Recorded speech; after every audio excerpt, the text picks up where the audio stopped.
It's clobbering time!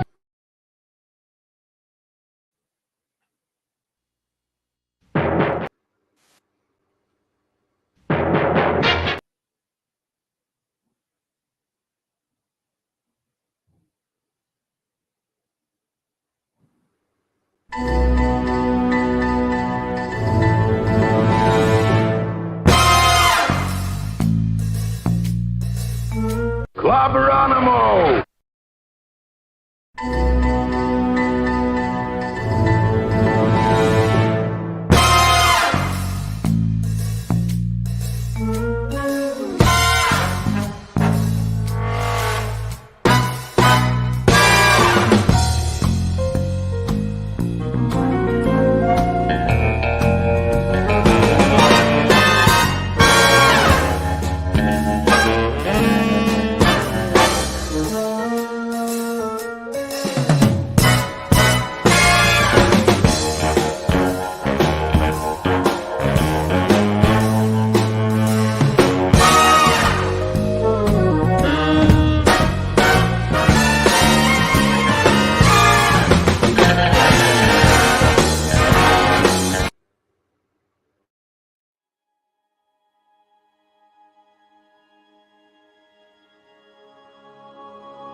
Clobberanimo!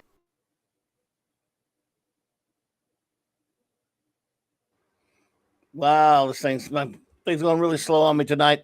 Sorry, everyone, for the technical glitching, but hello, my good friends. Welcome to Clobberin Times, CLOBBY'S Clubhouse Final of the Year.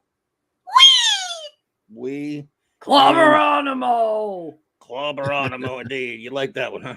I love that one. Good to see you, my friends. Not the final Clobberin Times of the year, but the final CLOBBY'S Clubhouse of the year. And here we are. And then look at the great crowd we have here already with us tonight. Some fantastic friends. Yes, it's Clobberin Times 492 overall. But it's excuse me, on YouTube. But overall, it's 1,192. Getting close to wow. Dun, dun, dun, dun. Close to that 2,000 there. We are. And Clubby's Clubhouse number 62. My goodness. We have a lot of fun for you tonight, folks. I know you're all happy to have our wonderful first officer back.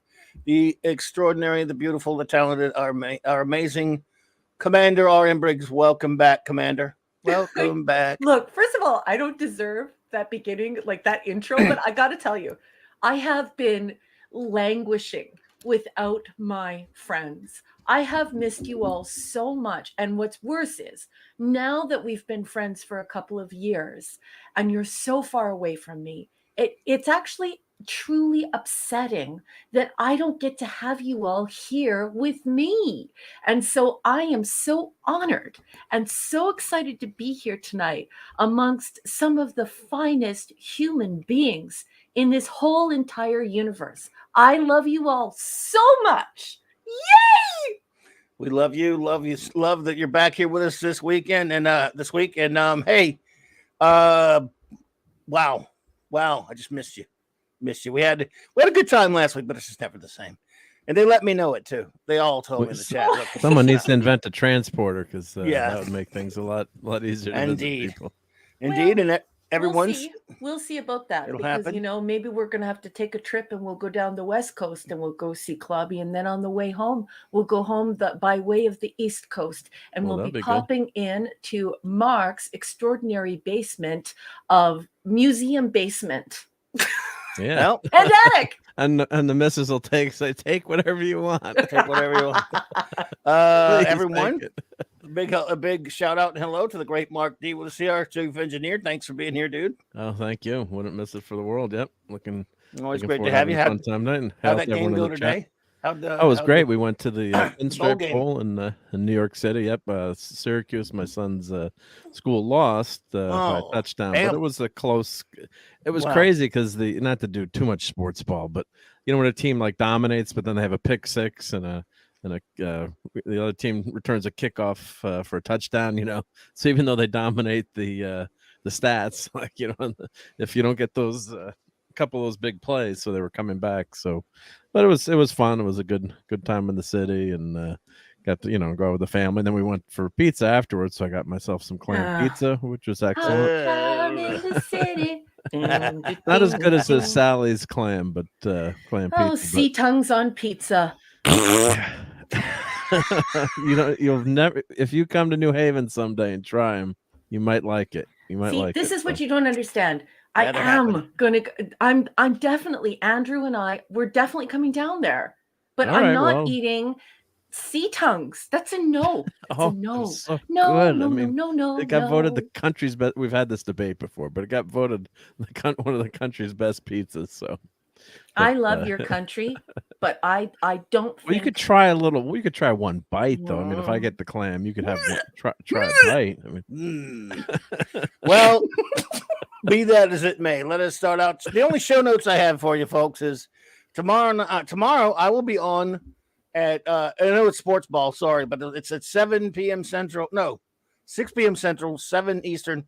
Our good buddy Dad Man and the Dad Man Clan. Dad Man, I'll be on there with him on his channel with talking some NFL history and stuff like that, and just talking a little football. I know it's not everybody's taste, but if you do like some sports ball every now and then, I'll be on that. Then later after that, on our good buddy Nick's channel with the comic shop gang. At least that's the plan. And then Saturday night, I will be right here, up in here. I will be. We will be. Well, saying goodbye to 2022. I'll do it about an hour later than usual. It'll be like 10 p.m. Central. I'll come in, and we will count down the new year for the East and the Coast, and maybe the Central Time Zone, and who knows, maybe Mountain. It just depends on how we last. But anyway, it'll be nothing in particular. Much better than that Ryan Seacrest guy. So hang out with Clobby. Way better than that, no question about it. Landslides better. Not even close. I won't have as many hot chicks around me as him, unfortunately. But other than that, we're better. Clubby has T-shirts smarter than that nincompoop. My T-shirts are good conversationalists. Because let's face it, when you have to be my T-shirt, you have to learn. You have to almost be like a sentient life form. You're terrible. To be that shin large. Kicks. So. Shin kicks. I'm just saying. All right. So I tell you what. How about we say some hellos and shout outs and stuff to our good friends who are here with us tonight. We will start, of course, with our great wrenches. Whether they're here or not, they get the shout outs, of course, as you all know. Eric K. I don't know who is here or not exactly. I think Eric was here. The great Eric K. Love you. Buddy, always appreciate you, the bronze wrencher. Thank you so much for all Merry you Christmas. do. What a great friend you've been, and hope you had a great Christmas and are going to have a happy new year, buddy. Yes. The Vindicator Wrench from the North, honey. Chris Persia. I love you. Mwah, mwah. Appreciate all you do, my brother. Thank you so much. Beautiful show poster from tonight. I don't at this point I don't even need to tell you, but I must. Incredible how stuff, much always. I appreciate you and how wonderful I think you are. Thank you, Chris. Absolutely. Don't know if he's here or not, but he gets the shout out because he's been such a good friend. The great D Bud Martin. I saw him earlier over at Tom. So I had, by the way, shout out to the great Tom and Midnight's Edge After Dark gang for having me on their shows on Tuesdays and Thursday nights. I wasn't able to make this past Tuesdays, but I tried to be there when I can, and I was on there tonight and with our good buddy That 70s, and we had a good time, and I want to thank him for that. The Wrencher God, he may not be here, but he's always here with us in spirit. Lord Thoth, Avon lives, and long live the Legion. My great buddy J-Man, Jason. Yes, indeed. J-Man, the wrench without fear. Thank you, buddy. Author. Appreciate you. YouTuber. Yes, great YouTube channel. One of the of course, best friends anybody could ever ask for. Always helps me review the Wacky World of Bob Haney, and we'll be doing that again soon. The greatest artist of YouTube time, all YouTube. Hungry Boy, master of the Clubboni, and of course, mentor of science fiction films for Raquel. And what else? Oh, of course, he is he is your artist, the artist of the cover of your wonderful book. By the way, everyone, please follow the link and order my first officer's wonderful book, Science Fiction Tales by R.M. Briggs. He is a great artist, though, and we appreciate him. By the way, had a phenomenal time Monday night hanging out with you, buddy. I really appreciate you. What a lot of fun that was, tripping up the tripwire list. And it took us some time, but we did it, and thank you. He had a great time with you guys. Absolutely, isness. Phantom outsider was an man, and he might still be a man. Good to see you, Vanty. Appreciate you, buddy. Cal L, buddy, the super wrench. I love that one. Indeed, indeed. And I don't know if he's here or not, but the great Maddie's daddy from Vegas. I love that. And I do know that Apollo Minion is here. And so shout out to the pupper. The pepperoni. I do my best. So now let's see. Larry, I love you. Do not feel bad about your typing. Please continue to type. It's the algorithm. It's the stupid auto-completes and the auto-corrects. And it's just a gigantic headache to participate in the live chat, especially if you're in a tiny little metal box like your phone. I love you. I know exactly what you're saying and what you're not saying. Technology is a bitch sometimes. So keep talking. I love you. I love you. And I don't care about the stupid algorithm mistakes and the typos. Love you. Yes, indeed. We appreciate it. Don't worry about the typos. Yep. Yeah. So let's see who else we got here for us. Let's see. All right. Also here with us this evening is. Now let me get to it first. All right. Okay. Now I think I got most everybody here with us. So let's go. Okay, boss. Check. Mr. Angel, good to see you, my friend. Chef. I hope you're doing well. The master of the sounds. Yes, indeed. Guagnar's here. Guagnar. Indeed. The great Stuart Mitchell. What's up? Dolly had braces. That's right. She did indeed. Good to see you, Stuart. I'm glad to see you hanging around, bud. Glad you're here. Chris, well, I already got Chris Persia, but I'll get him again anyway. Thank Chris Persia. Michael Carney. Hey, Michael Carney. I hope you had a wonderful holiday season. It's very nice to see you. Indeed. Michael Carney is here. Thank you so much. Classic Comics, my friend. Good to see you. I hope you're doing well, buddy. He hangs out with me on the comic round table at Loki's channel and when 24 over there. Let's see. Claude Selling. Hey there. Nice to see you, Claude. I hope you had a wonderful holiday and I hope you have a great new year. Indeed. The great Max Redstone. Maximum Redstone. Decepticon. What's up, Sean? Good to see you there, buddy. Sean's here? He's here. Sean, one of my favorite nerds in the whole world. And he was our buddy Hungry Boy was on earlier. I wish I'd have been able to make it, you guys. I got to lurk a little bit. The great Hungry Boy was on our great friend J-Man's channel with Sean and Steven over there talking about stuff. And I forget what I didn't get a chance to see it all yet. But it was great to see you guys doing that. And hey, Hungry Boy, I hope you had a great time being on there with our good friends. It was really amazing. Just awesome pals. Ezra Goldstein, shalom. Yeah, shalom. I hope you had a wonderful Hanukkah. Captain Infinity and Beyond. Oh, yeah, they were talking about dead teenager movies, yeah. Captain Infinity and Beyond. Still, go check that out. They were talking about horror movies, everybody. Get Larry. Thank you so much for being here with us. Larry! Yes, indeed. Shooters here. Pew, pew, pew, pew, pew, pew, pew. Brian Hepburn. Diesel's here. Hey, Diesel. Hey, I'm so glad you're here. I love you. Mwah, mwah, mwah. Indeed. Let's see. Skogly Jatoon. Hey there, Skogly. Hello, Alberta. How are ya? Indeed. And they're out an Amanda Bear, old friend. Hey there. Good to see you. Rot. Indeed. Tiger Stripes. Hello there. Good to see you, Hello. love. Indeed. Captain James T. Skywalker. Skywalker. Indeed. I think we have everybody so far. I'll get anyone who comes in. I'm actually writing them down tonight, believe it or not.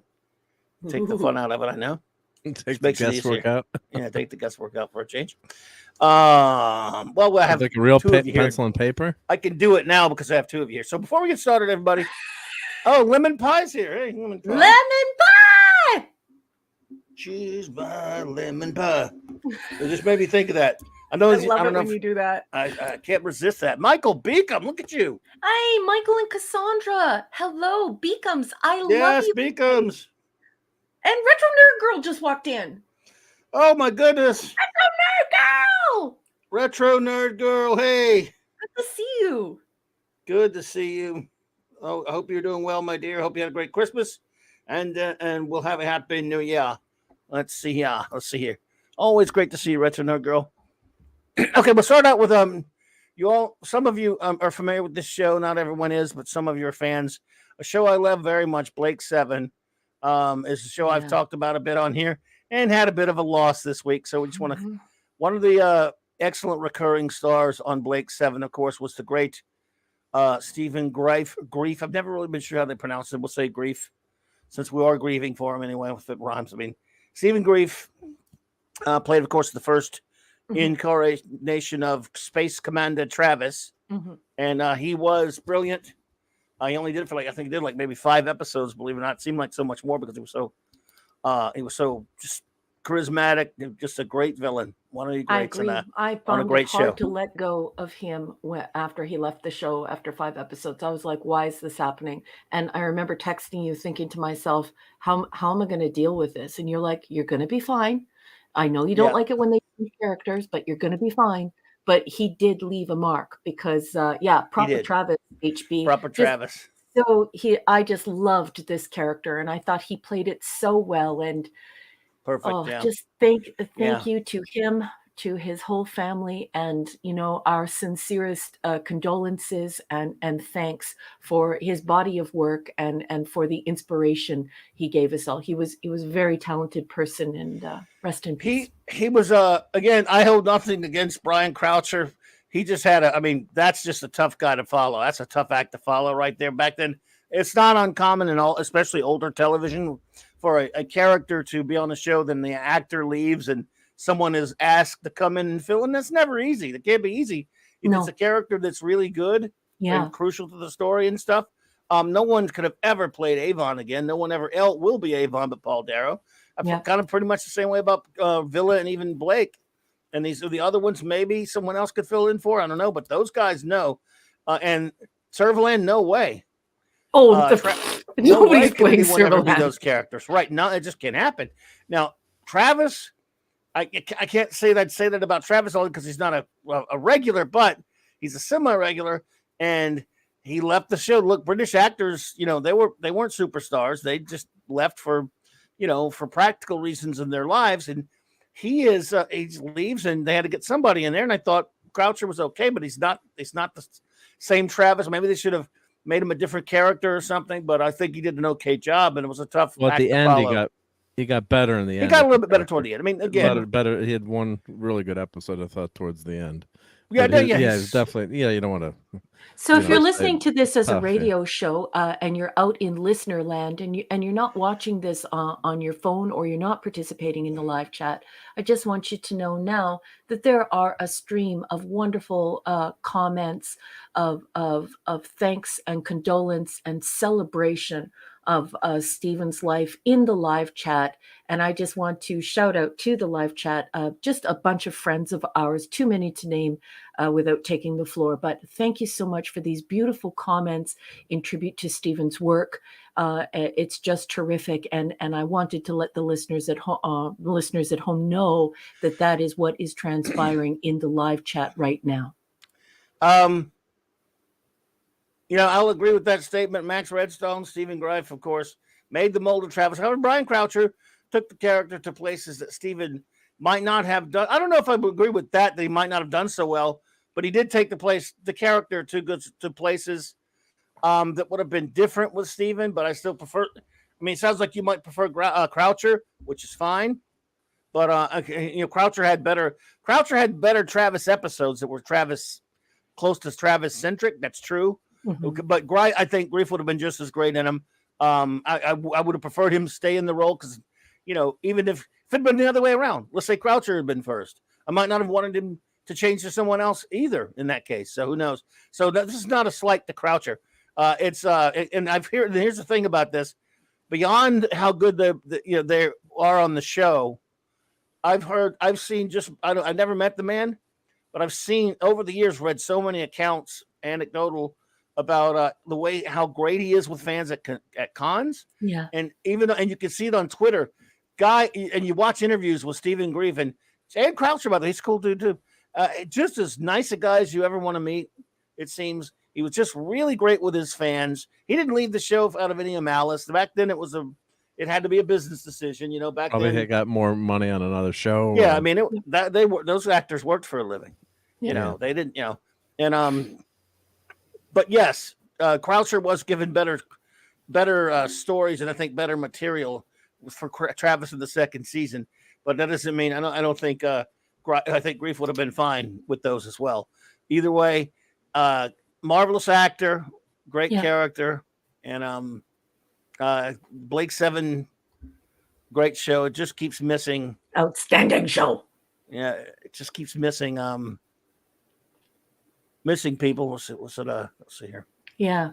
Class Comics says after Gareth Thomas died, I saw a video of Greif being asked about him. He described Thomas as a true Welshman. He liked a good pint and wine. He liked a good pint. Oh yeah. And why not? Oh, J-Man says. Yeah. Original Travis was killer. I'm on season 2 of my rewatch of Blake's. Oh, cool, love it, man. Like I say, I'm probably somewhere on like 400 of my 400th rewatch now or something. I don't know. So Larry, thank you for saying that. That's very kind of you to say. What can I say? But you matter here. And I think it's really important. And, coming from radio and also teaching radio, it's super important that when people hear that they know that there's a room full of people who are genuinely good friends and that there's lots of action. And it's quite a dynamic medium, isn't it? YouTube. You can watch it. There's two-way conversation, or you can just lurk and enjoy it while you drive. So I love your comments as usual, and thank you very much. Very sweet of you. Stuart Mitchell. Yes, I remember them seeing Makepeace. I got to see a few of those, not many because it didn't really air that much over here. But I didn't know that Greif had been Grief. I can't remember the pronunciation, but I did not know that he'd been on anyway. Anyway, so rest in peace, Steven Greif. Your fans appreciate you, not only for such a great performance, but the way you treated fans. Fans don't forget things like that. Nope. There's so few people involved with the science fiction or fantasy-based things that we love. Many of those people are really good to their fans, and many of them aren't. So the ones who are good to their fans are always remembered fondly. Yep. Yeah, that's for sure. And that's how, all of us keep memories alive of people who we adore, people who gave us wonderful things, brought wonderful magic and light into our life. And that's how we can remember them, is by keeping that memory alive, by talking about them, by mentioning the wonderful things they did and celebrating the things that they did and coming together to talk about that. So, rest in peace. And when you're watching Blake 7, raise your cuppa, raise your glass of water or your sweet tea, or raise your pint to this wonderful, wonderful character created by this wonderful man. Watch, Seek, Locate, Destroy. So why don't we? I tell you what, you got a lot of stuff here. So why don't we just get started on it? Well, in the clubhouse, we'd like to bring you Raquel's movie moments, because she has been. Well, I'll let you describe it. What's going on every week? We like to. Boy. Sponsored by Hunger Boy and mentored by Hunger Boy. Well, he jumped in, and I thought it was so good because, everyone here knows I'm a nerd. I'm not a geek. And there's a difference. My focus has been books and academia, whereas geeks, they're wonderful encyclopedias of knowledge. Their culture is to collect. So you guys know about merchandise. You guys know about films. You guys know about comics. You guys know about gaming. And so I have been on a journey to learn more about my geek brothers and sisters. And so I have been watching these old films because we are in the land of eternal suck with modern Hollywood. So I thought, okay, I'm going to go back and I'm going to watch all these beautiful films that I've missed. So as a social scientist, I was using the algorithm to sort of figure out what it was learning from me. What are my devices learning from me and learning from this experience? And maybe I can talk about these old films, the good, the bad, and the ugly. And then my artist, the gentleman, the very talented gentleman, former comic book artist and RPG gamer artist, steps up and says, you know what? I would love it if we could just hang out and watch a couple of movies together. And that turned into Hungry Boys Cinephile School of Science Fiction. And we do this on Monday, Tuesday, and Wednesday. And we watch films late at night. I've abandoned the algorithm, and now he will not allow me to be academic. He said, you know what? You can do that after, live on air, but for right now, let's enjoy this because I want to hear what you really think of this. And so we watch things together. And so this week, I'm bringing you 3 films that we watched together. I don't know anything about them. And then what I'm going to do in this segment is I'm going to read you the synopsis, well, a little bit of the information and a tiny bit of the synopsis. I don't want to spoil it for you, from Wikipedia. And then I'm going to show you some beautiful images. And we're going to talk to the captain, and we're going to talk to our chief engineer. And then we're going to talk to the chat about what they think about this film. Have they seen it? What do they think about it? And then we're going to rate it, and then we're going to release it back into the wild. And we're doing this because Clobby, Mark, and I, and many people out there are super inspired by this idea of dipping back into history to look at beautiful films that have been made in light of the shite that is being made these days. And so that is how we find ourselves here this evening for this segment. It's not the end of the show, though. When I'm done, there'll be lots more fun stuff when the boss and the chief engineer take the floor. Hello, Krampus Jeebus there. Welcome, Krampus buddy. Jeebus! Yeah. So go for it. You got a bunch of movies here tonight. My goodness. I do. And, Mark kind of has a way of... Dadman. Dadman Queen. Hey, Dadman. Sorry about that. Go ahead. Mark has a way of sort of making suggestions to me that are very organic. And because of that, I respond to Mark. And Mark, whenever I mention something in the film, the first thing he does, because he's a gigantic geek, is he goes and uses the horrible, horrible mechanism known as Google and looks at pictures. So this week, I have included a couple of the pictures that I'm going to be referring to moments in the film. And then my poor friend Mark won't have to go and use the evil, evil Google to look at the photographs. Goggles. Okay. All right, let's do it. So our first movie this evening is going to be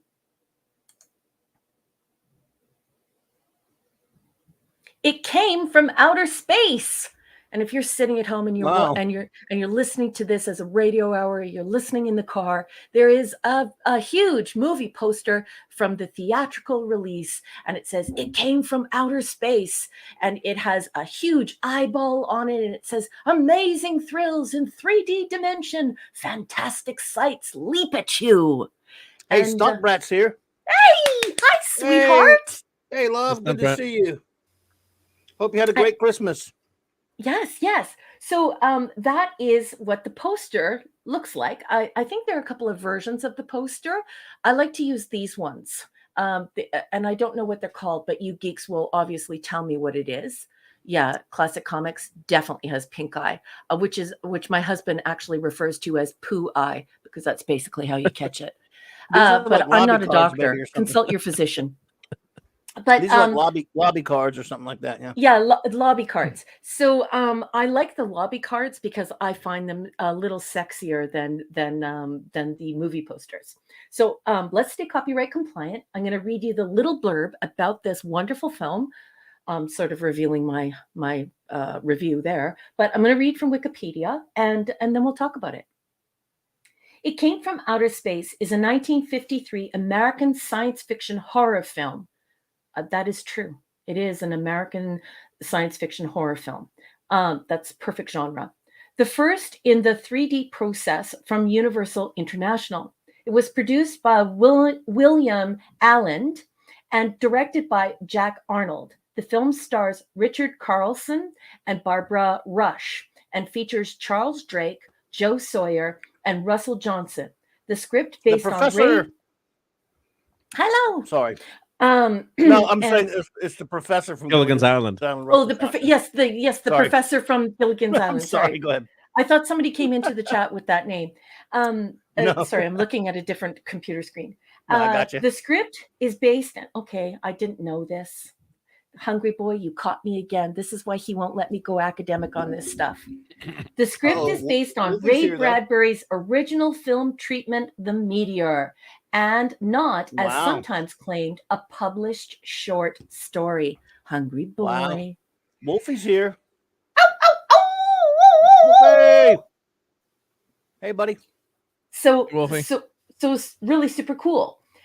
It Came from Outer Space tells the story of an amateur astronomer and his fiancée who are stargazing in the desert when a large fiery object crashes to Earth.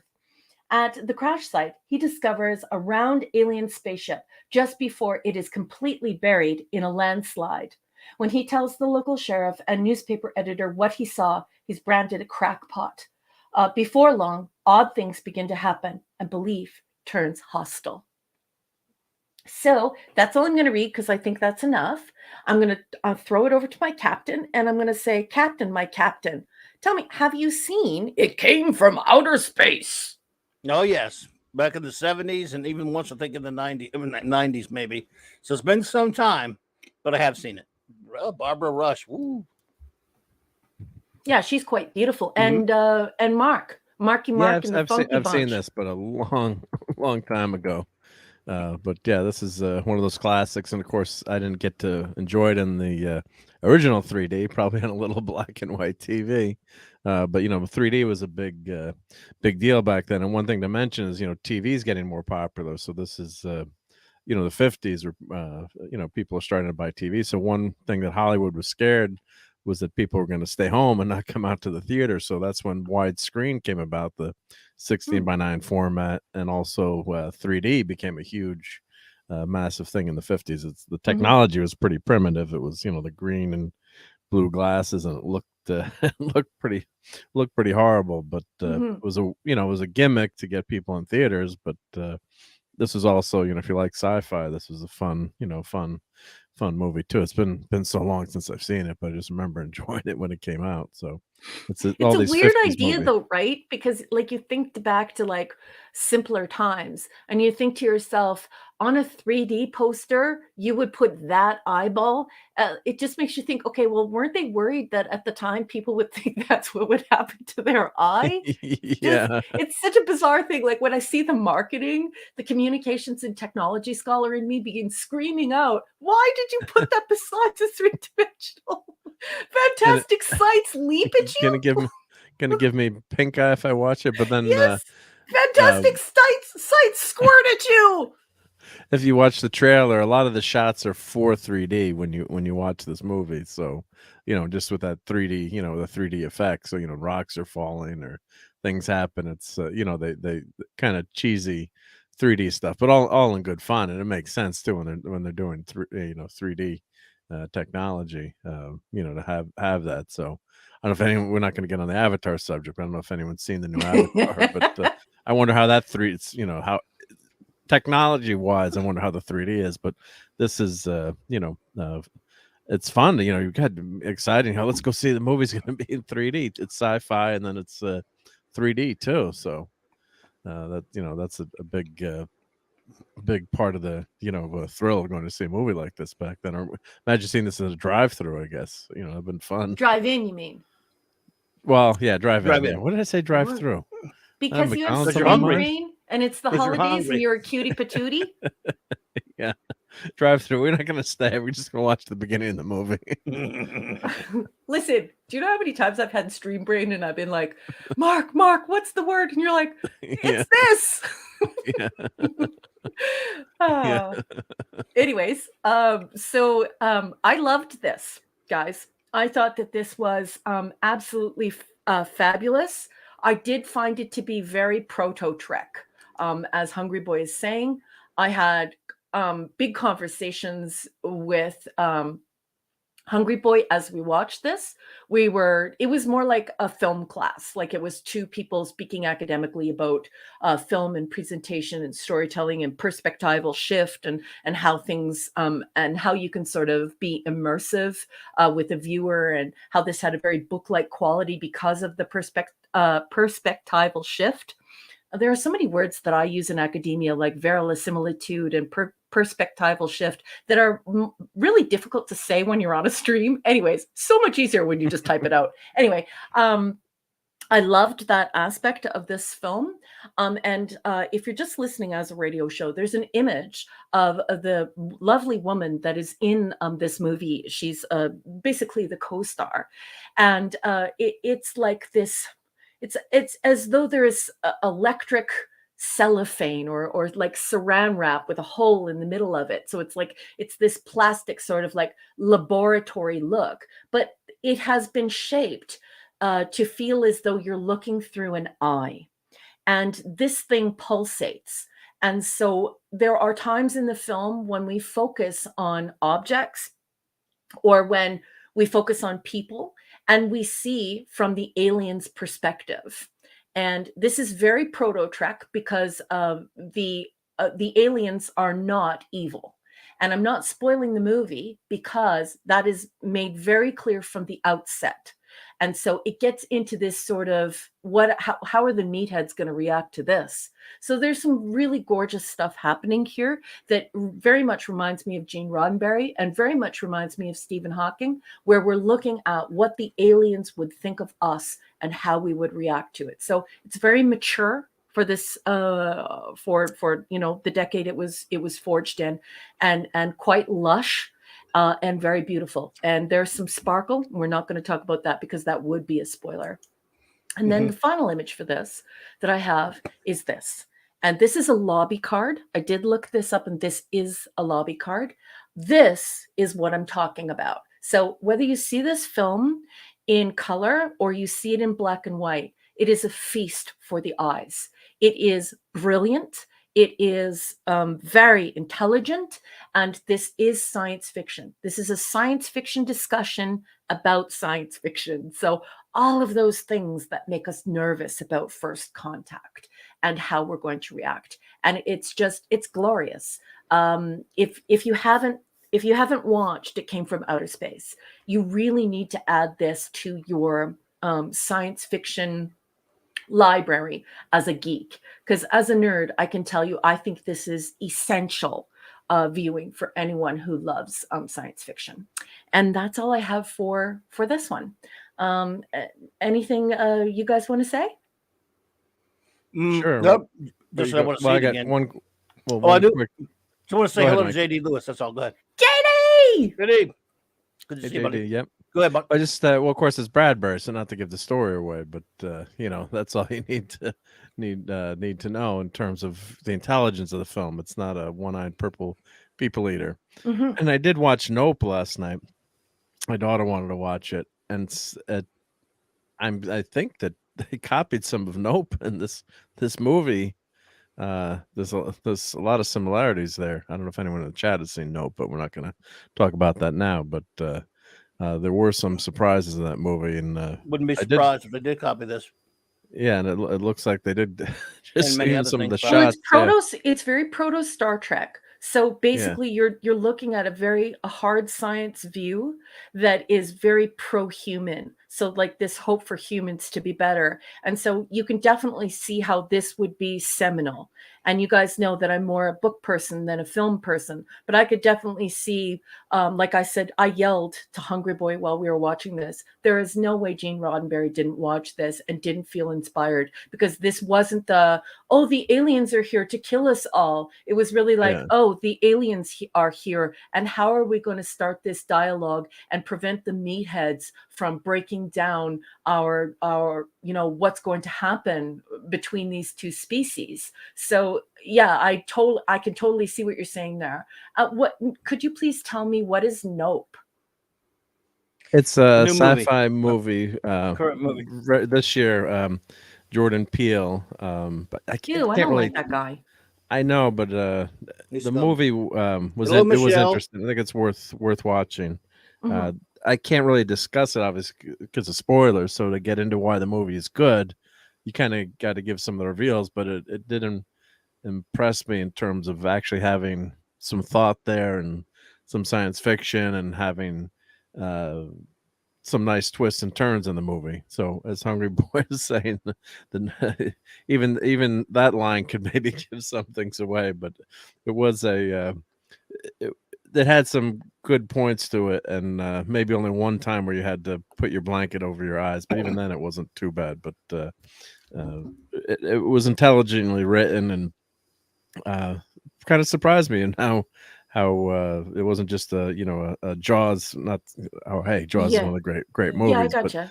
It wasn't just a slasher horror. Yeah. There was some You're talking about it not being tropey. Yeah, I totally get you. And can we all welcome Mark Lerseth to the chat? And I'd also just like to say, Stunt Brat, I love you, honey. But I just want to point out. I want to say welcome to Michelle. Welcome to Michelle also. Oh, hello, Michelle. Hello, Michelle, and hello, Mark. Welcome. Good. Hey. I cannot believe practical scale here in this lobby card, and the whole film is like this. And many of you know that I'm always singing the praises of those practical effects and how much of an impact it has on me, and how I find it far more immersive than CGI. So I just like, when you're looking at this lobby card, the whole film is like this, and when it's not, it is this intimate perspectival shift where you're actually seeing through the eye of the alien. So yeah, so impressive.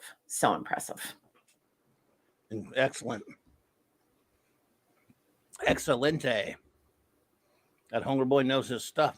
He does. Yeah, no, that's a classic. Yeah, Hungry Boy is laughing because he's like, a scale, and then he's like, LMAO, Raquel. Yeah, I love it, because I think that we have, people are groping around in a really ugly and sort of revolting way for how they fit in to Hollywood. And when I think about the people using computers to completely make a movie, and then there's a green screen and there are two inserts where people are talking, that's not filmmaking. And so when we see this type of scale, we're seeing this artisanship at work. We're seeing what happens when you build models, when you have to understand scale, when you have to phone an engineer and say, let's make sure that this ratio is exactly this. And what am I going to have to get architecturally to do that? And how can we fool the eye if we make it super small? I mean, these things are artisanship. Painters, modelers, engineers, writers, scientists, researchers, they all come together to make really great films like this. And it's a lost art form. Now it's just like some script people rebooting something that's made by computer. And so it has sucked the life, the magic, and the sexiness out of film. And this film is a great example of this. If you want to hate on modern film and CGI, this film is definitely the way to achieve that, because this is the antithesis of that in a chef's kiss way. It's just gorgeous. And so for me, it's a 10 out of 10. Excellent. Thank you so much, Cardinal Sin, for the 999 super sticker, buddy. Cardi's here? Good to see you, Cardi. Yep. Oh my goodness, I'm missing everybody in the chat here. Cardi! Oh, no. Thank you, my friend. I hope you had a great Christmas. I hope you had a great stream tonight. I saw you were on there. I got to hear a little bit of it. And I hope you have a fantastic New Year, sir. That's all right, J-Man. Pair. Take it easy, J-Man. Appreciate you, buddy, for being here as always, man. Can't wait to talk to you again soon. If I don't see you beforehand, Happy New Year to you and yours, sir.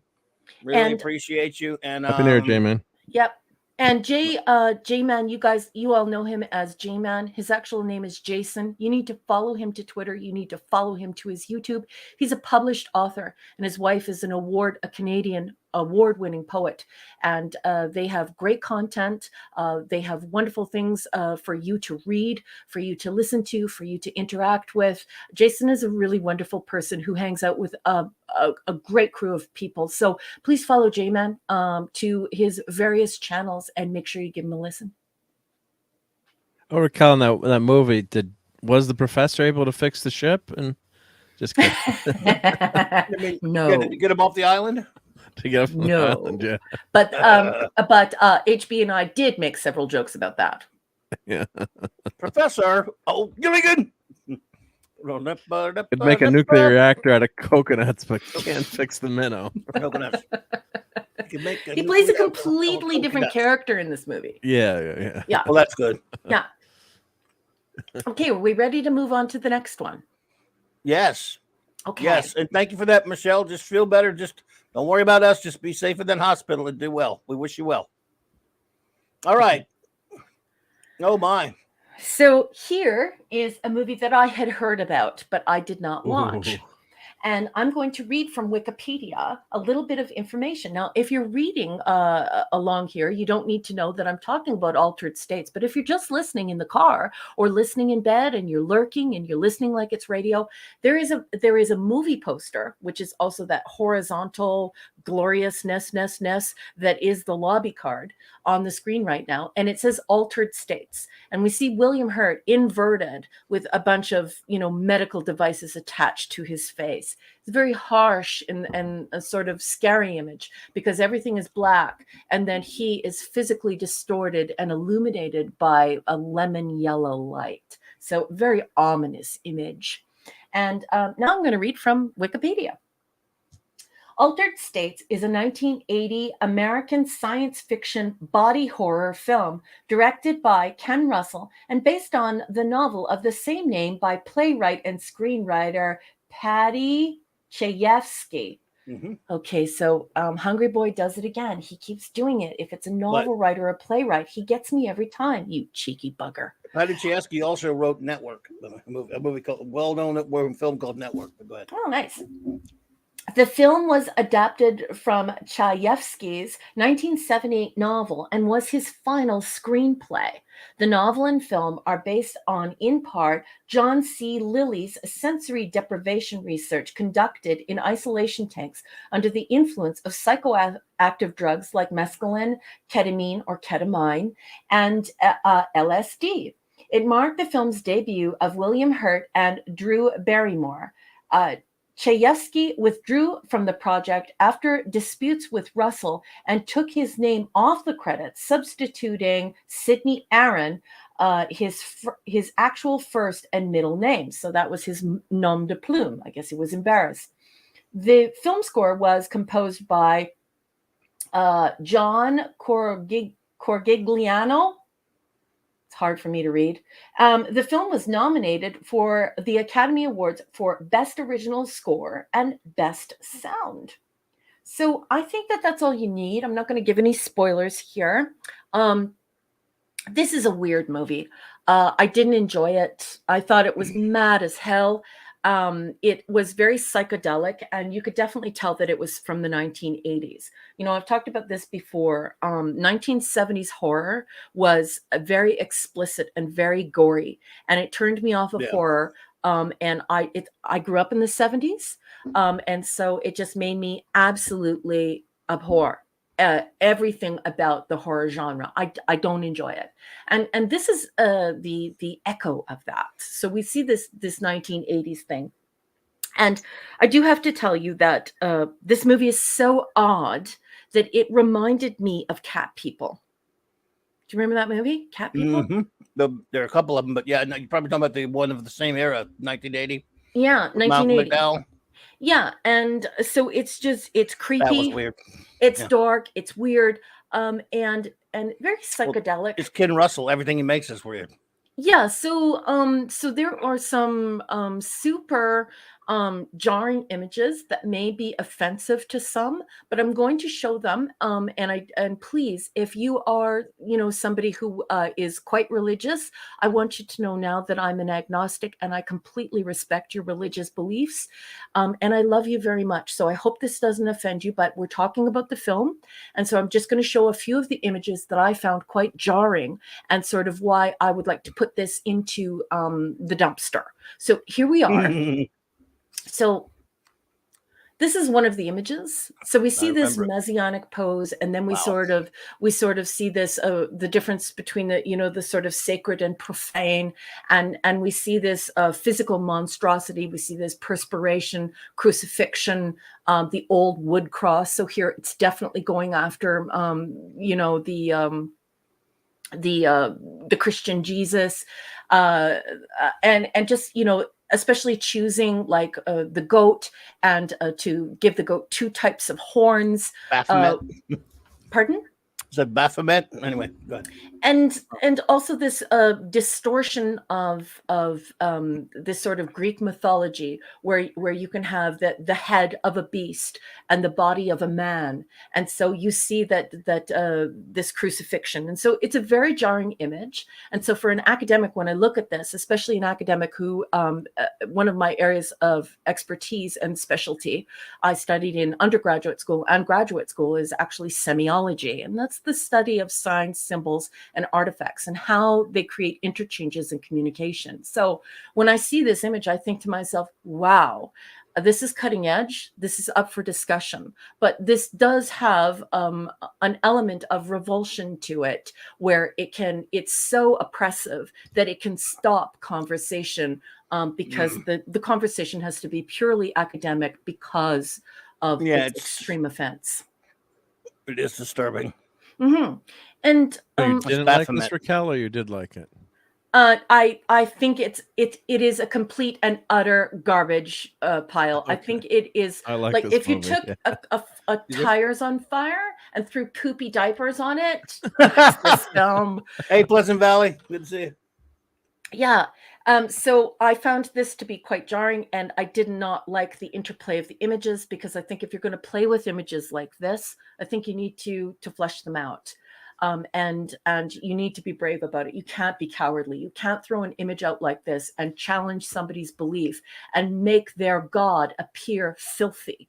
Like, I think it's wonderful that we live in a culture where people can make commentary on any religion or any God without any type of persecution or, blasphemy laws, or without any type of, violence towards them. So it is a paragon of free speech. But for me, as somebody who teaches rhetoric and has been involved with rhetoric my entire life, I just think that it's sorry to interrupt, Raquel, but Shooter just gifted 10 Clobbering Times membership. So Yay! thank you for that, Shooter. Oh, I think it's a step too far. Thank you, Shooter. Please, anyone who is not a member, if you'd like to avail yourself of that, please feel free. But go ahead, continue. Yeah. So that's my rationale. So I just think it's a step too far. I think if you want to get people involved in the conversation, I think defiling their God in such a grotesque and revolting way, and then just leaving it like it's an image that gets to sit in your mind, but then there's no discussion behind it, I think is odd. And I didn't like it. This is the next image. And I thought that this was an interesting image because I think that it inspired Star Trek: The Next Generation when we saw this transformation of Geordi when he goes to the planet. Mm-hmm. So this is, if you were to take the two images and put them side by side like we do in editing, we say to ourselves, is this a cousin or is this plagiarism? And we put them side by side and we look at two samples of writing. If you were to look at both samples of these pictures, wow, TNG definitely borrowed from here. Interesting, yeah. And Chris Longfellow. Hello there. Welcome. Never seen you here before. hello, Chris Longfellow. And Welcome. then here we have another one of these images that push the horror aspects of this. I would not consider this a science fiction horror, as they said. I would more consider it science fantasy. So this is one of these revolting images. So overall, a complete dumpster fire. It's cat people taking drugs in the desert. And I give it a 4 out of 10.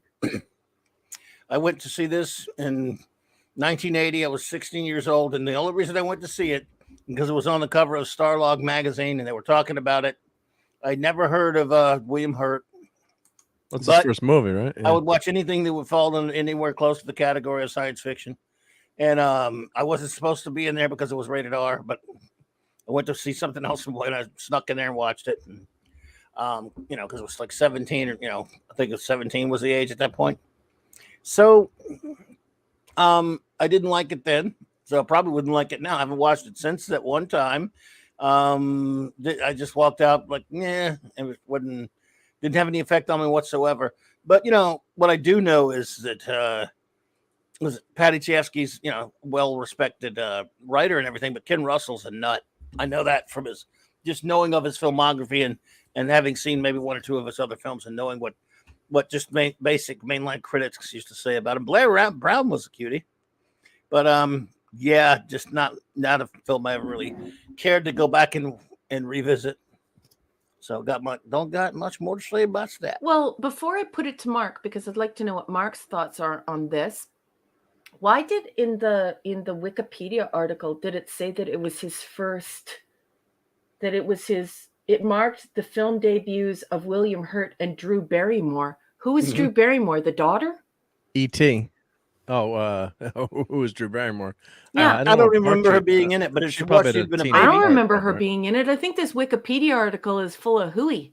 Well, when she was pretty young in E.T., and that was 2 years after this, so. Yeah. If she's in it, she had to be a tiddler. I mean, she had to be like, what, 4 or whatever, somewhere up in there? Odd. Maybe? Yeah. I don't know. Yeah, so just I don't remember. This is another, time where I'm going to warn everyone, please don't listen to these user-generated websites. They're mostly full of crap. Now, Mark, have you seen Altered States, and what did you think of this, boss?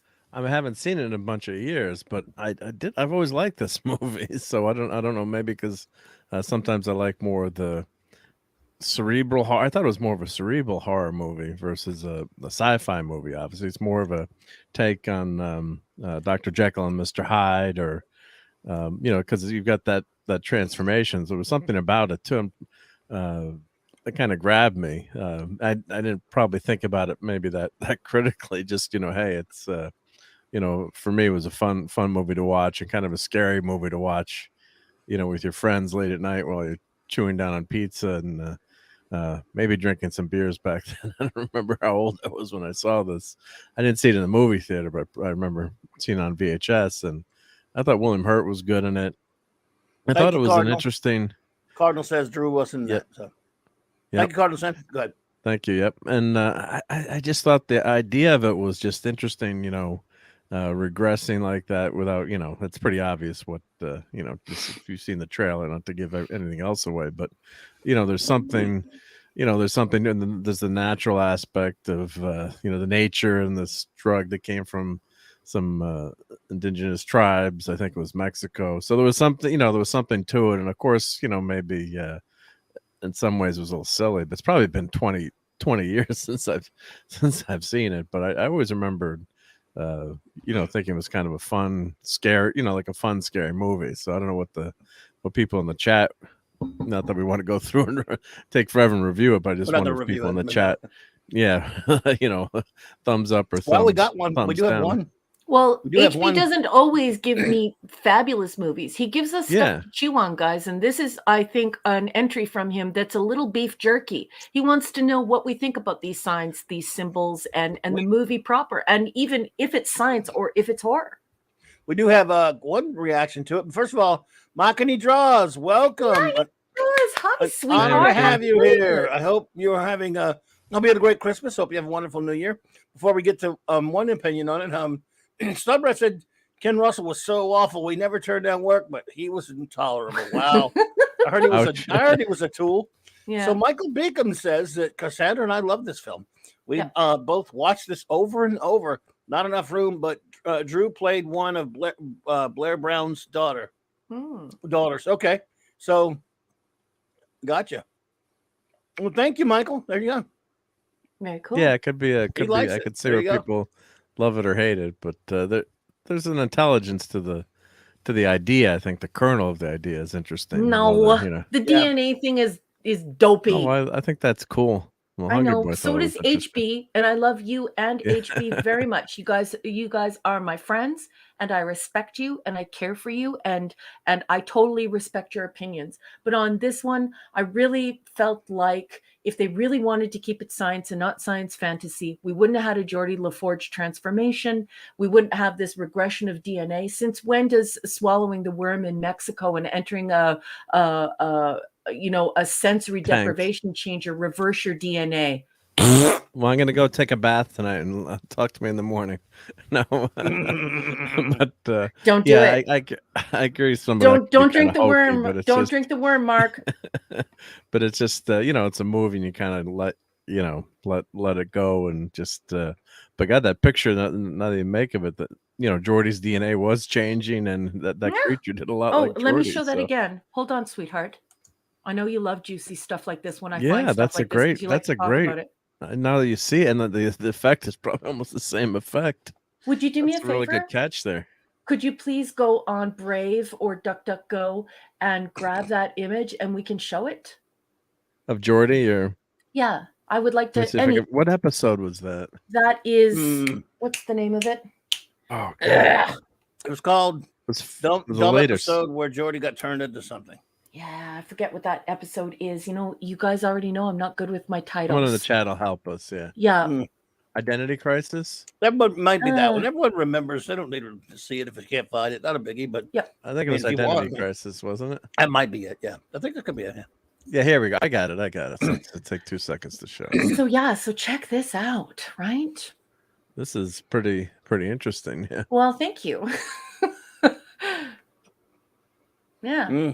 So that's. And so when we look to the far right, this image that you're showing, this is exactly what happens in the hallway. The only difference is this red color, and we have this genetic regression and these regressive behaviors. So Identity Crisis was definitely inspired by Altered States. This is not a kissing cousin moment. This is 100% they're exploring the same concept. But in Star Trek, at least we have this sort of alien influence, and with Altered States we have the preposterous assertion that having some tequila plant or whatever mescaline is, whatever they use in it to help them to do their prayer and their meditation in Mexico or to cleanse their spirit, that would somehow change your DNA. Minimus is here. Minimus. Hey, Minimus. See what he said? See what he wrote? Yeah. So it's a Geordie LaForgery. It's a Geordie LaForgery, and I love you. You're the greatest human ever. How do you like that for the puns, folks? If we were to take that image and turn it into that beautiful, like cobalty blue, bluish purple, we would find the same thing. So it's a Geordie LaForgery. Minimus. That was a great one. Yeah. That's perfection. That's pun. That is the puntastic pun master right there. Darius Munchausen, what is up, my friend? I hope you had a great Christmas, and I hope you have a happy New Year, my friend. Good to see you. Oh, Nirat, I'm definitely not knocking it. As an academic, as a scholar, I actually found that to be the worst part of it, because I want you to think about how I would conceive of this semiology, these studies of signs and symbols. And we see this demonic, half human, half goat with multiple eyes, as though it is right from the belly of hell. And it is being crucified on the old wooden cross, symbolizing the humbleness of Jesus. And then to have him consume something that other people pray with in Mexico, or cleanse their spirit with in Mexico, and turn that into such an awful thing, such an evil thing, that once taken, and if you have a long enough bath, you'll actually regress, turn into a gorilla, murder people, and then become like a blob of energy. So for me, I think it's so intimately insulting and so obviously insulting juxtaposition to this horrid depiction of Christ. Admiral Teague. Hello. Hey, Admiral. Well, there you have the review, folks. Yes. Summed up in one sound. Yeah. And so, like, no. Yes. No. What would have been great is if they would have ended the movie with him, with the wife realizing that these were all visions in his mind. And so maybe we could have had him experiencing electroshock therapy, or a frontal lobotomy, or something to that effect, because then we would really truly be exploring the dangers of being in these chambers. So I think there's actually like clinical study now on how you can lose your sanity if you spend too much time in the ones that are hyper designed by engineers, so to the point where you can't hear anything at all, like, and I mean nothing at all.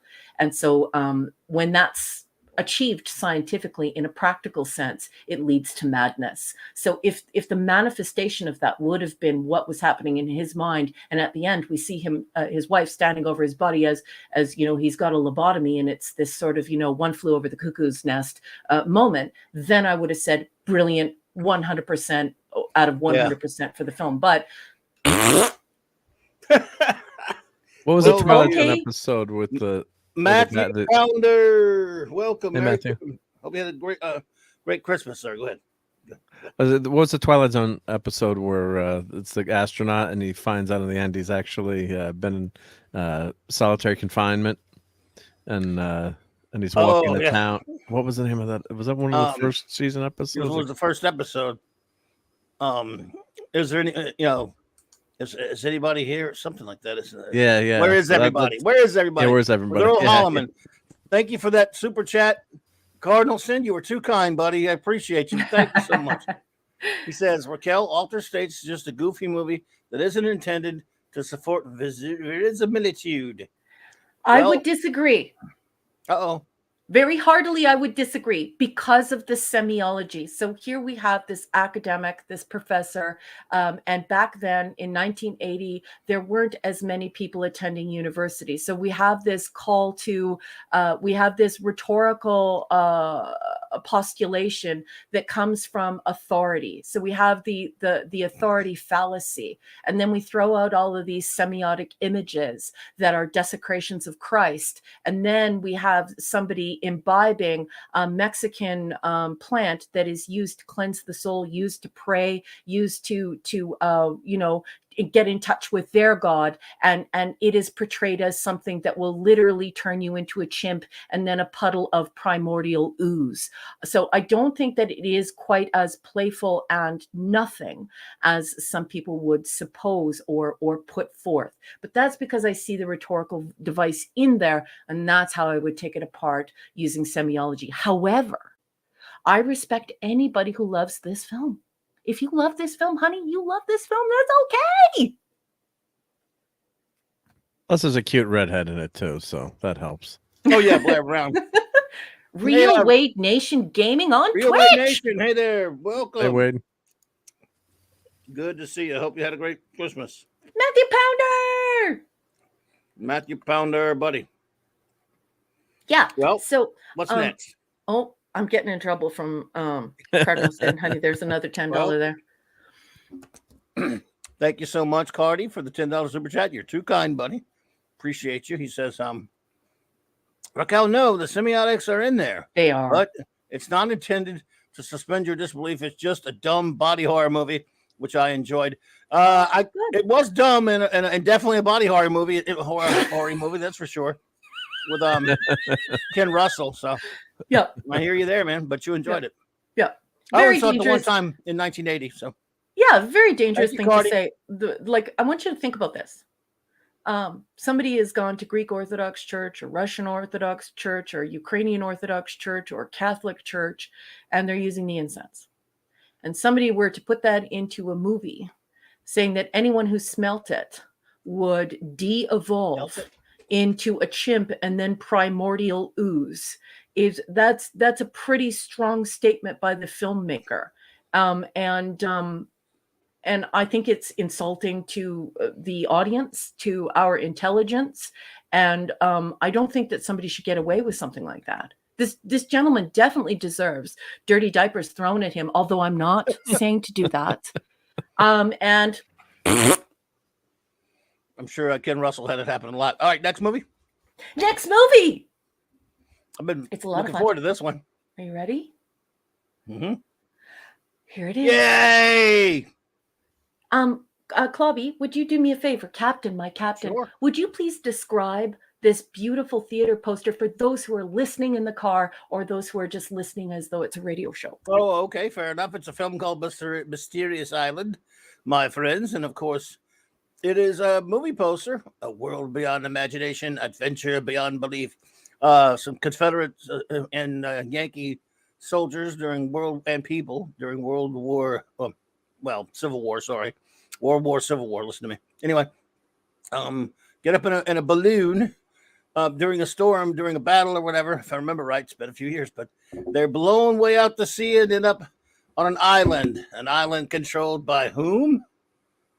Wouldn't you like to know? Anyway. Have here we you go. ever spent Christmas Cardinal Sin on again. Mystery Island? Thank you, buddy. Cardinal Sin says, Raquel, it's really just weird acid visions from John C. Lilly, who killed 7 dolphins before realizing he couldn't anesthetize them without keeping them from breathing. So it was. What are you saying? Are you serious? I don't know if he is. I've never heard of that one. I hadn't heard that before. This person belongs in an I Love Me jacket if he did that to dolphins. Oh my, that's not good. I don't know. Dolphins are pretty I don't know, pretty That's shady a terrible sometimes. thing. Why would Dolphins you are do pretty that shady to a dolphin? sometimes. Okay. I'm going to read Mysterious Island from Thank you, Cardi. Thank you, Cardi. Thanks, Gil. Crazy. Mysterious Island, UK. In the UK, it was called Jules Verne's Mysterious Island, is a 1961 science fiction adventure film about prisoners in the American Civil War who escape in a balloon and then find themselves stranded on a remote island populated by giant and tiny animals. Loosely based upon the 1874 novel The Mysterious Island by Jules Verne, which was the sequel to 2 other novels by Verne, 1867's In Search of the Castaways and 1870's 20,000 Leagues Under the Sea. Ding, ding, ding, ding, ding. The film was produced by Charles H. Shearner, and directed by Cy Enfield. Shot in Catalonia, Spain. That's why it was so nice. And the Shepperton Studios, Shepperton, England. The film serves as a showcase for Ray Harryhausen's, oh my God, I love him, stop motion animation effects. Like several of Harryhausen's classic production, the musical score was composed by Bernard Herrmann. Another version of the story was produced in 2005, but we don't care about that. So that's all they have to say about Mystery Island. I'm not going to say any more than that, other than the fact that this is one of the best films I have ever seen in my life. It was delightful. It was well written. The dialogue was smart. It treated me like an intelligent human being. The scenes were outrageously beautiful. I was sad when it was over. And of course, I found out something about HB that I didn't know. Clobby, this might shock you. But, you know, I've told you this in private many times. Captain Nemo is one of HB's childhood heroes. And of course, you know, he's like a main hero for me in my life. So it was so great watching this. We didn't talk through the film. We said almost nothing to one another. We just sat back and enjoyed this gorgeous, gorgeous movie. I give it a 26 out of 10. I could watch it over and over and over again. It's so beautiful. It's got that, I know the cool kids call it steampunk. In academia, we call it mechanization. And so it's got this Rube Goldberg feel to it. And the creatures are wonderful. It's fantastic. You escape. The dialogue is fantastic. The story is beautiful. It's such a great experience. You never want it to end. And that's all I'm going to say. I'm going to turn it over to the captain and, of course, to our... I love this movie. Thank you, Cardinal Sin, for another super chat. You're too generous, buddy. Thank you so much. He says, I have Mysterious Island on 4K. Greatness. I wish I don't have a copy of it anymore. I wish I did. I got to go try to get it. I know it was on. Now that I know it's on 4K, I'll go seek out the Blu-ray. I don't have a 4K player, but I'll seek out the Blu-ray. Thank you so much for telling me that, brother. I appreciate you. I love, man, it's been a while since I've watched it. A Heat Sinker. Hey there. Welcome. Hello. Good to see you. Welcome. I hope you had an excellent Christmas, and it's good to see you. Let's see here. I just love it. I mean, what is else to say? You've covered it beautifully. I'm a big Harryhausen fanatic. In addition to loving, of course, you know, Jules Verne and loving 20,000 Leagues Under the Sea. As great as James Mason was in that first one, I think Herbert Lom is terrific in this one as well as Captain Nemo. I think he's great. This has some of the really great Harryhausen action. It's a wonderful story. I mean, I haven't. Now it's been so long since I've watched it. I wish I had it right now. I would go watch it later. I will. So I'm gonna try to get my hands on it somewhere and watch it again. You made me want to watch this again. There was a time back there was this movie channel we had on our cable station that just ran old movies back in the 70s when we first got cable. That's when I first saw this, and they would run this. Hey, Dave, good to see you. Dave, hi, sweetheart. Happy New Year. Good to see you. They would run this movie all the time, and of course I watched it, oh good God, 20, 30 times. I don't know how many times. Every time they would bring it back and run it through the course of a week. It is fantastic, and I really want to see it again. It's been a while. Thank you, Hungry Boy said he'll send a link there. Appreciate you. And I just want to say that our good friend Michael Beacom says, I'm back out of bed and at the computer. I know everything about this movie. It is my best friend's favorite film, second only to Ben-Hur. Well, there you go. It's here. 6. Oh my God! Hey, baby! 6. Happy New Year! I hope you had a great Christmas, beautiful 6. Scuba Pete. And they call him Scuba Peach. Hello, Scuba Pete. Leslie, did you get my Christmas card? None of my American friends got my Christmas card, and I sent it like 2.5 weeks ago. Oh my goodness.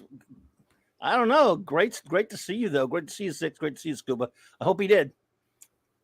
Cardinal says, let's see. Email me your mailing address, and I'll send you copies of the Blu-ray of all these. Oh, you don't have to do that. You definitely don't have to send us altered states, because I would just send it to someone else. But no, Raquel sending her copy. Yeah, send her a copy to Raquel or to you. But Cardinal, thank you so much, buddy. I'll send that to you, but you don't have. I don't want to make you have to send me anything, man. I appreciate you though. You're too kind. That is a wonderful offer. What a good friend you are. Thank you so much, buddy. So I didn't know anything about this dude that you guys have been teaching me about. This Ray Harryhausen person. Oh man, my goodness gracious! You didn't know who Ray Harryhausen was? Thank you, Hungry Boy. It's not like he writes books, but anyway, you two have been teaching me about him, and that was an I now realize that that like all of the films that I liked that were stop animation when I was young that I watched over and over and over again, they're all his films. There you go. See? A bit of trivia when you watch this film, look at the top of the screen when they find the captain by the fire. Can you see Nemo walking away in the distance? Ray pointed it out. Whoa, wow. Now I have to rewatch it just for Also, that. This movie has a brilliant score by Bernard Herrmann. It's terrific. It is. It's beautiful. Great Can movie I score. please ask you or Mark or Michael Beacom? We've had a question posed in the chat and we can't get to everyone. God, I wish we could because I read everything you guys say. I love your conversations. Be seeing you, Cardi. But be seeing you. But is the crab real? No, everything is well, it's sort of real. Yeah. So it was my understanding is what they did. They took a real crab and probably ate the crab. Hopefully, they didn't want to waste any good crab meat. And they put mechanisms in there to animate the crab. And what's this? It's a joke, but it's awesome. What I love about this movie, when they kill the crab, they push him into the geyser, and then they eat the crab. I mean, way to go! I mean, that's awesome. It's a crab boil. Kill your sea bugs and eat. Yeah, get to eat your sea bugs. So, but my understanding is they actually mechanized, with internal. Parts made the crab so they could do stop motion with the crab. But why not use what nature gave you, right? The exoskeleton, and use that. So that's my understanding of how it was done. I love that's you, why probably why it looks so real. Yeah, I love that. Now, I just Minimus put something up there. I would have liked to have read that for the people who listen at home. He says Ray Harryhausen was great friends with Ray Bradbury. A little literary trivia for Raquel. And Minimus is a book collector, so I absolutely love that he added this. Minimus, I love you so much. I hope you and your beautiful family had a wonderful Christmas, and I wish you both wish your whole family a happy new year. And can I ask about the parrot chicken? The parrot chicken looked totally real. How did they do the parrot chicken? Teach me, geeks. Well, Harryhausen's just a model. Total genius. Yeah, he's a total genius. And I mean, do you know anything about stop motion? You know what stop motion is? They stops the frame every second, there's 24 frames per second. Every movement, he stops and moves the thing a little bit more. It's all done with model work. They didn't have computers or any of that stuff. Imagine how meticulous you had to be. I mean, stop motion animation is some of the greatest because it takes so much work, and it's just unreal. Takes forever, yeah. It's so beautiful, though, Clobby. The artisanship is mind-blowing, and it's so much more immersive because you're looking at it, and your brain just connects with it. Like when I watch CGI, my brain can't connect to it, but when I watch this kind of stuff, my brain just immediately, I feel like I'm inside of the story, like I am when I'm in a book. Wow. Keely Chow, roll tide. Keely! Wow, Michael Beacom, that's amazing. He had Bradbury and Harryhausen back for a special showing of King Kong. His friend did. Oh man, amazing. Good Lord. Harryhausen's his inspiration was Willis O'Brien, who made the original King Kong, and then he worked for him.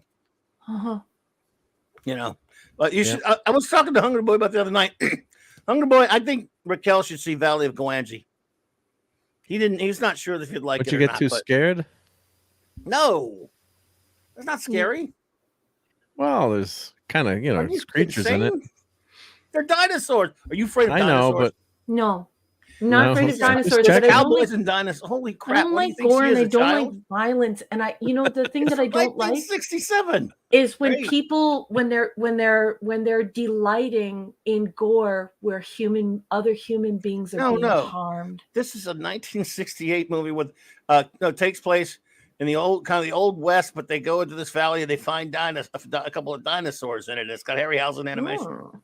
Well, I'd love to see it. One of the first films I remember going to see as a kid. Of course, I also, as an even younger, went to see When Dinosaurs Ruled the Earth, which, even though Harryhausen didn't do that one, Jim Danford did, the guy who worked for Harryhausen. But anyway, it's neither here nor there. Oh Let's see wow. what Michael Nirot says. just said that they fashioned that bird after prehistoric birds, and that's why it's so, you know, discombobulated. We have these very teeny tiny wings. It's a flightless bird, but it's got that parrot head and those eagle feet. Nirot, thank Okay. you, love you, Thank you. thank you. Okay, we have two differing opinions here. First of all, Gwangi is probably too violent for Miguel, says Michael. Okay. Several people get gored. I mean, it's gored by. That's what I was thinking. I don't think it's that violent. I don't know. I think you could handle it because there's still a story, and it's dinosaurs, and it's their claim. They're stop motion dinosaurs. It's not. Can I make a homophone joke? You can make any joke you want. Gored. So, and then you have thank you again, once again, for your kindness and generosity there, Cardinal Sin. You're too kind, buddy. Thank you, Gil. He says, I think the best Ray Harryhausen stop motion animation are the fighting skeletons and Jason and the Argonauts. I might have to agree with that. So it good. Scared the heck out of me when I was a kid. I loved it. That is, if that's not his number one, I don't know what is. I mean, that's incredible. Yeah. And Hephaestus's owl. Oh, Lasai. I love it. What? Gwangi was actually a Willis O'Brien story that never got made in his life, but Ray completed it, and of course he made the movie. Yeah, I love Valley of Gwangi. It's one of my favorites. I know a lot of people don't think much of it, but I love it. And I think you could handle it, Raquel. Remember, it's a 1968 movie. Yeah, How bloody could it be? Yeah, that's. I mean, you know, there's going to be violence in anything. You can't watch anything if you're worried about violence. Well, you know, the thing is that the way I like violence portrayed is that the evil thing that should not be done, and if the violence is its central theme is that is a place where no human should go. I feel warm and snuggly about that kind of thing, because then I'm like, I will hide underneath the covers or look between my fingers, like it just shields up. But I don't feel disgusted by it. But when people revel in violence, Clobby, you know, I hate it. I don't like it either. Really, I know we both hate horror. But that said, I watch a lot of. Hey, Donnie Pearson, welcome. Hey, Donnie. But I don't mind violence in action films and different things like that. It doesn't bother me, you know, or when it's like monsters fighting monsters, or, I mean, obviously when it's some kind of a monster film, I just don't like slasher trash or just over the top gory stuff. Just, hyper violence, not necessarily. Yeah. Thank you once again, Cardinal Sin, dude. You're too kind. Thank you. He says, I happen to have an extra copy of the Blu-ray of Valley of Gwangi if Raquel would like it.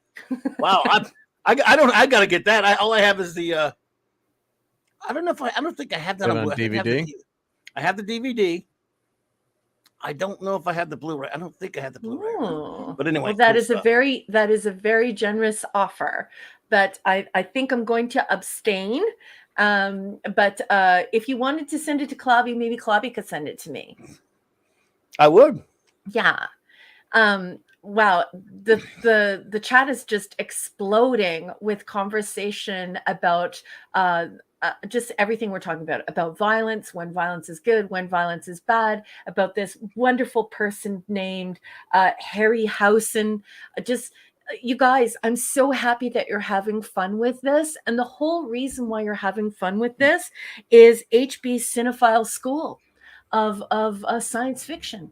It is a magical place, and we have such a good time. Oh, Forjet. Hello, Forjet. Forjet, welcome to the membership. And good to see you. Thank you for being here, Forjet. And there's someone, I forgot who was it that gifted the I'm bad about forgetting stuff like that. The memberships. Yeah, somebody gifted a whole bunch of memberships. Oh, yes. and I interrupted you to say who it was, and I can't remember. God, bad. I'll have to scroll back. Well, sorry, you know, let us know in the your agonizer, please. Yeah. Anyway, remember that. So anyone who's not a member, if you'd like to avail yourself of one of those, please do. And thank you again. Thanks to you for. I'm sorry about my stupid old memory. Zapras. Was it Michael Beacom or was it? Crap, I don't want to say the wrong person. No. Oh, I can't scroll back far enough. Pooh. I'll do it. I tell you, poo. I'll have to check it later. I'm Our sorry. Chat should put us or someone could tell us. my stupid memory. Zapper, it's good to see you. Yeah, the YouTube chat, you can only go back so far and then it cycles. Yeah. Yeah, Hungry Boy, you really outdid yourself this time, honey. Like, this is something, if I would have known about this film when I was young, I would have watched it over and over and over again. Like I have those other films. Jason and the Argonauts was so good. And the other one, I forget the... Yeah. What's the other one? Which one? Of Harryhausen? Yeah, the one that's really big. First Men in the Moon. I think you saw that one. Yeah. And there was another one. I think you should see... Hey, Picasso. 7 Voyages of Sinbad. Oh, yeah, that one's a good one, too. And like, of course, how did I not know that it's the same guy who makes this same beautiful thing? Like, you guys know that, like, this is like a drug for me. Who needs drugs when you look at early mechanization? Like, when you look at, like, a Rube Goldberg, like, when you look at that kind of machine, or you look at early mechanization, beautiful exposed gears and analog drive, it's just so much fun. And when you see this, it's so beautiful. Of course, you worked on Mighty Joe Young, right? So you worked on that. Yes, Cardi, that's it. Clash of the Titans. Clash of the Titans. Clash of the Titans, one of my all-time favorite movies. Thank you, Cardi. Earth versus so much for that. Right? He says Clash of the Titans, which I love. The original only, of course. The second one. I saw that the same day I saw Raiders of the Lost Ark in 1981. Nice. Yep.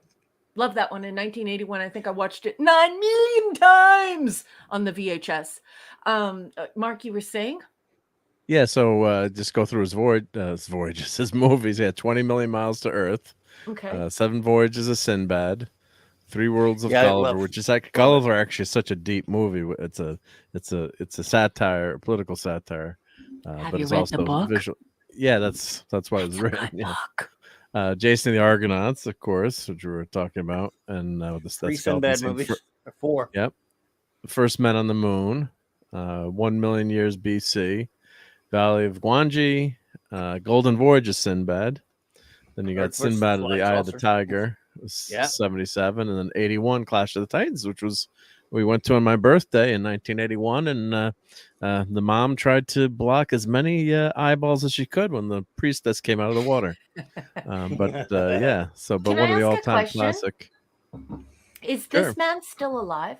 No, unfortunately, he passed away. May I please ask, like, can we talk about this person? And why isn't this person the most famous person in the entire world? Famous. Oh, he's very famous. He's big now amongst geeks and cinephiles and stuff. He's gigantic. He's legendary. I mean, anybody who knows, of course, I haven't been to film school, but anyone who's been to film school that isn't talking about Harryhausen is not been taught well. At most, anyone who is any kind of a film buff of any kind knows Harryhausen, whether this is glorious. Films or not. Like, Clubby, did he ever make anything you didn't like? Because everything that I've seen that he's made is like Icar. You know what Icar is, right? It's exactly like Icar. Like, if you could imagine what powers the gods, it would be these films. Like, these films are so good. They're as good as books. And they're beautiful to look at. They're immersive. You escape. The world feels new. The world feels like a mystery again. Like when we weren't sure what was in the Arctic or Antarctic, or when we weren't sure what was in the Cook Islands, or it's the Cook Islands, because it's named after Cook. I was just wondering if it was plural or singular. I'm thinking out loud there. But, the world is new and strange is a very powerful mechanism in these films. And this person is a preternaturally gifted storyteller. It's just fantastic. Like, can I ask everyone right now, is there anything that he's made that stinks? Because I think this guy like poops golden eggs. Yeah. I'll give you proper credit to you, Hungry Boy. You did well, you Mr. Curator. Well done, sir. Thank you so much, Cardinal Sin. Cardinal Sin, thank you for the $4.99 super chat again. Appreciate you, buddy.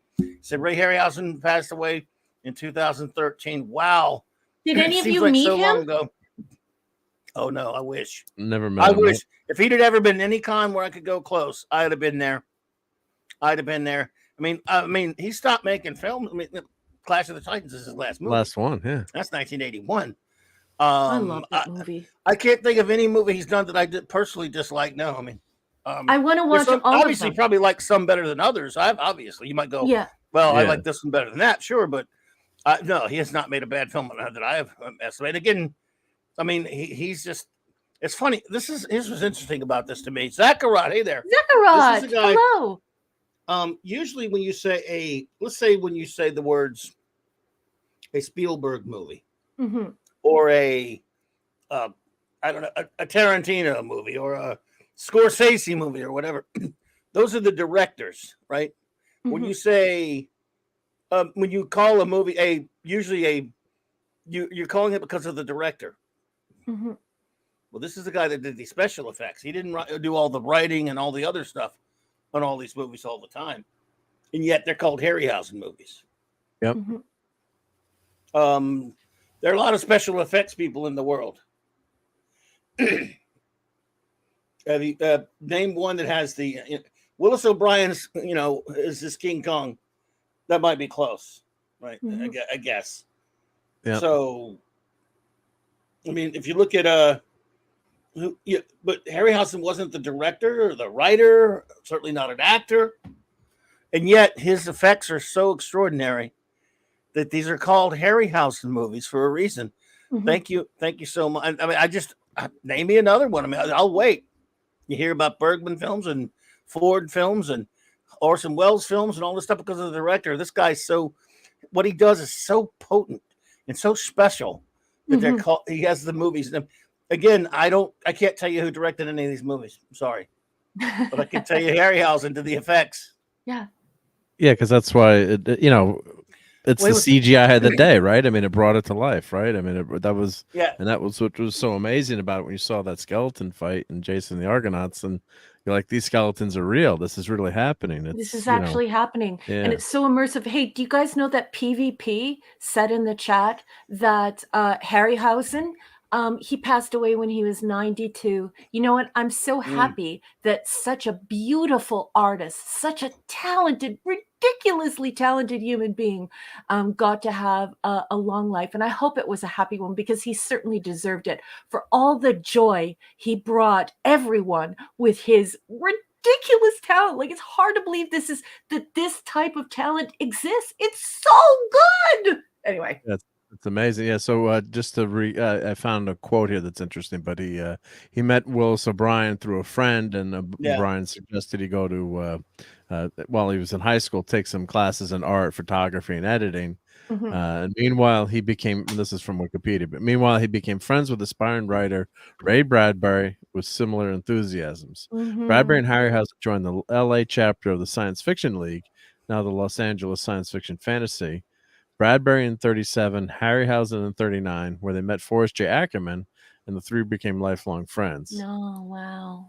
So that's, by the way, I want to say thank you. By the way, I want to thank you, Cardinal Sin. Yay. He said, I have a couple of documentaries that a friend of mine made that are no longer available, that I have interviews with Ray Harryhausen and Ray Bradbury. And they were both in that John Landis film, Spies Like Us, by the way, for a brief second. Oh, wow. Thank you again for this one. Again, Cardinal Sin, I appreciate you. In Army of Darkness, there is a sequence, which I love that movie, by the way, of the skeletons fighting that is an homage to Jason and the Argonauts, Ray Harryhausen. Yes, I love Army of Darkness. And again, a lot of people are saying stuff like he was the director of animation, which of the effects. It's true, and saying stuff like Retro No Girl said, he did develop many of the films from their own stories. No question about it. I'm just saying, usually movies are always called by their director, and you never hear, other than giving credit to how good the effects are, you don't hear. Who's an example? John Dykstra, great, or even Stan Winston. You hear that, you know about their film credits. You don't hear people call Jurassic Park a Stan Winston movie, or Star Wars a John Dykstra movie. You see what I'm saying? Yeah, I got it. This is how potent. That's all I'm saying. This is me definitely not taking it away from him. On the contrary, how extraordinary this man was. His work was. I have photos of me and Forrest Ackerman. Cool. Thank you so much for Who's this that? other. He is Mr. Science Fiction. I've met him as well, Cardinal. Never heard of him. I have no Invented idea. the term sci-fi. He invented the term fly. Oh, that was like a pejorative before, right? No, it's okay, but before he was a major collector of film props and toys. I've talked to you about him before. Yeah. But you guys are geeks. You guys are like, open up the Geek Encyclopedia. They call him Mr. Who Science is standing in the background in this 1971 film that featured butterflies? And Mark's like, oh, I know, John Smith. Like, you guys are ridiculous. Corey was Mr. Science Fiction. Forrest Ackerman, and people loved him, and he was amazing. So yeah, and he knew all these guys. He was friends with Harryhausen and all these guys. Oh, that's why Cardi's so bringing it up, because he knew all of them. Okay, and he also published a great magazine called Famous Monsters of Filmland, which was a classic. Oh, nice. Why we got all the other good ones. Thank you so much, Wolfie, for the $10 super chat. You were too kind. He says many of the methods that Harryhausen used inspired Phil Tippett, who did the AT-ATs and the Tauntauns and the Empire Strikes Back. Harryhausen is really at the core of many of the 80s and 90s groundbreaking creature effects. He is, in terms of crazy special effects, in some ways, maybe the Jack Kirby of cinema when it comes to the visuals. He is just, and that, that's for me, that's coming from high praise. Yep. He was just a master. I love him. Michael Beacomb's freaking out.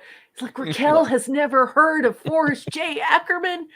And he wrote books, yes, too. She has. I've talked about him with her many times. She just can't remember everything. It's true. And the thing is if I asked you to flesh out Derrida, I think you might find yourself in the same position. Do you know what I mean? So we all have our areas of specialization. Right. But, when people first started coming to YouTube, I found that there were a lot of people, especially women, who were sort of overplaying their hand of how much they knew about geekdom.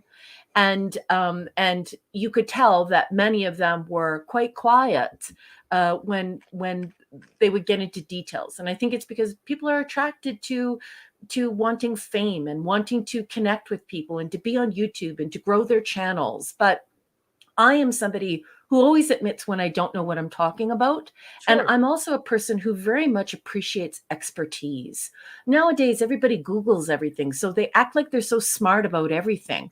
There are things that I'm smart about, but there are a lot of things that I want to learn from you about. And I don't know a lot about geekdom. And so I don't pretend like I do. I don't know a lot about filmmaking, but I can explain to you the difference between Turbane and APA, and why you would use an ampersand instead of an and in in-text citation and things like that. So that's why you guys always hear me say, well, I'm a nerd and you guys are geeks. It's because it's a different thing. But an ampersand, what the heck is that? I'm just kidding. I just love learning. Ampersand. Yeah. No, that's great. Yeah. Do not feel like you're being attacked in any way. You're not. They're teasing you. Because, okay. Yeah. We're all friends here. They know. They're just ribbing you. They know. Yeah. I'm honest about it because, I want to learn. And, what's really funny is people have used Google to take away expertise. It was really funny because, when I first got on Twitter with my original account and I met Clobby, I started watching the way that he would talk to people. And instead of having these normal weird arguments with people where it was like a one-upmanship, his style has never been that way. I met him like 2.5 years ago. His style has always been celebration and education. And so that's one of the things that attracted me to him, because I was like, oh, so this is a geek who actually knows what he's talking about. This is really cool. And so it made me as an academic go, hey, I want to hang out with this guy. This guy knows what he's talking about. So, yeah. And that's how we wound up being friends, and he doesn't mind hanging around with a nerd, that's right. A nerd with very limited knowledge in films, gaming, comic books, merchandise. I don't know anything about merchandise. What else don't I know about? Merchandising. And t-shirt collecting. I don't do the t-shirt collecting like the geeks do. Hey, DJ Ronnie G's here. DJ Ronnie G, hey there, my friend. Yeah. Good anyway. to see you. Yeah. So, wow, that was a wonderful conversation about. I mean, look, I could talk Ray Harryhausen forever. And you made me want to go watch this again. And when you did, for a second, I thought Ray Harryhausen, it became From Outer Space when you were doing that. Sometimes I always confuse it with the Harryhausen film. It came from Beneath the Sea. Okay. One of his earliest. Yeah. Thank you so much, Cardi. You're too kind. He says, for 999, he says, Raquel is right. We are proud of our geek knowledge. It's a badge of honor, just like academic achievement. Exactly. Yes. Except I would like to have a little academic achievement. My geek knowledge has got me nowhere. But what's so funny is if we lived closer before the stupid vid, like before all this stuff happened, if you were living in my area, I would have had you come in and speak to my students about like publishing comics, the art and discipline of comics, how you market comics, how you were running your store, and how you would meet consumer needs, how you would choose a new a comic or a new comic book artist. The stuff that you taught me about, like how there's a different artist for the cover and how the panels work at moving the story along, and lacuna, how a panel can create lacuna and things like that. I would totally have you as a subject matter expert in my classroom anytime. And I told you that when I first met you, when I was still teaching at the college. And I think you're amazing. You are amazing, Clobby. And so is Mark. Mark's a brainiac. He's just quiet. I would like to teach a class, but see, I would have to be Groucho from Horse Feathers, not to walk in there and just say, all right, everybody, stand up. Now sit down. Now stand up. Why are you standing up? I just told you to sit down. I did not. You young lady, you better report to my office right now. Yeah. I don't know. Just give me a few minutes. I'll be there for you. I don't know. So you could say that, like, I believe in subject matter expertise. And I think that can happen in a number of ways. It doesn't just have to be academia. It can be through extreme experience that's not faked, when you become an actual subject matter expert because you are immersed in that field, and you go out of your way to educate yourself about every aspect of that field. And certainly that was the impression I got from you, Clobby, and it's why we became friends. I was like, this guy's a genius, and he's like so humble about it, and people love that about you. Whoa, Stuntbrat was on Spaceballs. She doubled Princess Vespa. I'd like to. That's awesome. I'd like to double Princess Vespa. I take both of them right now. She's a sure thing. Stephanie Zuniga. Yeah. She was actually in one of my favorite movies. Is Zuniga, The Sure Thing, and of course you watched her on Melrose Place too. Clobbering Times, I know. I did. Yeah, you did. I mean, yeah. I'm sure. Yeah. But that's awesome, man. God, that must have been a fun set to be. That must have been. Yeah, Stuntbrat's been all over the place.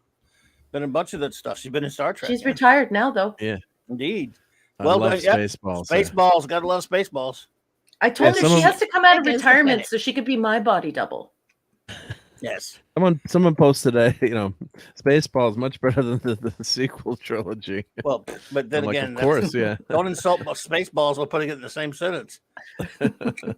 First time I met Ray, I brought him a book to sign with a picture of Gawanger in it. Oh, unfortunately, the book said horror movies. He hated that label. Wait a minute. Michael Beacom, you met Ray Harryhausen? Did you mention that earlier? And I missed it in the chat. Yeah, and he's got some friends. Yeah, I starred a couple of ones too. Yeah. Oh man, dude, jealous big time, buddy. And he had a friend who stayed at his house in London 3 times. That's amazing. Thank you. Carter says, I bet she gives great hell, but quoting some Spaceballs. That's the line from the movie. Yep. Yeah, of course. Thank you, Scarty. Oh, dear. Oh, dear. And that's one of my favorite things that I got was the Harryhausen collection someone gave me. Oh, yeah, you have one of those box sets, with all the movies. Yeah. Well, Raquel going to get at least 2 Harryhausen films this coming Monday and Tuesday. Yay! That's great. I love it. Everyone, this is what happens when you hang out at HB's Cinephile School of Science Fiction. Zathra said, I doubled Spaceball 1. I'll have the cleavage. Ludicrous speed. Ludicrous speed. Yep. It's an asshole, sir. They're all assholes, sir. Let's see here. Michael says, Bruce Crawford knows Ray's family. Ray stayed with us here for a week. I got to drive him and his wife around town. Oh, my goodness. That's amazing. Yeah. Yeah. Well, That's fantastic, my friend. That just cherish that. That's just he's one of the greatest. Yeah, man. I have not seen this in a while, and now I want to watch Mysterious Island. I want to go grab my copy of Gowangi. There's so many other of his movies that I don't have. I'd like to get that. The thing is, there's so many. How many collections are there right now? They collected all of them.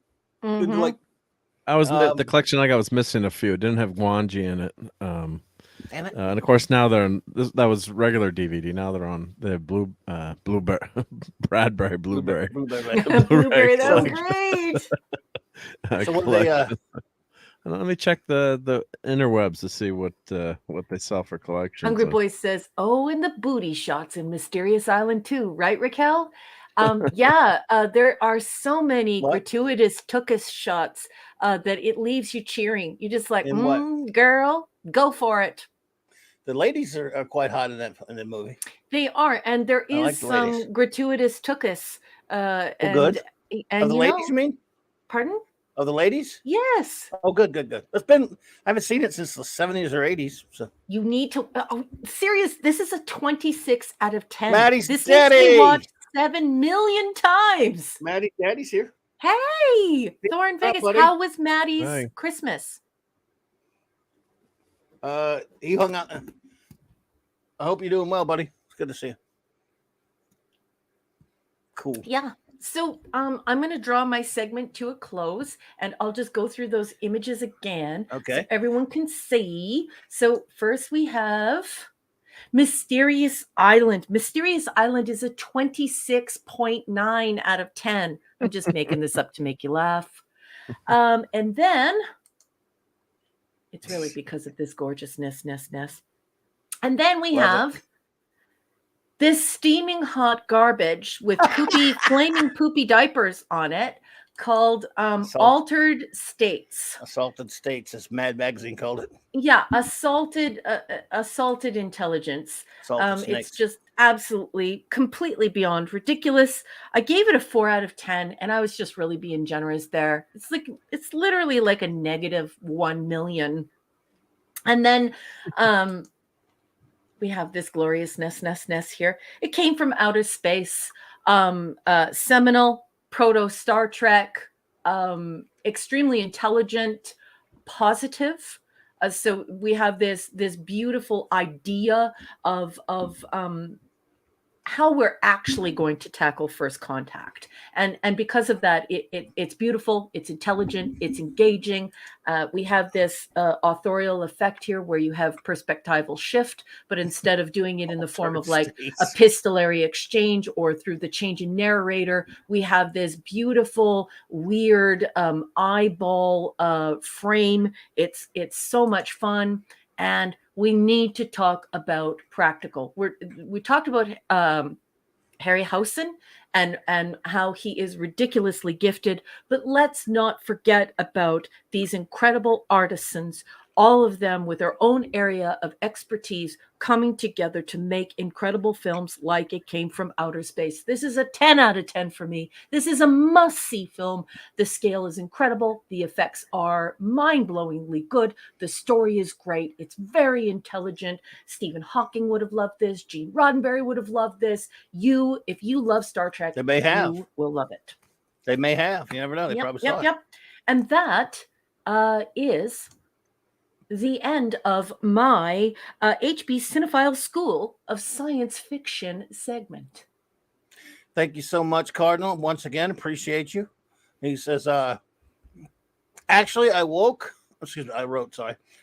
my thesis paper on science fiction. It's on academia, EDU. It's called Cyberpunk, the Genre That Wasn't. KU is one of the only schools where you can major in science fiction. Oh, wow. Cool. Nice. Very cool. Interesting. Very interesting. Excellent. Well done. That's pretty damn cool. Now we have, let's see here. Did you see what okay, saw that one. We got a couple things from Michael B here. Okay. It says my friend Bruce Crawford had this shown in 70 millimeter in a Cinerama theater with Ray Harryhausen in attendance. Beyond awesome. That is fantastic. Multiple times. He spent an entire week in Omaha as our guest in 1994. Came back in 97, and we saw him in St. Louis and Kansas City. My friend Bruce Crawford has stayed at his house in London 3 times. Incredible. That's amazing. And now Michael also said, Raquel, and Clobber tells Raquel, we need to sit down and have a long talk about altered states. Oh dear. I feel like perhaps the sax and violins and the sex and violence was disturbing, and some of the themes were lost because of it.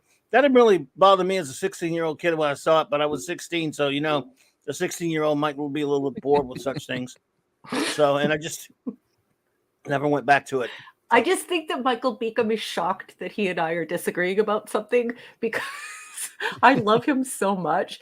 Cassandra Beacom and Michael Beacom are like 2 beacons of light in this community, and they always bring that vetted material. They never talk out their butts. They're always bringing the receipts, as the cool kids say, and they're enlightened people, and they're very passionate about science fiction and about our science fiction community. And so I just think he's just shocked because we finally hit a boulder in the road. Oh, it happens. It happens. Yes, it happens. It happens. But we will overcome it. Don't worry. That was a great segment. I really enjoy that. I'm really enjoying these with the science fiction. You and the whole presentation with the science fiction movies. Hungry Boy, you really are a curator, sir. And you were a lot of fun with us Monday night. What a great time we had. And of course, Mark D hung out with us a little bit on that as well. And that was a lot of fun tripping up the tripwire, buddy. Boy, did we show him. Tripwire, in fact, was trying to sabotage us. Yeah. Pictures all disappeared. Yeah. But Bathurst said he met Pauly Shore, if anyone cares. Well, I'm sure Pauly Shore cares. Who's Pauly Shore? That's funny. Whoa, way to hammer that home. Good Lord. Even I know who he is. He's an unfunny comedian from way back when. I guess he's still around now. I don't know. Okay. But Zach, that's cool. Into the conversation? Zach, it was his pleasure. Maybe not yours, but his. So. Well, I love Zathras. So if that's an inside joke, Zathras, I think he was just making fun of Pauly Shore. And he probably did beat him. I have no idea who Pauly Shore is, but hysterical. That's the funniest part, that you didn't know who he was. Yeah. No, it was an MTV VJ too back in the day. Yeah, but we didn't have MTV. You didn't have MTV. Wow. No, we had Much Music, guys. You know that MTV is not allowed in Canada.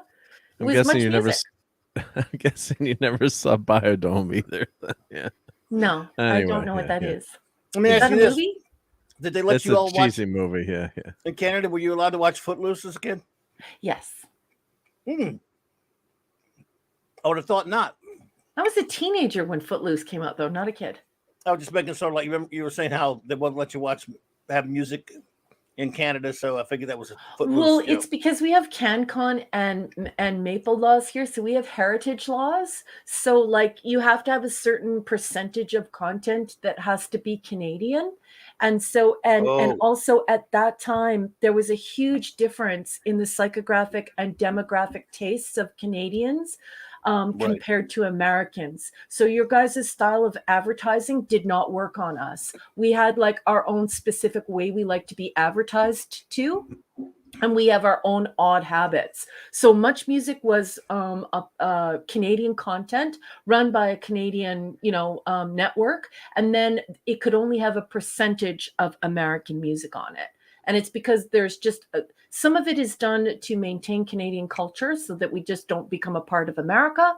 And some of it happens organically. Like if you look at the sociological evidence with regard to shopping malls, all over the world, shopping malls are being abandoned and no one is going to them anymore. In Canada, shopping malls are going strong because it's cold here and people like to be able to shop in the warmth. But more than that, did you know that Canadians tend to not want to buy something until they've touched it? So they want to make sure that it's good quality, that it's something that they want to have. So I our can see that. malls are thriving. So when you think about MTV and you think about Much Music, just think about the slight differences in culture and what we like. And like if there's yelling in the commercial, we tend not to pay attention to it. Like that Baptist preacher or loud or commercials and things like that. So there are a lot of nuances to it. I'd need to refresh my memory with the No, I got you. research Sure. about the differences. Yeah, but yeah, so No, some just- of it is governmental and some of it is cultural. That's what I'm trying to say. I never knew you didn't get MTV up there. That's just that's what I was curious about. Let's see what's going on here. So we got. Thank you for that. I will check that out. Michael Baker sent a link. Okay, appreciate you. So, Mark, you got anything going on? Or Sure, yeah. You go ahead with yours. I'll do mine. Well, next. I could show a couple of things that I got for the holiday. So if anyone's interested Yay! in that, I'm gonna go handle something while you guys. Okay, honey, you go ahead real quick. So let me turn camera 2 on. Let me switch my camera setting here. Hungry boy. Making fun of what's allowed to be called cheese in Canada and what isn't allowed to be called cheese in Canada. Now we got some good Pauly Shore comments in the chat. So here, let's see what I put my lights on here. So what did you get? Oh, I'll make myself let's make it full screen here. You have my book there. You of course, are the sweetest, most loyal friend ever in the whole world. Got to keep the book there. Yep. What did I ever do to deserve a friend like you? Thank you. Oh, what did I deserve a friend like you? So let's go both ways. So here's my Grogu. He's cute. Keychain, and he don't want to zap the camera, but he. Oh, neat! It's a flashlight. It's a flashlight. So a keychain with the flashlight. So that's if you ever cute. lose Grogu, yep. Very nice. I got this was in the stocking.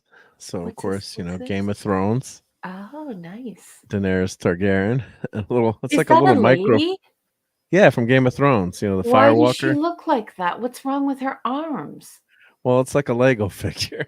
Oh, okay, that makes sense. Okay. I think it's like a Lego. Yeah, so it looks like it's mega. Yeah, it's a Lego ripoff. So okay, Santa brought that. So we're not going to criticize Santa. Neat. Well, if you don't qualify it as a form of Lego, you're kind of wondering what's going on with her hands. You know what I'm saying? Funny. Look at her hands, and then think to yourself, why does this look like this? When you say Lego, I'm like, oh, okay. But otherwise, not good, Mark. Santa didn't bring the version when she was walking through the fire. Come on, Santa. In her birthday suit. So it's the same guys as Halo. Oh, nice. And Halo is a video game, right? Video game, yeah. They just made a TV show that I haven't watched that I hear is not so good. But and Halo is first-person shooter game? First-person shooter, Master Chief. So there's a whole sci-fi storyline in the game. Nice. But I haven't watched the new series. Of course, Santa got me this nice Reese's peanut butter bars. I haven't opened these yet. So cool. So next to the creation of women, I think God deserves credit for peanut butter and chocolate. Thank you for that.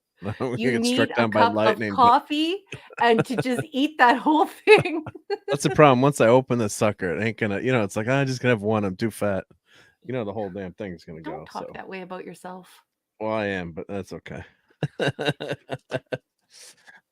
Diet start next year. Now this is a really cool book. So I love. Oh, what's this? I love paper airplanes. So I've always loved paper airplanes. Up! So Star Wars foldable flyers. Okay, this is something I could get into. Yeah, so I'm gonna put the mic down. I'll flip through some pages. Okay, go ahead, sweetheart. Neat. Oh, I mean, come on. Totally cool. Really cool. The Starfighters. Nice. Oh, so cool. Very nice. so you probably can't hear Okay, me. so here's the instructions. Hold on for 1 second. We have a wonderful super chat from Gil Cardi. Cardi says, Halo is ripped off of Larry Niven's Ringworld. Thank you so much for that, Cardi. That goes to keep the lights on at CLOBBY'S virtual comic book shop, and I really appreciate it. Yeah, see, this is the nitty-gritty of it, right? Mark, you know I love puzzles, so this is very cool. So this is like here's the Falcon. Yeah. And they show you, so you actually rip this out of the book. What? Cut out this space. Yeah, and then you make the planes. Yep. Or you could do a photocopy of it, but you rip it out and you make it. No, you should do a photocopy of it and then just keep the book. Like, what do you guys think in the chat? I think you should totally do a photocopy of it, a high-level photocopy of it to do the actual paper airplane, but I don't think you should cut up the book. That's a hard no. Can I get some backup on this? Tim Hayes, good evening. Guys, he can't cut up this book, right? Or what you could do is scan it and then do it that way. Yep. Oh, Chris is saying they did not make a Halo TV series. They made a TV series called Halo. It's not the same thing. It's Abomination. Yeah, I heard it was bad. I haven't watched any of it. So this is really neat. I really Tim like Hayes. Hey there, Tim Hayes, and thank you, Cardinal Sin, for that. I just got back and saw that. Sorry. Glinzer is agreeing with me. He's saying hard no. Hey, Glinzer. Thanks, Cardi. Appreciate that, but I had to handle something. My legs were all messed up. Needed to stretch a little bit. Well, honey, you can always take a break. Oh, look at this. Mark, turn it, honey. They give you tape. They give you tape so that you can peel the tape off. Yeah, see, everyone's saying Team Raquel, no Cuddy. No Cuddy. I hear you. Oh, Tim Hayes is saying this is a comics division raid. I love comics division. He is a good friend. Okay. So that's really sweet of him. Love him. We love comics division, Halo comics division. Yes, indeed. We got a lot of wonderful friends. A lot of great friends over there. You have to scan this or photocopy it. You can't. No, this is a hard no. The chat is. You're going to be in so much trouble with the chat. What's the deal? He's going to teach you. That's the wrong thing. Yeah. Okay, you got to show Clobby what this is. It's a Star Wars paper airplane I heard book. something about it. Okay. Yep. So I love paper airplanes. Very I actually cool. designed my own paper airplanes. This is some Christmas stuff you got. Yep, Christmas stuff. Yep, some of the stash I got. Yep. Cool. So that's a fun book, and of course, not to make you hungry, but I don't know if you saw that. I've grabbed a few of those not too long ago when I shouldn't have. Went to the store. You see that sucker at the store? Yeah, and you are correct. If you can not eat that whole thing after you open it, like in about 5 seconds, you are not human. So hail to Tim Hayes. Yeah, I'm away from the computer. And a Kinder egg. All right, let's open it up and see what the surprise is. Wow. Uh-oh. There are some states where you can't get Kinder Surprise. It was banned in your country for a while because it was deemed unsafe. So I was sending them to the United States to my friends. I sent some to Nick Weiser. I sent some to Nick Weiser's daughters. Contraband. I tend to agree with Cardinal Sin on this one. He said, no, it's a book for kids. They're supposed to cut it up and make it paper airplanes out of it. That is true, buddy. I gotta admit that's true. Why are you scooping it out? Thank you, Cardi. Cardi says, I've had both Raquel and Clobby on my channel. Comics Division won't even return my DMs. Oh, thank you so much for that super chat. And he's just a busy man, that's all. Yeah, he's super busy, but he doesn't mean anything by it. He's a very caring person. Mark, now I see how your government got away from not getting sued and addressing the safety concerns. You guys aren't putting the toy inside of the egg anymore. Yeah, because Americans aren't smart enough to realize that there's a toy that they shouldn't eat inside the egg. One side is the chocolate and the other side is the surprise. Okay. And Stuart Mitchell, that is the single volume of my stories, but he has a hard copy, which isn't available in my country. It's available only to Americans. And I didn't even get to proof it because they won't send a copy of it here. But Mark looked through it for me and we checked the spine and stuff like that. And so it looks good. And Stuart, it not only has all of my stories, it has a 10th story that is only included in that collection, so you can't buy it, and it's called Tallulah. It's the final story in that particular unit of stories. Hail the comic relief crusader! Hey there, and I see what you said. You never know with stuff like that, Cardi. Some people just don't get their message. In the comics division is a great fella, nice guy. So thank you, Santa. Yeah, so I was missing Black Widow. I had like 4 Captain Marvels that I didn't want. So okay, finally just wait 1 second, guys. Michael Beacom says, I'm going to bed again. Raquel, check out Bruce's movie website. Didn't mean to sound like such a name dropper tonight, but I love Harryhausen. Cool.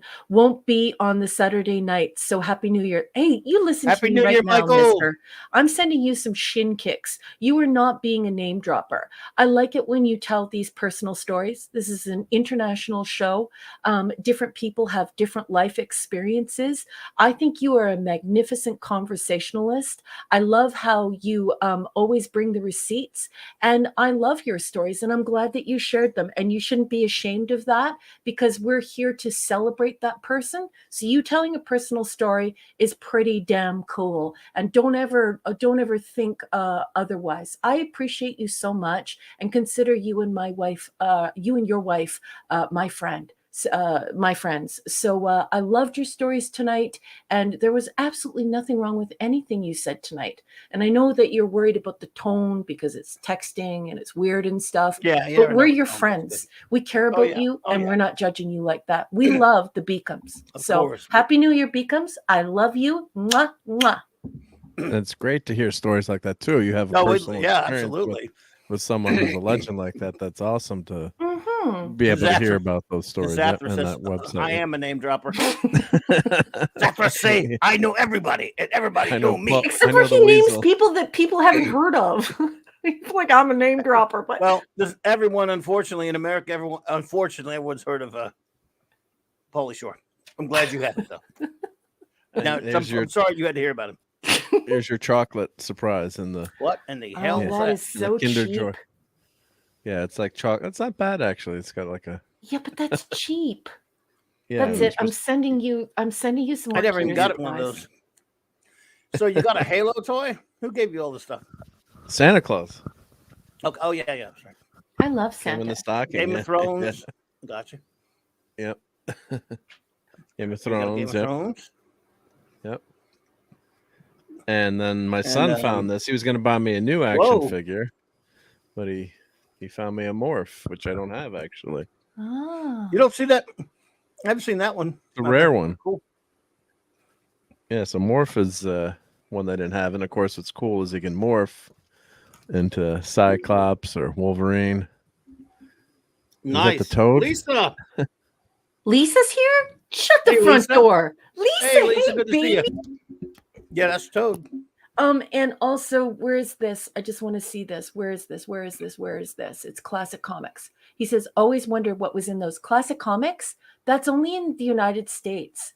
Outside of the United States, it's a hollow egg, and you bite into it, and there's a puzzle inside with instructions. So sometimes it's like a little car or a little robot or I don't know. I have stream brain, so I can't think of what it would be, but it's like a Cracker Jack toy if you're American. Yeah, exactly. But you have to put it together. That's the whole idea. It's small pieces that you put together, sometimes so intricate that there are actually instructions that go with it. But in the United States, it's 2 half eggs that are sealed. One side, I don't know what that pathetic amount of chocolate was, and then on the other side, where you guys put the toy. And it doesn't look like the toy has very many pieces. I think he just put her head on and that was it. So anyway, Classic Comics. Never had one. That I will send. Anyone who wants a Kinder Surprise, please let me know. I'll show you. Maybe I'll do a video on a Kinder Surprise. There you go. Diesel, thank you for those kind words. He says everyone should go buy Raquel's book. It's really good. And to do so, there's a link in this chat and, of course, a link in my description below. Everybody, I love please. you, Diesel. Thank you, sweetheart. Mwah, mwah. I'm so happy you love the book. Wasn't Morph only on the show? And Shooter says Morph is third Originally? face is the evil Morph from the animated series. Thank you for that, Shooter. Didn't he start out on the show and then they put him I in think comics? he started on the show and then went to the I think comics. he I did. could be wrong, but I can't think remember so. because it wasn't in when I was reading them. But yeah, I didn't like Morph on the show that much. I didn't That's a cool look up figure, this figure, but I think it's one of the later series because it's got Shatterstar and Strong Guy on there. I'm trying to remember Bishop. I'm That's a looking cool at figure, Strong though. Guy's a good figure. I got Strong. I'm looking at Strong Guy right now, but you probably got most of this. I have most of these, but I can't grab them from the ceiling. But Strong Guy was always Strong Guy. The poor guy with at his this head point, no coming out one of would his disbelieve chest. you. Yeah, but I don't have a Strong Guy. Did the Comic Brood Relief was good, too. Crusader just get here, or am I Yes. like, okay? Yes. Good evening to the Comic Relief Crusader. Hello, Alberta. Nice to see your shining face. I shouted him out. I didn't. Yeah, I'm just totally. You know what I mean? It must be the It holidays. happens. Don't worry about it. You got some cornflakes. I got cornflakes. So That's a small box. Nick Weiser might like these since he likes cereal. Oh my God! Cornflake socks.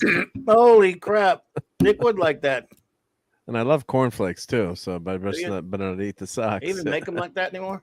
I just got they still make cornflakes. Oh yeah, I love cornflakes. Can I ask a question?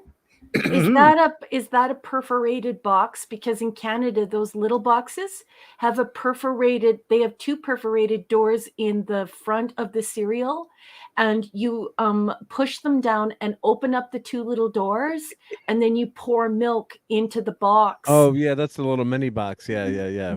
Does that do that in your country as well? Yeah, like we usually get those at like scout camp, so they give you. But now they've stopped doing that, and they give you it's plastic bowl with a pull off top. So in the old days we used to have those boxes with the perforation, and then you'd you cut it open. Those out yet? No, let's take them out. Yep. They're not mint in the box anymore. Oh no. They minted the socks. Why didn't they buy you two? Wow. Cute. Jesus. Cute. Cornflakes socks. Okay. I guess they have other cereals, I'm sure. Yeah, they got like my son got Raisin Bran. No, he got like Flintstone. Well, that wouldn't be Kellogg's. Fruity Pebbles or Right. Well, it's actually copyright Kellogg's, so they get the. That's what I'm saying. This is Kellogg's. Raisin Bran is Post. So. Yeah, so they got the license there. Yep. So I've purchased hamburger socks for men that I love. Have you seen the hamburger socks? Hamburger. Yeah, they have hamburger socks that are folded up and they look like a real hamburger, and they're in like a hamburger box, like the 1980s style from McDonald's. Weird. And you buy the socks and the person opens them up, and as you unfold the hamburger, like they're Big just Mac long socks. Yeah, like a Big Mac box or something like that. Yeah, exactly like that, boss. Weird. Well, that's weird, wild stuff. I like the chicken ones better. I don't know why they got like camo cornflakes, but because they're funny. Oh, hunting for cornflakes, I guess. Yeah. Do they have cuckoo for Cocoa Puffs? Oh my goodness, I haven't heard that forever. Nice. Right. What about me Lucky Charms? They need some Lucky Charms socks. Lucky Charms. There we go. Okay, so wow. Grogu. Why? Yeah, God, so this is why? Why God? Why does Grogu need to hold your cell phone with using the Force? He also poops light. Show Clubby how he poops light. Why does it look like he's sticking out of Oscar's garbage can? It's so true. That's what it looks like. Mark, show him pooping light. Will you show him pooping light? Yes, I will. Yes. No, where did he go? I don't know. Where'd he go? You don't know. The Woke Breaker's here. Hey, the Woke Breaker. Hope you're doing well. Hope you had a great Christmas. What the hell's that? He's pooping light. Keychain. I got a keychain thingy. I got you. Keychain. Yep. Oh, poor guys. I didn't know you were a Grogu fan. I like Grogu. Yeah, he's fun. Yeah. And of course, my The kids Hungry got Boy you know just called it fecal lumens. Wow. Holy crap, dude. this is a cell phone holder. Yeah, I gotta free him out of the box. Oh, Yes.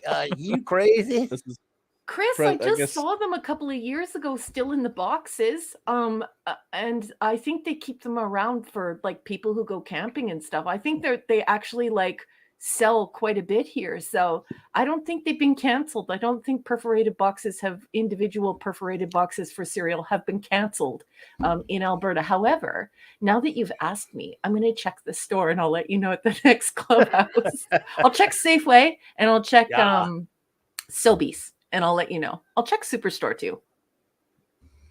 Nice. Well, that's cool. Does Grogu talk? Come on, Grogu. I don't think he talks. Probably having trouble getting that because of the microphone in your hand. Sorry, yeah. Frankenberry for the win, he says. Yeah, Frankenberry. Didn't they ruin that? Remember they brought Frankenberry and Count Chocula and all those back in there. Here they changed the type of cereal in it. So well, they made him try to make him too healthy. Yeah. Yeah, I heard that. I remember that. And I said, Darius, it's not hard to pour milk from a bag. It's not. It's really easy. And we have little jugs that you put them in. But when you're growing up, you learn that you can even pour milk from the bag with your hands. You don't even need I don't know. I have stream brain. I want to use the word decanter. You don't even need the milk bag decanter. You can do it just like with your hand. That's weird. It's like you just learn. You know what I mean? That is weird, wild stuff for sure. And you always make sure you cut the hole really small. You can't cut the hole like super big, otherwise you get the milk everywhere. Oscar the Grouchy took his garbage can. Now he's living in it. Yeah, that's dumb. Like Grogu the Grouch. That's dumb. Sorry, that's dumb. Dumba. So you put your cell phone in there, I guess. Oh, is that what that is? Oh, okay.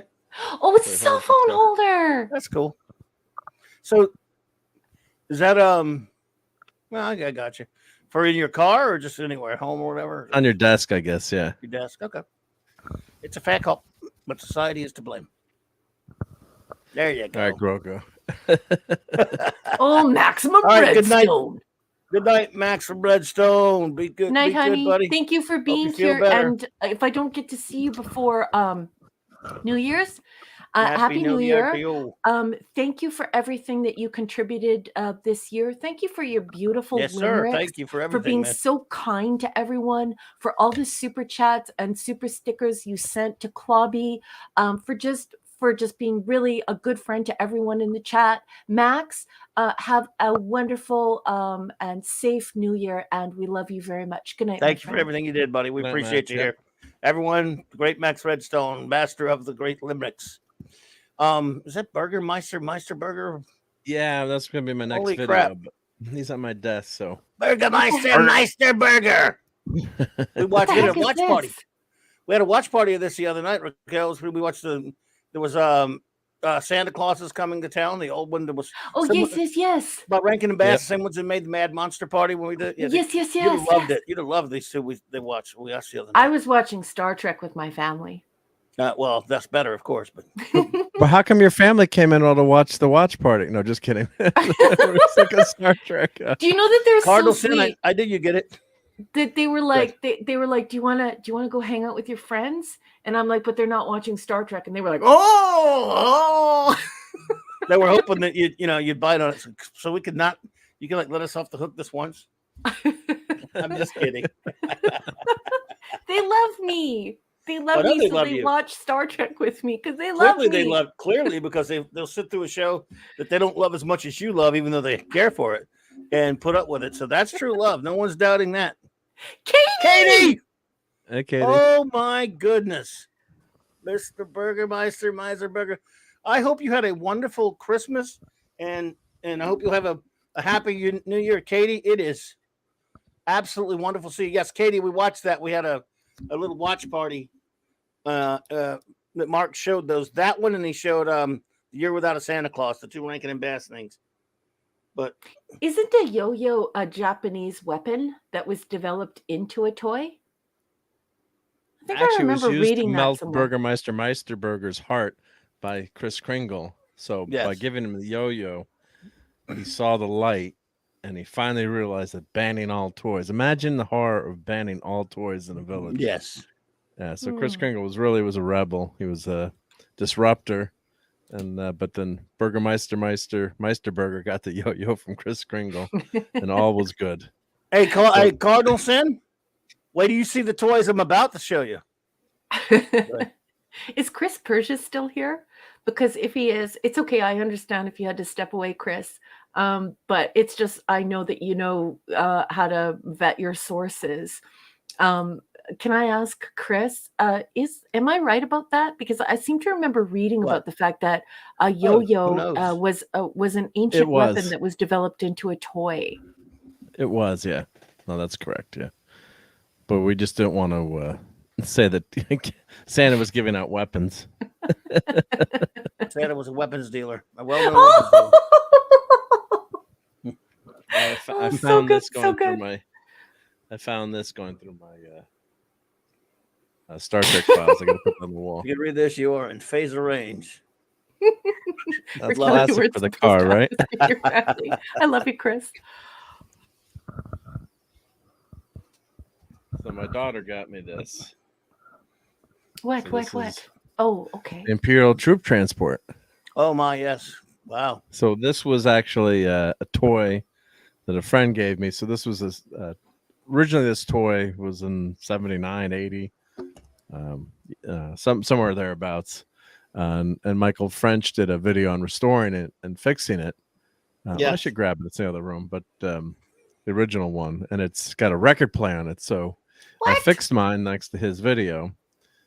So before you had electronics, so there's a little spring-loaded record player that works with gears and a rubber band, basically. And so I got that working again, which is really cool. And so this is the new version. So this vehicle that appeared back in the 70s in catalogs and in toy stores never appeared in Star Wars, and it finally appeared in The Mandalorian.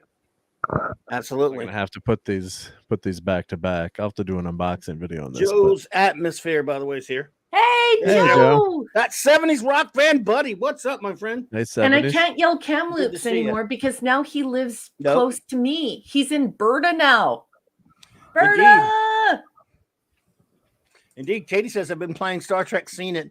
I have one of those scene games as well.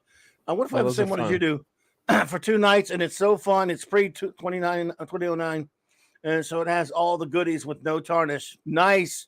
I think I have one. I don't know if I have the same one you have, Katie. Mine has I think it has looks like that. It covers original series through up to way pre-filth trash. So I've never played it, unfortunately, but I played other Seen It games, but still very cool. Too bad we can't play it on here because I guess you get nailed with the all the scenes, play right? It on a stream. No. Stream, right? Yeah, you could play it for fun, but yeah. So I do, and so I do have the original. And Scuba has his. He says thanks to Retro Blasting too. Yeah. So wow, I was able to fix that. Got original series in Voyager for Christmas. You mean is that good? Katie? No, did you get the series? You mean, or you got the scene one? I think you mean. Anyway, oh my goodness, yeah. Very cool. So yes, so I got to restore mine. I got I just got these from Fleabag.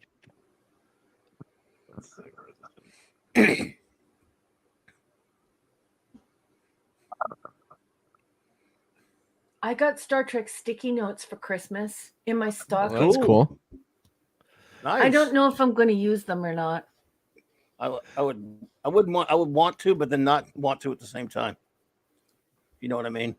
Well, there are deltas in there, and you can see them in the background there on Mark's desk. You know that if you open up the book, there are deltas in there. Imagine using a delta and then throwing it away. That person would need to be slapped. I'm not advocating slapping. I'm just saying I'm a non-violent person. I'm just joking, just kidding. But that person needs like a hard slap. Like wow. Yeah. Violence. So these are stickers to repair. I'm gonna grab the original. I know what you mean, Katie. Katie agrees. Yep. Want to keep them unblemished. I'll be back. Give me a minute. Back. Yep. Yeah, I have some toys to show as well. That I just got. What? Oh yeah. I'm so excited about this. I'm freaking out. I got a green screen from my wife for Christmas. Oh, cool. Oh, very nice. Says Comics Roots Crusader. Wow. There you go. Let's see here. So yes, Burger Meister Burger. Burger Meister Burger. I want your Gorn. You get the Gorn. I get the thing cup. Oh, and you had your office window open today. That's good, because Restless Leg Spider-Man is Givner, which means I'm totally Canadian. I just said Givner, and the only person in the room who understood me are all the Canadians. Anyway, he's just a Givner. He looks great. She's a Givner governor. Yeah. So what are you looking for there, Mark? Toys. So what do you got? Something? What you got there? What you got there? We're vamping for a month. Bring out toys. I should unmute. That would help. That's the original Troop Transport. So this is, this is a really cool toy. I guess Scuba says he's got this too. Well, Scuba, I mean, yes, of course Scuba has it. Yeah. So, but this is a really fun toy. So I got this on eBay. Hey, Katie. And then, let's see, this, that's a good idea. I could scan these in, but these are only like $5 to buy on eBay. So what happened, you get the sticker, but it's a good idea. I'll scan it so I can always reprint my own batch. But the stickers go here, like there's 3PO, and that's like his butt, and then that makes a 3PO sound. So let me turn off my filter here, my voice filter, otherwise you can't hear it. So let me find that. Otherwise it yes, sir, kills the sound. There's a and tiny icons. Pete. There we go. He's the king of a samba beat.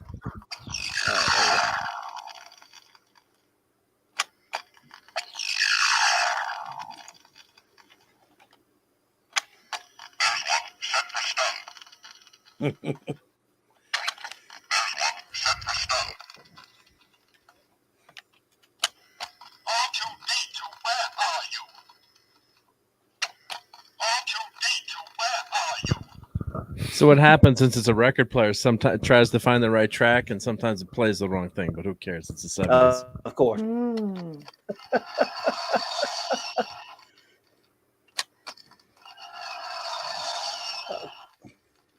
Thank you, Cardi.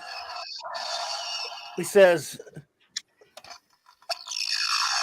sent you a DM with a link to some of my science fiction short stories and novellas. Oh, nice. Please feel free to pass them on to Raquel and anyone else you might think might enjoy them. Thank you for that super chat again, and will do, buddy. Thank you for sending that. Wonderful. You sent me a DM on Twitter. Okay. Gotcha.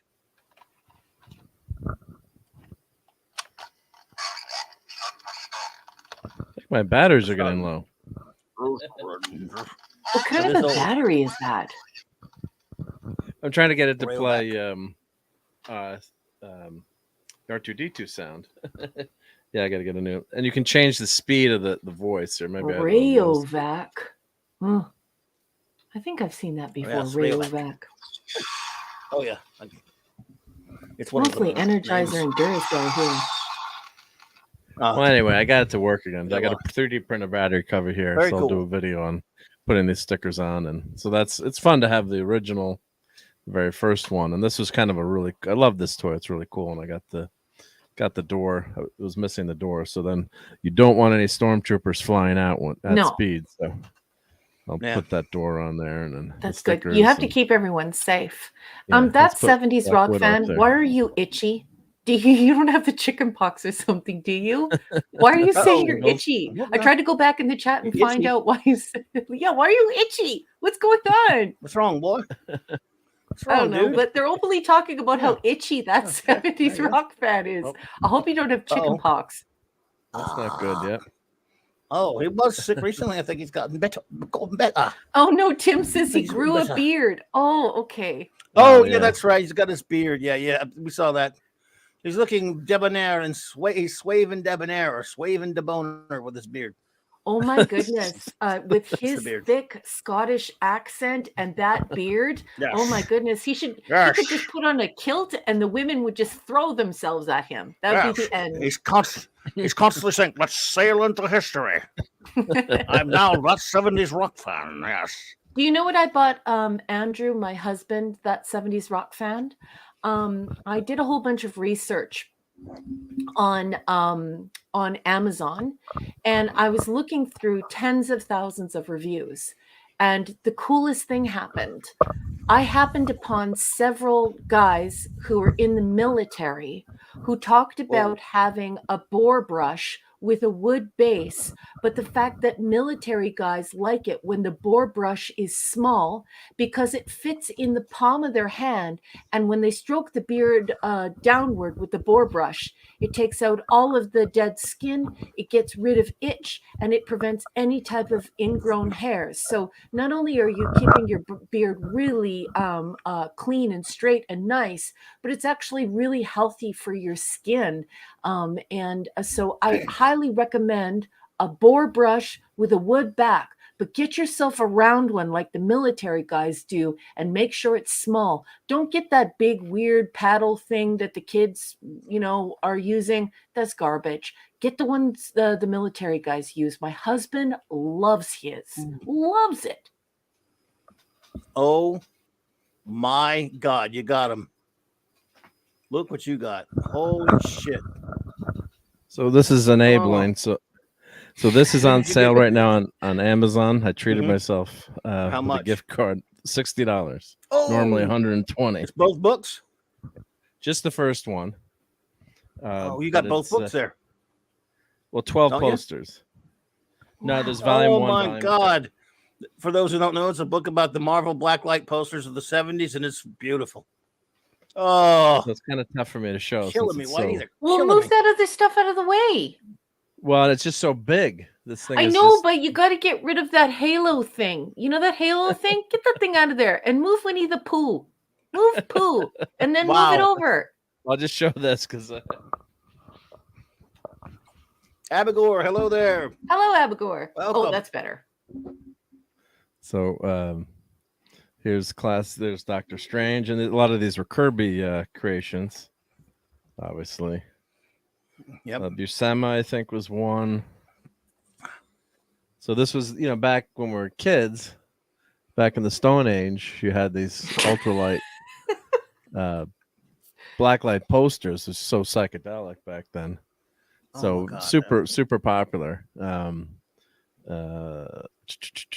So what they did, they reproduced these. So Roy Thomas is, I think Roy Thomas wrote this Who wrote the intro? intro. Yep. So here's the posters. Oh So man. Oh my God. Okay, well, be That's a careful great how you book. bend it. yeah, I He gotta knows- be careful. He knows how with to this. handle books. So No, I've watched him actually bend the cover back before. Not for a book like that, though. That's a You better hardcover. not. These are pictures. This pops out of it, right? yeah, well, they're just posters actually. So this is the little booklet that comes with it. So Oh, okay. the so it's like the surfers. This is just guide? showing you. Yeah, the guide. Yeah. Yep. Shows there's the original picture, then the artwork. black, white, and the black light version. Oh, nice. Oh, it's fantastic. Oh, I wanted to get that book, but it is just way up there. Way too expensive. Well, it's $60 now. So What? I'll put the link in. It's only $60 Nah, I right can't. now. That's too much.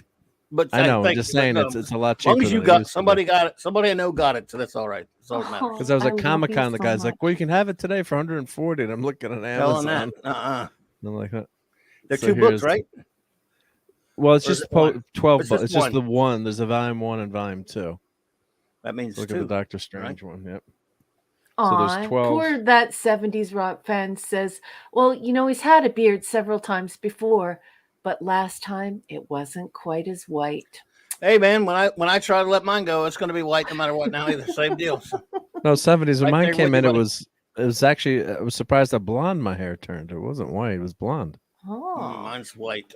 Mine's going to go. Well, my hair isn't. But Kids are when I like, go Dad, when I try to grow a beard, it goes white. Dad, you're on drugs. That's white, not blonde. It's white. It's gray or white now. Oh, well, that Yeah, book's so this amazing. comes with 12 12 posters. We're not seeing much. Oh, finally, he moves the camera. Stop! Well, Stop! Crazy where Stop! the camera was. Sorry. That's perfect, actually. I'm going to put the mic down so Okay, it's try okay. to show these. Thank you, Cardinal Sin. He says, now you have to put a huge black light poster of a scantily clad woman on a big Black Panther in your van. On a big, okay. Get on that, even though you don't have a van. Careful. Careful. I don't think he has a van, buddy. Sorry. Be careful, Otherwise, he'd Mark. be right on that. Maybe he does have a van. I don't know. Anyway, these are beautiful. Oh, God. Gene Colan, Daredevil. Wow. Oh, my God, man. Is this the book now, or is this... I mean, it comes with a bunch of posters. Yeah. Careful. Take your time.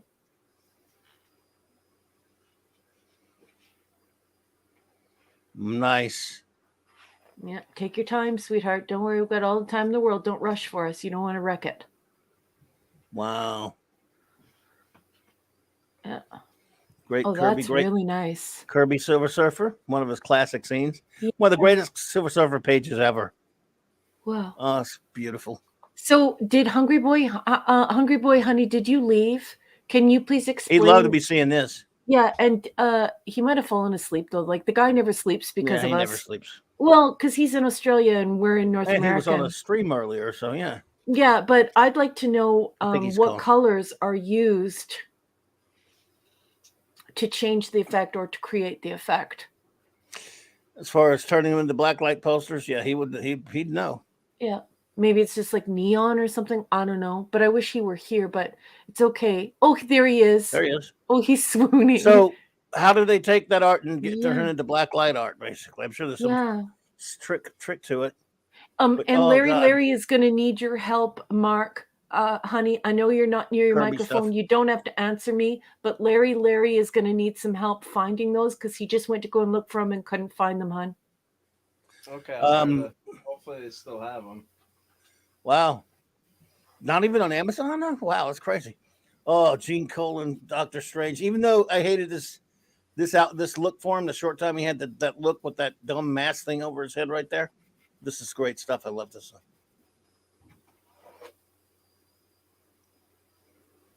Ditko Doctor Strange. Oh my God. That's beautiful. Oh wow, that's a gorgeous poster. Oh, that's unreal. That's pretty crazy. That was a really, really nice poster. This is greatness right here. Oh, HB says, I've just been quiet, but I don't know. That's a printer's trick after the art stuff is done. Yeah, it's a printer's trick for sure. Yeah. More Kirby.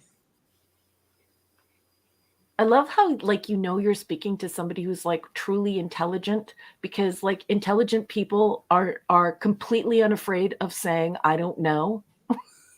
But when you ask them something that they do know, it's like your whole brain is open to all of these brand new, beautiful ideas. Sure. It's nice to hang around with smart people. I love HB. I worked at a printer and I wouldn't know how they did this, but I'm sure it was some kind of trick. Yeah. Great Kirbiness right there.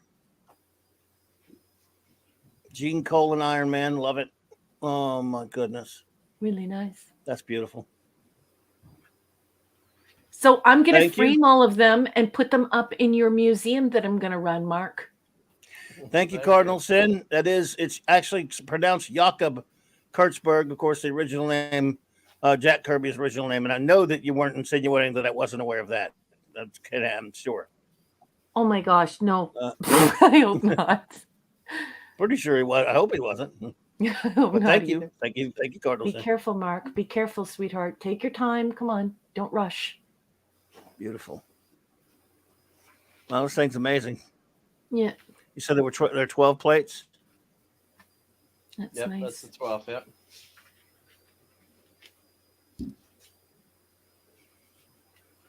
Nice. What the heck's going on, Eric? And Larry can't find it. We have to help Larry, please. And Eric, Costco was rough. I hope you didn't lose it like in an Uber or something like that. Were you cooking today? Were you outside cooking today? Or were you cooking inside? What's this? And the Comic Relief Crusader says the inks used contain phosphorus, which cause them to glow when exposed to ultraviolet light emitted from black lights. Okie dokie. Cool. Thank you for that.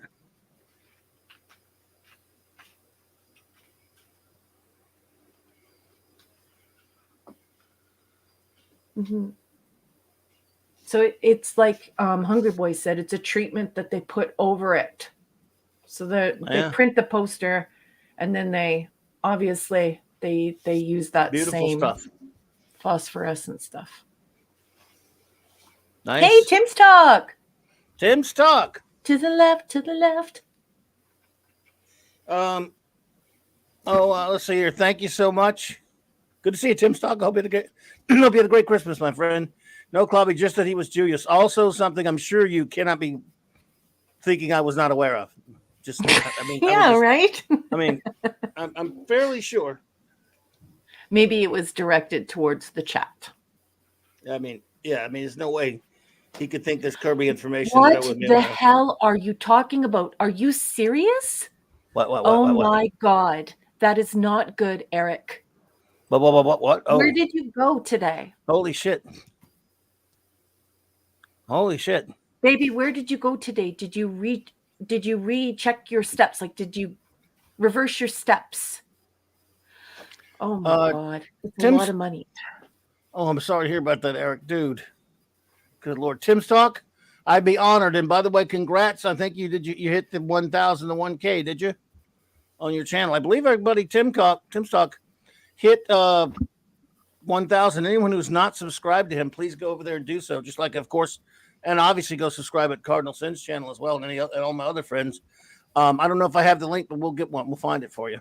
Did you call Home Depot and ask Home Depot to look at their security footage? Because if somebody picked it up, it would be on their security footage. Yes. Oh my God. If you dropped it at Home Depot. He has. Yeah. Well, this sucks. Like $1,200 is a lot of money to lose. No, it is a lot. I mean, well, it's unreal. Did you have it in your front pocket or your back pocket? So it was in cash, obviously. Yeah, well, no, yeah, but he had it in a clip, right? Yeah. You know how some guys don't like wallets, they like clips? No, I understand. I like the clip too, because then you can actually feel the money and you don't have this big bulk in your like they say men get back problems, like women get back problems from really heavy purses, but men, I have read in science and health magazines that men actually get messed up backs from sitting on these huge wallets. So it's kind of smart to carry a money clip. And he even had it in his freaking front pocket. Oh my goodness. Jeez, I'm sorry, dude. Like that's exactly where you're supposed to put the money clip, is in your front pocket. God, honey, I'm so sorry. Jesus. Sorry, bro. God, that's awful. Can I ask? Kind of away from the chat, but what Eric's wallet got stolen? Or, yeah, and Eric, are you going to be okay? Like, I don't want to ask you a bunch of personal questions on air. Like, you and I are friends in real life, but are you going to be okay? If you're not going to be okay, like maybe we should raise some money for you or something. Like, if you don't find it and you're in trouble, you need to tell me, because you have made a lot of friends and you've done a lot of free work for a lot of big YouTubers, medium YouTubers, and small YouTubers. I'm pretty sure we could, maybe put something together for you if you're in trouble. And you need to tell me, honey. I don't want to ask you on the show because that's weird. I'll ask you just, think about that. If that's something you want to do, fine. And if not, I respect your privacy. But if you found $1,200 is a lot of money to lose. If you found yourself in a tight spot, you need to tell us, because I'll rally the troops. Yeah, absolutely. I do not think it was stolen. Probably when I grabbed something out of my pocket. I will be okay though. Okay. That's all I wanted to know. Dude. If anything ever happened to you, I would be incredibly angry and very upset. So I'm just glad you're okay. Yeah. That's really upsetting. Sorry, buddy. That sucks, man. I'm just glad Can't he's even okay. imagine. Yeah. But still, As long as you'll be $1,200 is that's a lot of kick in the smacks. butt. I wouldn't be able to survive that. I hear you. Wow, dude. So sorry about that, brother. That sucks. Yeah. Yeah. Yeah. That's a Sometimes cool Christmas call there. I've found stuff later, and then hopefully, like my mom always says, say a prayer to Saint Anthony. But that really stinks to have it. And there's when you reach for something, I've had that happen before, where you reach for something. My dad had a knife that he always used to carry, and I started carrying it, and then I thought I lost it at Home Depot for years and years and years. And I was cleaning out my car, and it fell, I guess, out of my pocket, like in between the seats. I'm like, oh, it was Dad's knife. I mean, I know, money like that, unfortunately, is not the same thing. But sometimes you get lucky, and you find, and that had sentimental value to me. So now I don't carry it anywhere anymore. It I'm makes hoping me it turns. feel sick in my stomach. It's terrible, isn't it? Larry, honey, my sweetheart, Larry. It's up on the screen. If you went away from your computer and you're just listening to us, darling, it's up. Mark Larry. put up the URL. It's all there. Do you want me to have him send that to you, honey? It's not a bad price though. Larry. Yeah, there it is. It's still out at Amazon. So 50% off, man. Not bad. Saving $62. That's a big saving. Not bad. So now I've heard some reviews at the Glow. I didn't get my black light down from the, I normally don't have a black light around, but I do have some for Halloween. I got to grab it out of the attic. But I've heard that the Glow isn't as good as the old style printing. The original posters were allegedly better, but these are just so cool. Even if they don't glow in the dark, they're just so awesome to have anyway, and to frame them. Yep. And Eric, make sure that you check with Home Depot, because if you lost it in the parking lot or if you lost it in the store, many stores have a policy about employees picking up money and turning it in. And so because there are so many surveillance mechanisms in these big box stores, the employees are definitely turn those money clips and even money they found on the floor. It's almost like a casino situation now because of surveillance. So make sure that you check, please, with Home Depot. Yeah, maybe an honest person picked it up. I mean, it's possible. Or maybe an employee who's scared that it was on camera and definitely turned it in because that's policy. I know it's kind of weird to say that because you want to think the best of people, but it's hard. I think it can be hard for some people when they find money to return it. Show Larry the title. And what's this? Oh yeah, so it's Marvel Classic Blacklight collectible poster portfolio. But normally if you just search Marvel, Blacklight posters, it should show up. And that's the link in there. Hopefully that link, I don't know if hopefully you're in the States or, and this, I'll show the second volume in a second, but, it's going down to some, of course we just saw them all. Who's so Dyrus or Dearest? Oh, Dearest, hey there. I don't know how to say it, Dearest. Welcome. Well, hello. But, very nice to meet you. I've never met you before, so happy holidays, happy New Year, and welcome. Welcome, Dearest. Good to see you. Or Dyrus, I don't know how you say that. I'm sorry, but I've seen you at other chats and appreciate having you here. Hope you had a great Christmas, and welcome to CLOBBERIN Times. Let's see here. Not that well. What you looking at? And then here's the volume 2, number 2 there. So yeah, he got it. Larry, yay! Just enabling. You enabler? Ring the bell. Yeah, but he got it at $68 off. So our 61 still off. That how much was it off again? Anyways, a lot off. But I'm so happy. That's a good deal. Glad you got it, Larry. Well, the second one isn't as cheap right now. It's $90. But it's got some great stuff at it. Yeah, but it's normally $120 or $140, so it's pretty good deal. Yeah, so these are just, it's really, they call it a poster, but it's really just you got the posters and a little teeny book, booklet that goes with it explaining them. But but that Captain Marvel is good. And is that a Conan? Barry there. Windsor Smith Conan. My God. I love Conan. And then we got Odin there. John Buscema, Kirby, of course. Nice stuff. Eternity, Spidey. But everyone had these in the 70s on the wall, and they all got disintegrated. I think I remember them being more like a foamish kind of black material, like they had some kind of foam on it when they originally printed them. Yeah. Do you remember that, Mike? It was like a velvet kind of thing on them. Yeah, I never had any of them. I got to see. I've seen them before, and they've been sold a couple.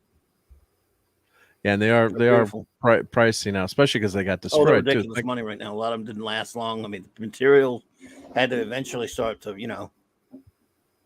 Yeah, and kids put these up on their wall, right, with tape. You know, tape them on your wall. Exactly. You know, it's tape, like, stick pins. Yeah, so it's. Do you remember yeah, when parents in the late 70s were telling their kids that it was better to use toothpaste, use a little tiny bit of toothpaste, like almost like you would use earthquake putty to put posters up instead? Rip the posters every time, damn it. Oh, God. But it didn't make any holes in the walls, and that's all that matters. Yeah, Eric K is saying, it was kind of like felt. That's if I remember the friends that had, it was like this felty. So these are not felt, they're slick. Right. I'll let you guys know how the black light works, but it was they were great to look at night too, I guess. You turn the lights off and then glow a little bit too. So very cool. Yes, very cool posters. Yep. So that was a good haul. Yep. Nice stuff. Well, I got some cool stuff here and there for Christmas that a couple of friends gave me. A friend of mine sent me, for example. I don't have a picture of it or anything, but he sent me. I don't have a full 4K player, but he sent me a 4K disc of one of my all-time favorite movies, and I can watch it because it comes with a Blu-ray, and it's, of course, Real Genius.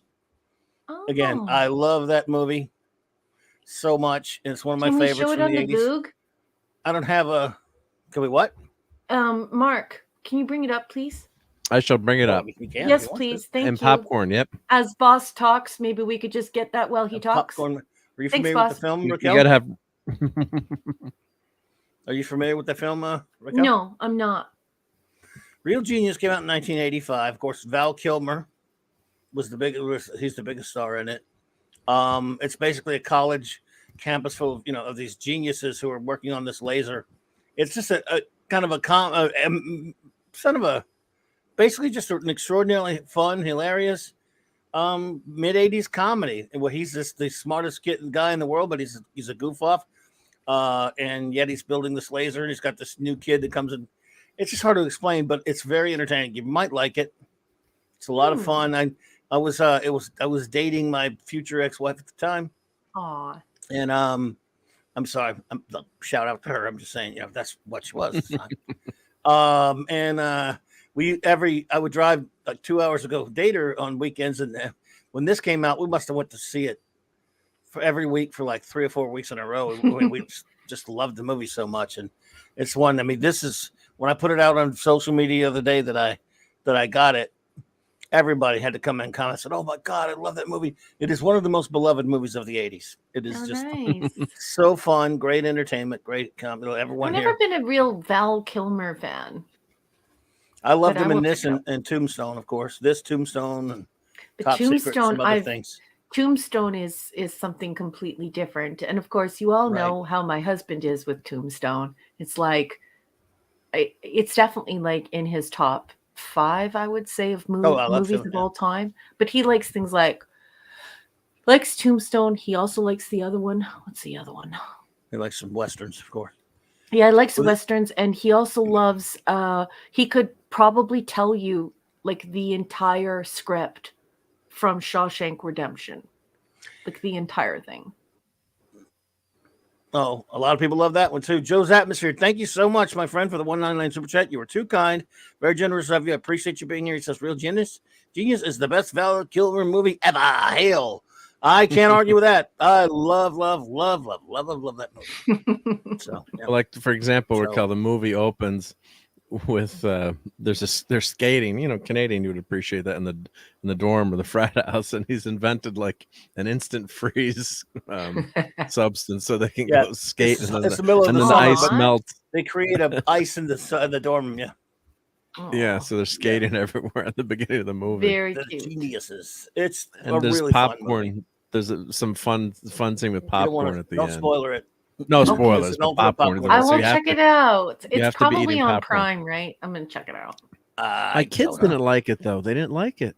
They watched it Oh, with she them. might They not didn't like think it it. was good. You're gonna have to disown guess your it's kids the now. I'm 80s sorry. That's humor. just an order. I think Oh, it's the thank you, 80s Eric. humor. You shouldn't have, buddy. He says, and Ken, stop touching yourself. It is. He's quoting from the movie. It is one of the most quotable movies of the 80s. T, Oh my T, God. I've known Mark D with a C for 2 years, and I've heard him laugh evil 2 times, and tonight was the second time. The I've heard first him time laugh is when evil a bunch he of messed times. with everyone who he was playing video games with, and Dadman yelled at him, "Oh, F Mark!" And Mark did his evil laugh. And now, You mean just this? now, $2. Ah! Never that way. God damn it, Mark. Jeez. Evil laugh. Okay, that's evil laugh 1 in 2 years. Tonight, him do it a Eric bunch. K paid $2 for the second evil laugh I've heard come out of Mark. I want my $2. So that scene is just so hysterical. I can't say anything about it because it would spoil it, but it's just love that so good. That scene I is love this just movie. cinematic gold. I've heard him laugh that way a few times, but okay. I haven't, but you guys stream a lot more together than I get to stream with Mark. And the Comic Relief Crusader is saying, "Gotta go, my fellow nerds and geeks. Night. I have a Happy good New one, dude. Year." Happy Good New Year night. to you. Show that cover from the 4K because that's a cover I've never seen before. It's weird. But Which it's the one I got. That's the one I got. The one with him and Einstein. There you go. Oh, well, Which here's one? Einstein here. Yeah, the That's one with the Einstein. cover you got? That's the one I got. Oh, And it neat. has except it has something different at the top. It says blue. It comes with blue. Oh, there. No, that's it. Yeah, 4K, Blu-ray, and digital. Yes. So Yeah. maybe I'll give out as a prize. I'll give anyone who wants. Maybe Mark, you want the digital? You could have it. I have it, but yeah, I have Okay, it. maybe I'll give Yeah, it you out could as give it a give it special as a prize prize, to yeah. somebody. Yeah. Yeah. I'd have to go get it. So maybe not tonight. Maybe Saturday night. Anyway, so but anyway, I got this. I was very happy to get this for Christmas. the scene here. Okay, well gonna now I see know the damn why movie. Hungry Boy keeps saying over and over again that this is Nerd Boy Hubba Hubba Yeah, this because of the girls. Yeah, okay, That now I understand. You're not going to show the scene from the movie. No, I didn't know it would play. I thought it would be a clip. Here, why did it do that? Oh, Don't geez. play that. It didn't play. No, it was only 2 cents. Don't Okay, do move it. on. But now I know. I know. Why. I thought it was just the but this scene here where it's Yeah, something with carpentry and wood. We'll just leave it there. Oh, But God. It's very quotable, but we can't quote it here. yeah, I'm not do going to it. quote it. Not Let exactly. me Well, watch you can. it. You can quote it, but it would be kind of. It wouldn't get us in trouble or anything, if that's what you mean. No, Yeah, no. but look at this. No, it's a Here- spoiler. It's a spoiler. Look at this. When you read this, and Ken, stop touching yourself. It is God. That It is made, God. That made Mark evil laugh. So now I'm definitely going to watch this Yeah. movie. Well, the It's all TV good. version changed some words in that scene. I'm not talking about the one with the tool you're talking about, but they changed in the movie. They kept saying this, the talking to him this is Jesus, Kent, and then later he does say it is God. But in the movie, they wouldn't on TV version they wouldn't say the word Jesus for some reason. Yeah. Anyway, Yeah. thank you so much again, Cardinal Sin, for the $9.99. He says, kind of interesting. Val Kilmer still acts, but his esophageal cancer prevents him from speaking. So his son, who sounds a lot like him, does the ADR for his dialogue. Yes, I've heard that. Wow. Mhm. Crazy. I watched the because he was in that movie that my husband loves. We watched that documentary that he made about his journey with esophageal cancer. Oh, yeah. I've heard about Really that. sad, Feel bad So- for him. Yes, indeed. I've heard about that. It's a damn shame. Mhm. Yep, And so scary he was for in the his new family. Top Gun movie. Yep, it was Yeah. really touching the way they handled him in Top Gun. I thought it was very well done. Gotcha. Very, very nice tribute to him. Yep. So Claude gave me a cool figure. So what did he give me? An action figure or something? They give me a comic. Give me an action figure. What did he give me? I What can't did he remember what give it you? was now. I don't know. This is Minimus? Minimus gave me something. I'm not Minimus. kidding. I'm actually forgetting about it because he gave it 2 weeks ago. And now I can't remember. If you're in there, remind me, idiot, because I can't remember. Anyway, So yesterday, which as you know was not Christmas because Christmas had passed, became Christmas for me again. Because for those who do not know, I'm a huge fan of a show called The Prisoner. I know Cardi knows that show. I'm waiting for this. I'm waiting for this. So about well over a year and a half ago, 8 months, just somewhere in between a year and a half and 2 years. I guess it was a Kickstarter, Mark. It was one of those. I think it was called Kickstarter. It's a Kickstarter. Where's Rob Altus when you need him? Rob Altus, where are you? I know. I wish Rob was here because he's the one who helped me with this. But anyway, they announced that I got lucky and just saw it on YouTube and social media back then. A crowdfunded line from a group called Wandering Planet Toys of the Prisoner figures. Joe's Atmosphere for $4.99. Thank you, buddy. Oh, he says, nice. Everybody Wants to Rule the World is on the soundtrack. That movie is a high IQ version of Animal House. Real Genius is in my top 5 all time. Well, I love it. I mean, it's in my top favorite all time movie. Nice description of the movie. I think that's really good. High IQ version of Animal House. Joe's Atmosphere. Ding, ding, ding. It's one of the most beloved movies of the 80s, and it's so quotable. Yeah. I love it. It's got science and stuff. It does have sciencey stuff. Anyway, they're funny, Clubby. They're funny geniuses. So what's going on with your Prisoner stuff? I want to see. I'm trying. I'm trying to get there, but I'm trying to set it up. Jeez. Stop sending us money. No, I wasn't saying that. I'm saying every time. Oh my God. Do not stop sending money. No, look. No, I'm not asking Leonard. I'm not asking for any. But thank you. Wow. Make me awkward. I'm awkward enough to give Good job, Mark. Jesus Christ, Mark. God damn it, Mark. Yeah. Oh, yeah. Your agonizer, please. Ah! Never that way. God damn it, Mark. Jeez.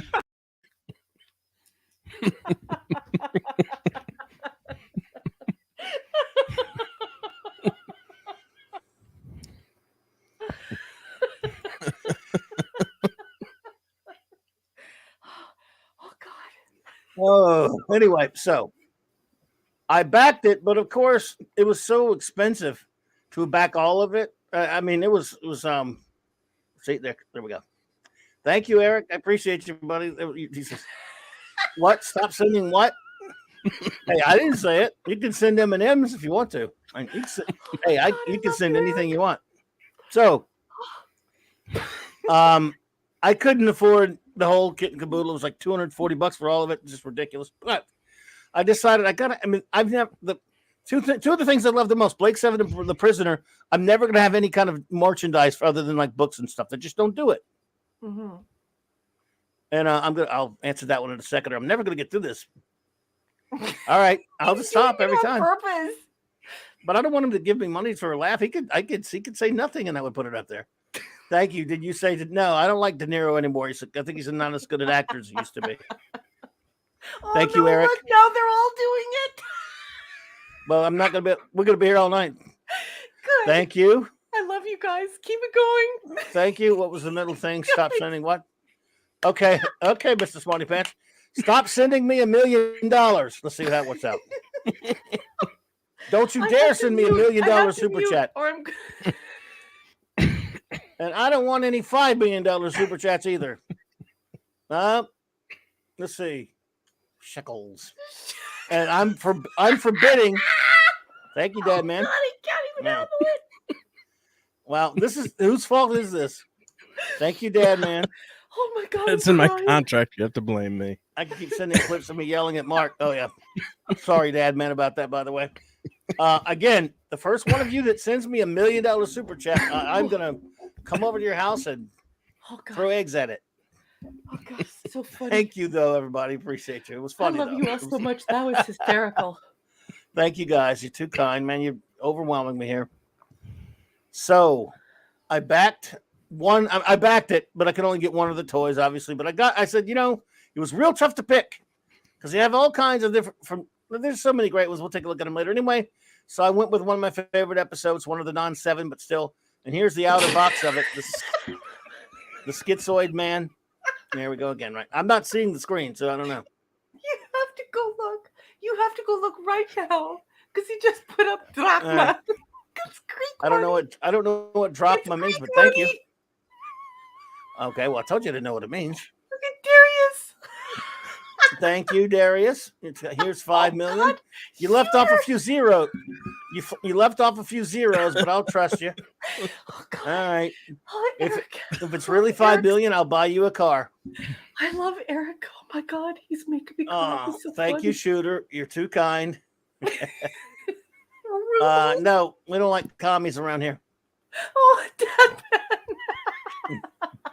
Blame Mark D with the C. Now that we can do. It's in his contract. A contract. So Yep. Oh, These- thank you, these everyone. figures- Thank you, everyone. I love you Thank so you. much. Oh, There he is again, pounds. Eric. Pounds. Yeah, I do have a lot of them. I do have a lot of pounds, actually. I have way too many pounds. As a matter of fact. Thank you, everybody. I love you all so much, you guys. Thank you. That was extremely funny. Thank you. I love Hey, you. There's no downside for me, but you guys Oh are my hurting God. Raquel. You guys are physically injuring Raquel. You know this, right? Oh my God! Look at what Apollome's minion just did. Apollo, Oh You should not have my done that. God! thank you, my dear. There you go. $1 million. Wish this was real, but I hope this helps. Thank you. That is too much. You were too kind. And What a Look, sweetheart! Oh my thank you, God! Apollo. That is way too generous.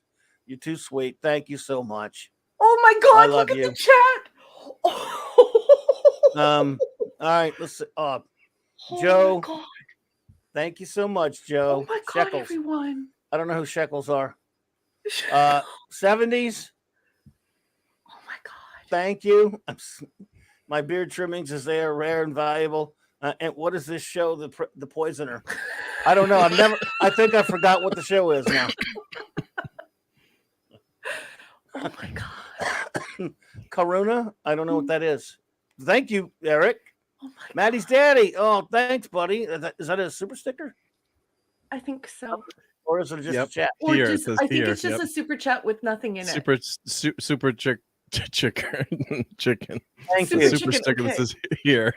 Thanks, It's an Maddie Arab- daddy. You guys. Thank you, buddy. What Let's see, are you guys doing? You guys are crazy. This is so It's Christmas. beautiful. Yen. I don't know what Darius. I'm not sure what yen is, but thanks. I know it's some kind of currency, but I don't know much about it. Thank Asian you, currency. Darius. You're too kind. Yeah, it's Yeah. Asian. That's right. Now Mark's paying to blame himself. Great employee. Yes. Thank you. Oh, Shooter! Look at what Shooter put. Oh, I'm trying to find them. I'll say. Oh no, Shooter, you thank missed. you so you missed much. Shooter. Yeah, there he is. I did. Go. Yes. That'll be 1,000 bars of gold pressed platinum. That's not enough platinum for me, Quark. No, there's no profit in that. It's inconceivable. Quark, you are fired. Oh, Zeki. Oh, Zeki. Thank you so much, Larry, for the Larry. super sticker, buddy. Oh my, and Look at Eric again. Thank you, Eric. He's crazy. Leo. And thank you again for Larry for the other one. Thank you all so much. You're too kind. You shouldn't do this. You guys, I love you. Thank No, you. Keep it I love rolling. them too. Keep it I love you rolling. guys too. No, stop that. Don't listen to them. Don't look. I pledged 5,000 quatlus. That's right. You guys can pay in quatlus from now on. They're still going. You got to keep track of them. You guys got to cut it out. I mean, No, you got to they're go feel- back up. You're You guilting got to them go into back giving. up. You're lost. Got to No, go back everyone up. loves you. They're doing this for fun. No, I didn't. Yeah, go Who'd I to. miss? You went. You have to go up to Eric, and it's like real. What? I didn't. I thought I got them all. No, you got to go I got back up that to one. real. I did get him. I No. did. No, not yet. And then Larry gives you another super sticker. I know, and I did hell at it. What do you miss? Are you back in the stream or something? I did. Am I time traveling? I Did don't you get know. rupee? I did. I said You I got did. rupee, You hear me? Yeah. Oh my god! now I got I might rupee? need a nap. I got I him. don't Thank you. remember that. I got all the way down to Joseph. Thank you. Will Republicans do? Yes, Republic credits will do fine. What are you moving your hand around like you're some kind of Jedi or something? Ran. I don't know what that is. Is that currency as well? Yes. Must be. Okay, must be. Oh wow, jumped on me. Oh my god. Yeah, there's something going on with the chat because the I hope I'm not super missing any, stickers folks. and the stuff that people are sending is coming in a different order for me. Really? Like could do that. Yeah, it could come in a different order. Yeah. Munchausen's chat just appeared above Joe's atmosphere. Will Republic credits do fine? And is now gone. Well, Yeah, hang on. Let me look for. It does come in different orders. Yeah, it's not always. I don't know what the hell's going on with my chat. As long as I'm not missing any, bazongas. Because someone did ask for this.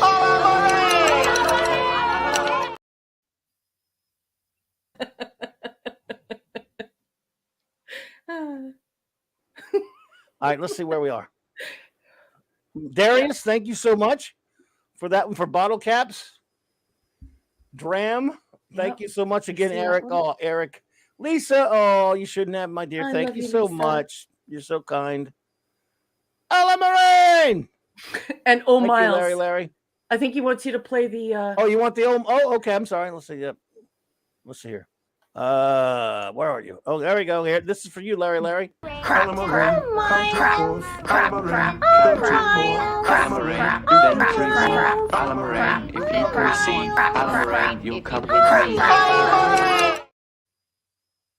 God, Mark. See what what problems I cause? I blame you, Mark. This blame Mark and Larry for that one. Let's see here. Thank you again. Thank you, Larry, by the way. Gilder. I don't know what that means. It's Scottish, Frank? isn't it? Yep. Eric, you rascal. That's French.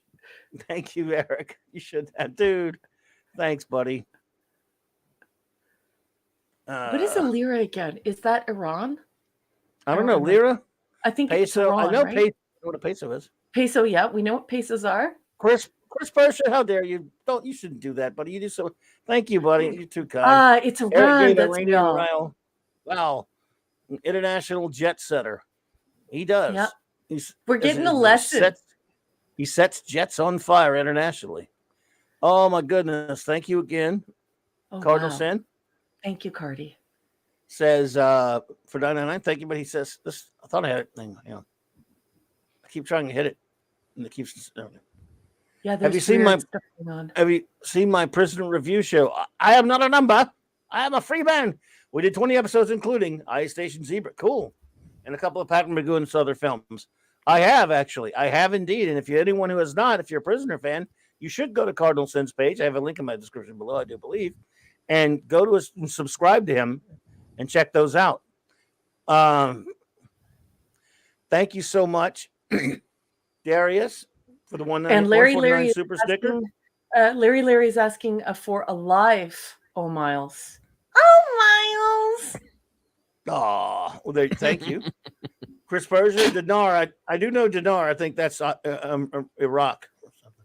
Is it Iraq? Okay. Yeah, I think so. Oh yeah, Lyra is Italy. What am I thinking? And a Gilder is Holland, not Scotland. It's been so long since I've like looked at currency or even talked about it in school. Darius, thank you so much for the $4 super sticker. You were too kind. And I know what you want. I know what you know what Larry Which wants. one? It should be the long version here. Your agonizer, please.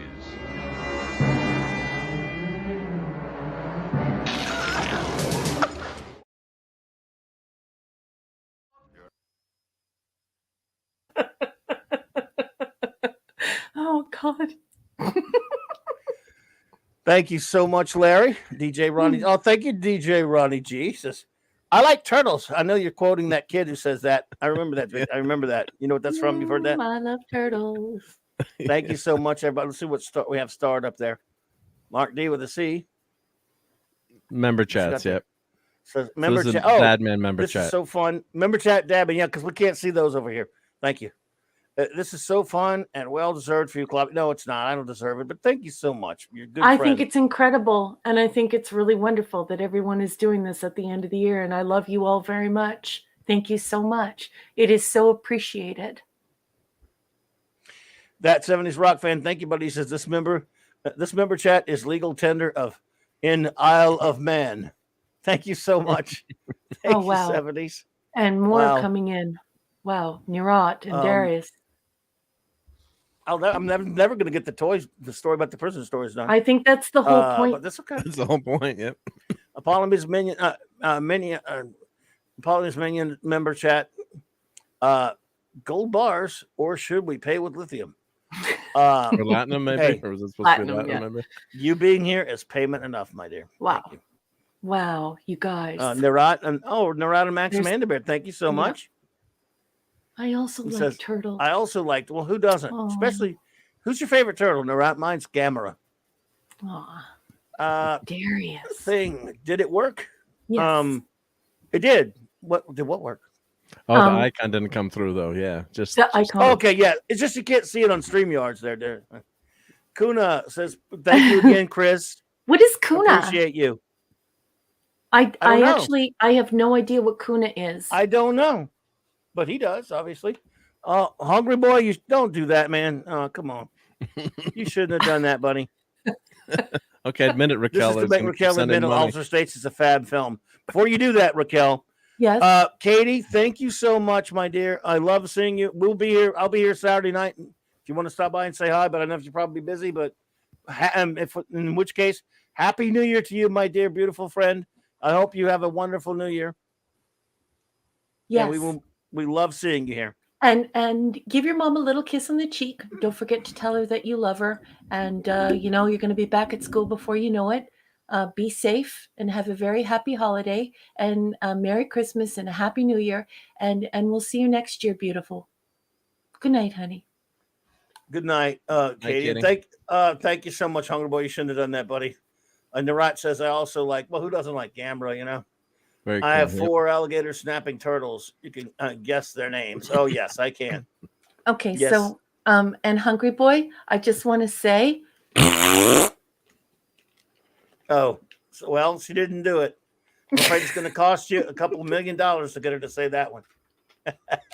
Oh, Cardinal, dude, you're too kind, man. $49.99, man. I don't know what to say, Cardinal. Thank you, buddy. He said, I didn't know this was a members only chat. No, it's not.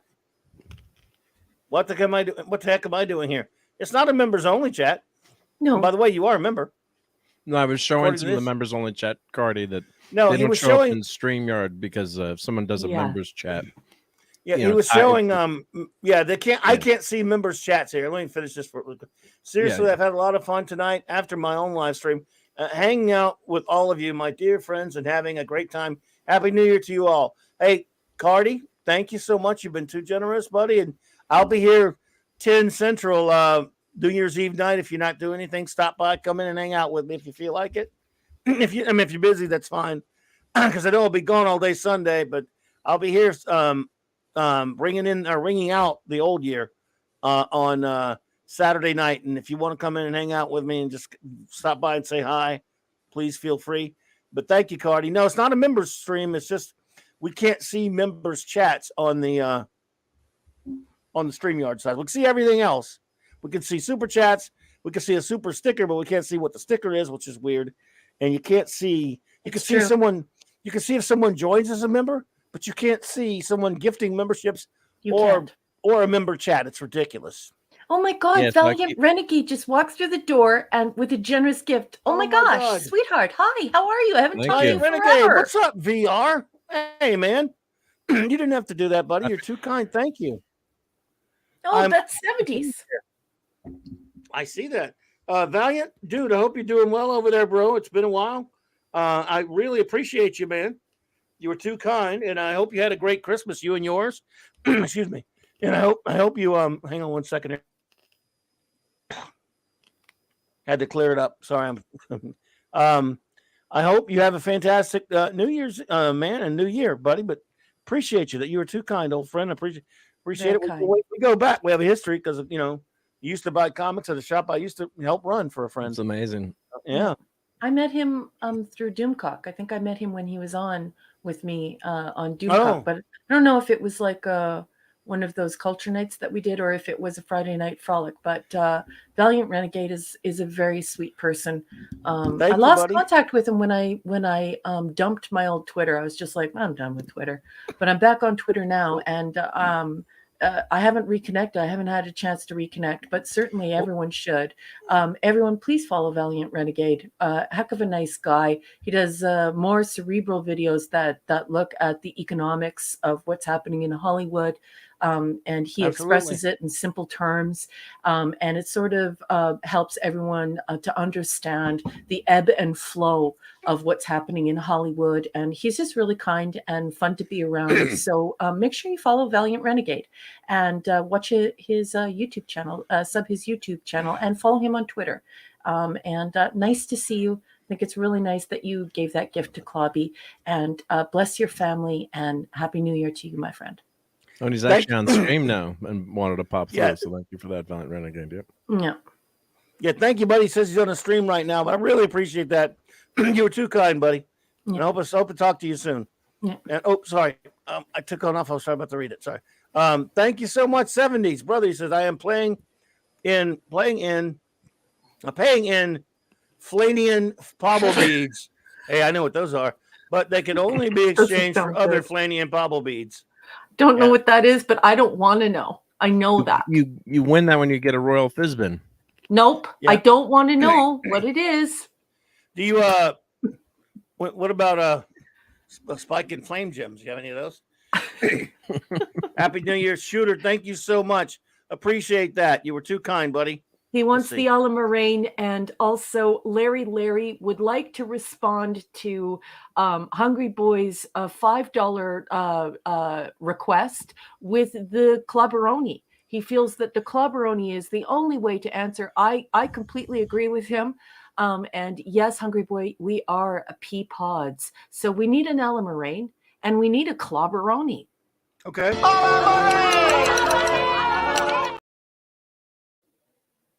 At that one, and that was for Shooter? The Clubberoni. On the way. Give me time. I know. I'm just trying to be hypeful. Hypeful. Wait a minute. Oh, I went too far. Hang on.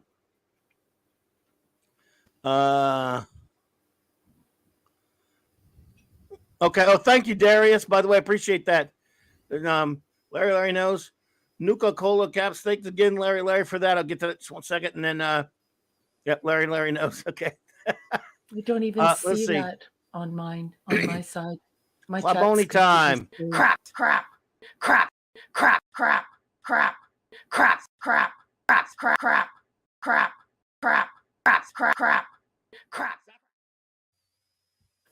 Okay, I love that one.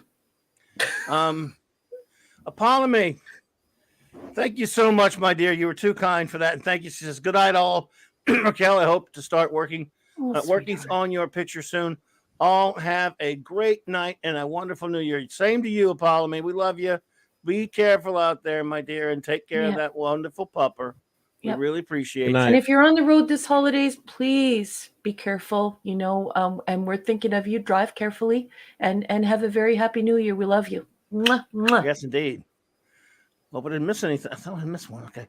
I don't know. The chat's so weird. I can't even see half of it, and then it appears and then disappears. I don't know what the hell's going on tonight. It's crazy. Well, anyway, after over almost 2 years, well over a year and a half. Good. I bought the Schizoid Man set. It's a small box, very tiny. These are tiny figures. This comes in this beautiful box. This is the cover. It's a slip cover where it slips out of each side. And I pulled out the toys from it. So nice. And that box you see under the cover is what is inside that box when it's closed. So anyway, and of course, let's take a couple looks at them. Oh, so nice. So are these poses you did and took pictures? Yes. Or? Yes. Yeah, it's awesome. Yeah. That's it. Oh, there we go. Nice, I think we got another one there from Cardi. Cardi. Thank you again, my friend. You're too kind. Such a sweet person. He says, patrolling the Mojave makes you wish for a nuclear winter. Indeedishness. By the way, stop by Saturday night if you can, Cardi. If you're not doing, I think there's a lot of the chat. I was doing so much I didn't see everything your response, but I think he said he's not doing anything Saturday. Or I'll look. Clobber Tom's not doing anything on Saturday, New Year's Eve. I'll be honored to be. Well, good. Come on, you got it, bud. Come hang with me. You know, I wonder if we keep up with the super chats if Clobby will end up doing 24-hour stream. I tell you what, I have to stand up. I'd have to stand up a few times, and then get something to eat and everything. Other than M&Ms, you know. So anyway, there's that one. Then there's the fencing scene. I've watched this episode too so many billions of times. I love this. It's not one of the 7, which means the 7 that Patrick McGowan say really count. But this is one of my favorite non-7ers, as I like to call them. Donnie Pearson has to leave for the evening, and I don't know what your plans are, so I'm going to interrupt the boss very quickly here just to interject. I beg your pardon, boss, but Donnie Pearson says, Clobby, I shall leave as well. Thank you all. Be seeing some of you guys again tomorrow or on different streams for others. Happy 2023 in advance. Donnie Pearson, thank you so much. Good night, honey. Good night, Donnie. Happy New Year. Yeah, absolutely. Donnie, thank you for being here tonight. We appreciate you. If we don't see you before that, Happy New Year to you, my friend. And Dad, man, sure, come on, hang with me. And congrats to Dad, man. He just hit 100 subs. And congrats, buddy. So he's going to do a 24-hour live stream. That's awesome. Indeed. This is the fencing scene. I love this episode, man. I watch. There are times I just when I feel like just watching a random prisoner episode, this is one of many that I do. I need to rewatch this. I love this one. I'm a good lord. Hamlet, Act 1, Scene 2. I see you've done. I see you know your Shakespeare. All right. So then, of course, beautiful. I gave them their swords and their guns. Yeah. Is that a DB5 to the right there? Is that a DB5 car? Yeah. That's a James Aston Martin. That's a Hot Wheel. Yeah, Hot Wheels. The DB5. Martin, yeah. That's what I thought. Yep. This is they're under my Christmas tree right here. My Charlie Brown. That's my Charlie Brown Christmas tree. I love it. I don't have a thing ornament. I love that. Where'd you get that? That's not an ornament. He's climbing the tree. That is actually a stick. It's a magnet. I got given to him. It's like it's a refrigerator magnet, a rubber refrigerator magnet. One of them broke. Awesome. And this came off. It came loose of the sticker. You know, the stick. It sticks to the magnet thingy, and it came loose. But I have 2 of them, so I have the other one on there. And I decided it should be it'll be the thing ornament thingy. Perfect. Yeah. And let's see. So yeah, there's my tree. Let's see what we got. Oh, 70 says I just hit 700 subs. Nice. Yeah, absolutely. Congrats, buddy. Keep on going, man. Wonderful. Fantastic. Congratulations. That's great. Congratulations. Congratulations, my friend. Well deserved. Well deserved. Great shows. I missed the Dio Sabbath show. I got to go watch that. Anyway, but which one? Oh yeah. Keeping out good stuff, so people will follow, right? So, way to go. Yeah. So anyway, I love these figures. They are small now, just like like all the old vintage figures. I mean, they're like the size, I guess, of what, like Star Wars figures. 3 3/4 the Star Wars figures, basically, which is fine to me. You know, I'm fine with them. They and that TARDIS, by the way, that TARDIS ornament, Claude gave it to me the other day. That's another thing I got for Christmas. I got that right after Christmas. Oh yeah, there we go. See the Batmobile right there? Yeah, that Batmobile right there. Claude gave me that for Christmas. Nice, Minimus. Nice, Minimus. Yeah. And that's a little die-cast one that comes with a little tiny Adam West figure. Oh, nice. Yeah, it's pretty cool. So they only gave me the one stand, as you can see, they're standing on there, but I could get them both on there, you know. So we got number 6 and Curtis on there, and and that's my Charlie Brown Christmas tree.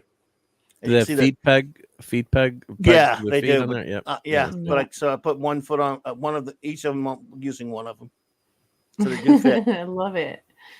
And there's my silver, very heavy Enterprise ornament that's not Hallmark that a lady friend of mine gave me many years ago. Kim gave me that behind them, and of course it would break the tree if I tried to hang it from. So I just put it under the tree like that, on the bottom of the tree. It would break it.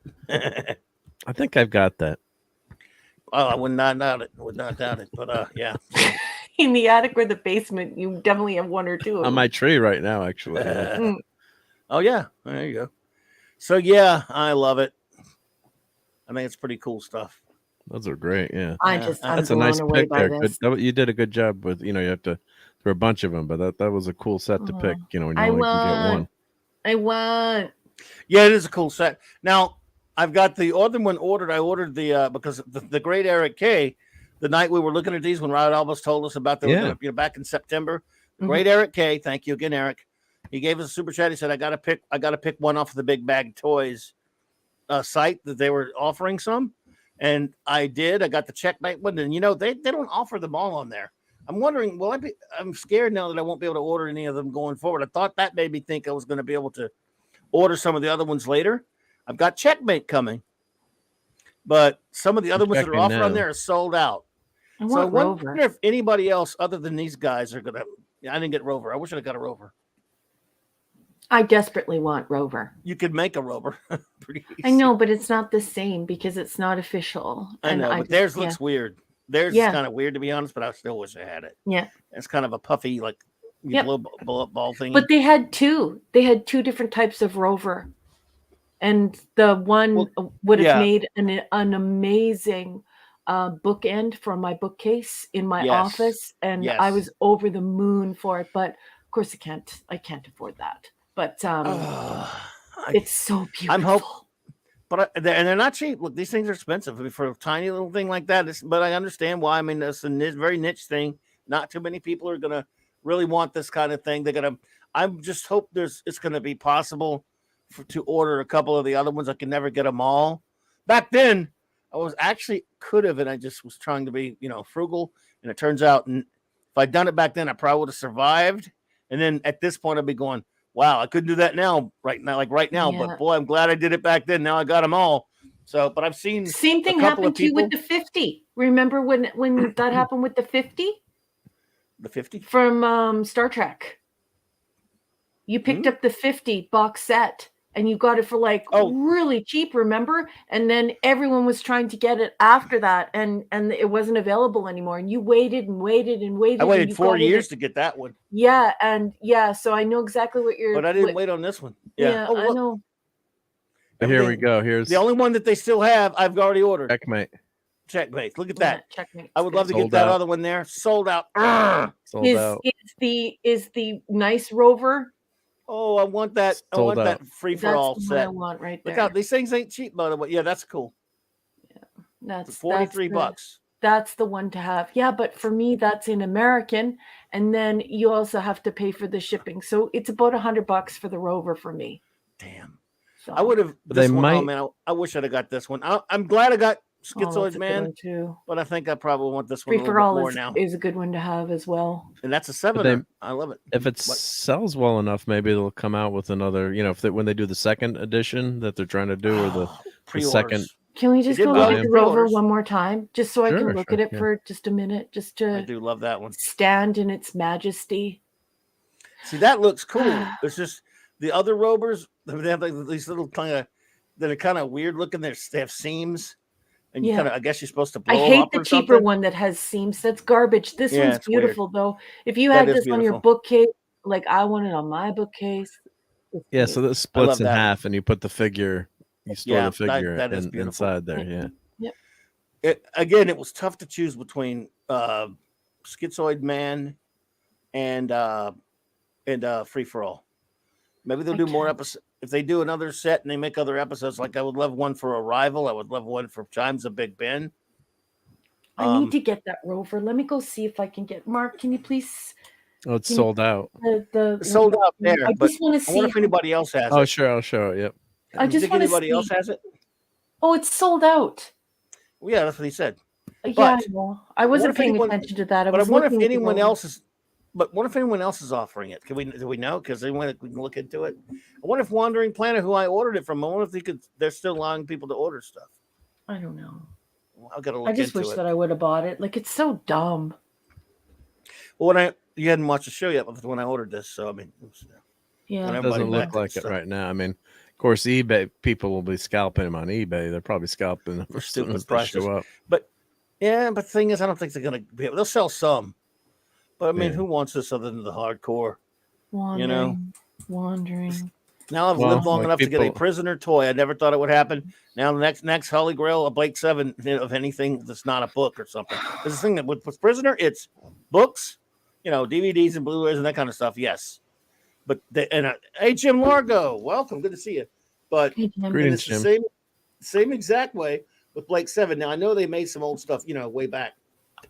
The old when the show was on. Wow, Eric K, did I convince you to buy Real Genius? I enabled you? That's Mark's job. Have you seen it before, Eric, or what? I just want a Rover. Eric, have you seen it though? So, but I wonder if this was there's no other site selling it, I guess, huh? It didn't look like it from my shoot. But let's try. Oh man, because I wanted to. I wonder why they didn't have more, why they weren't offering more.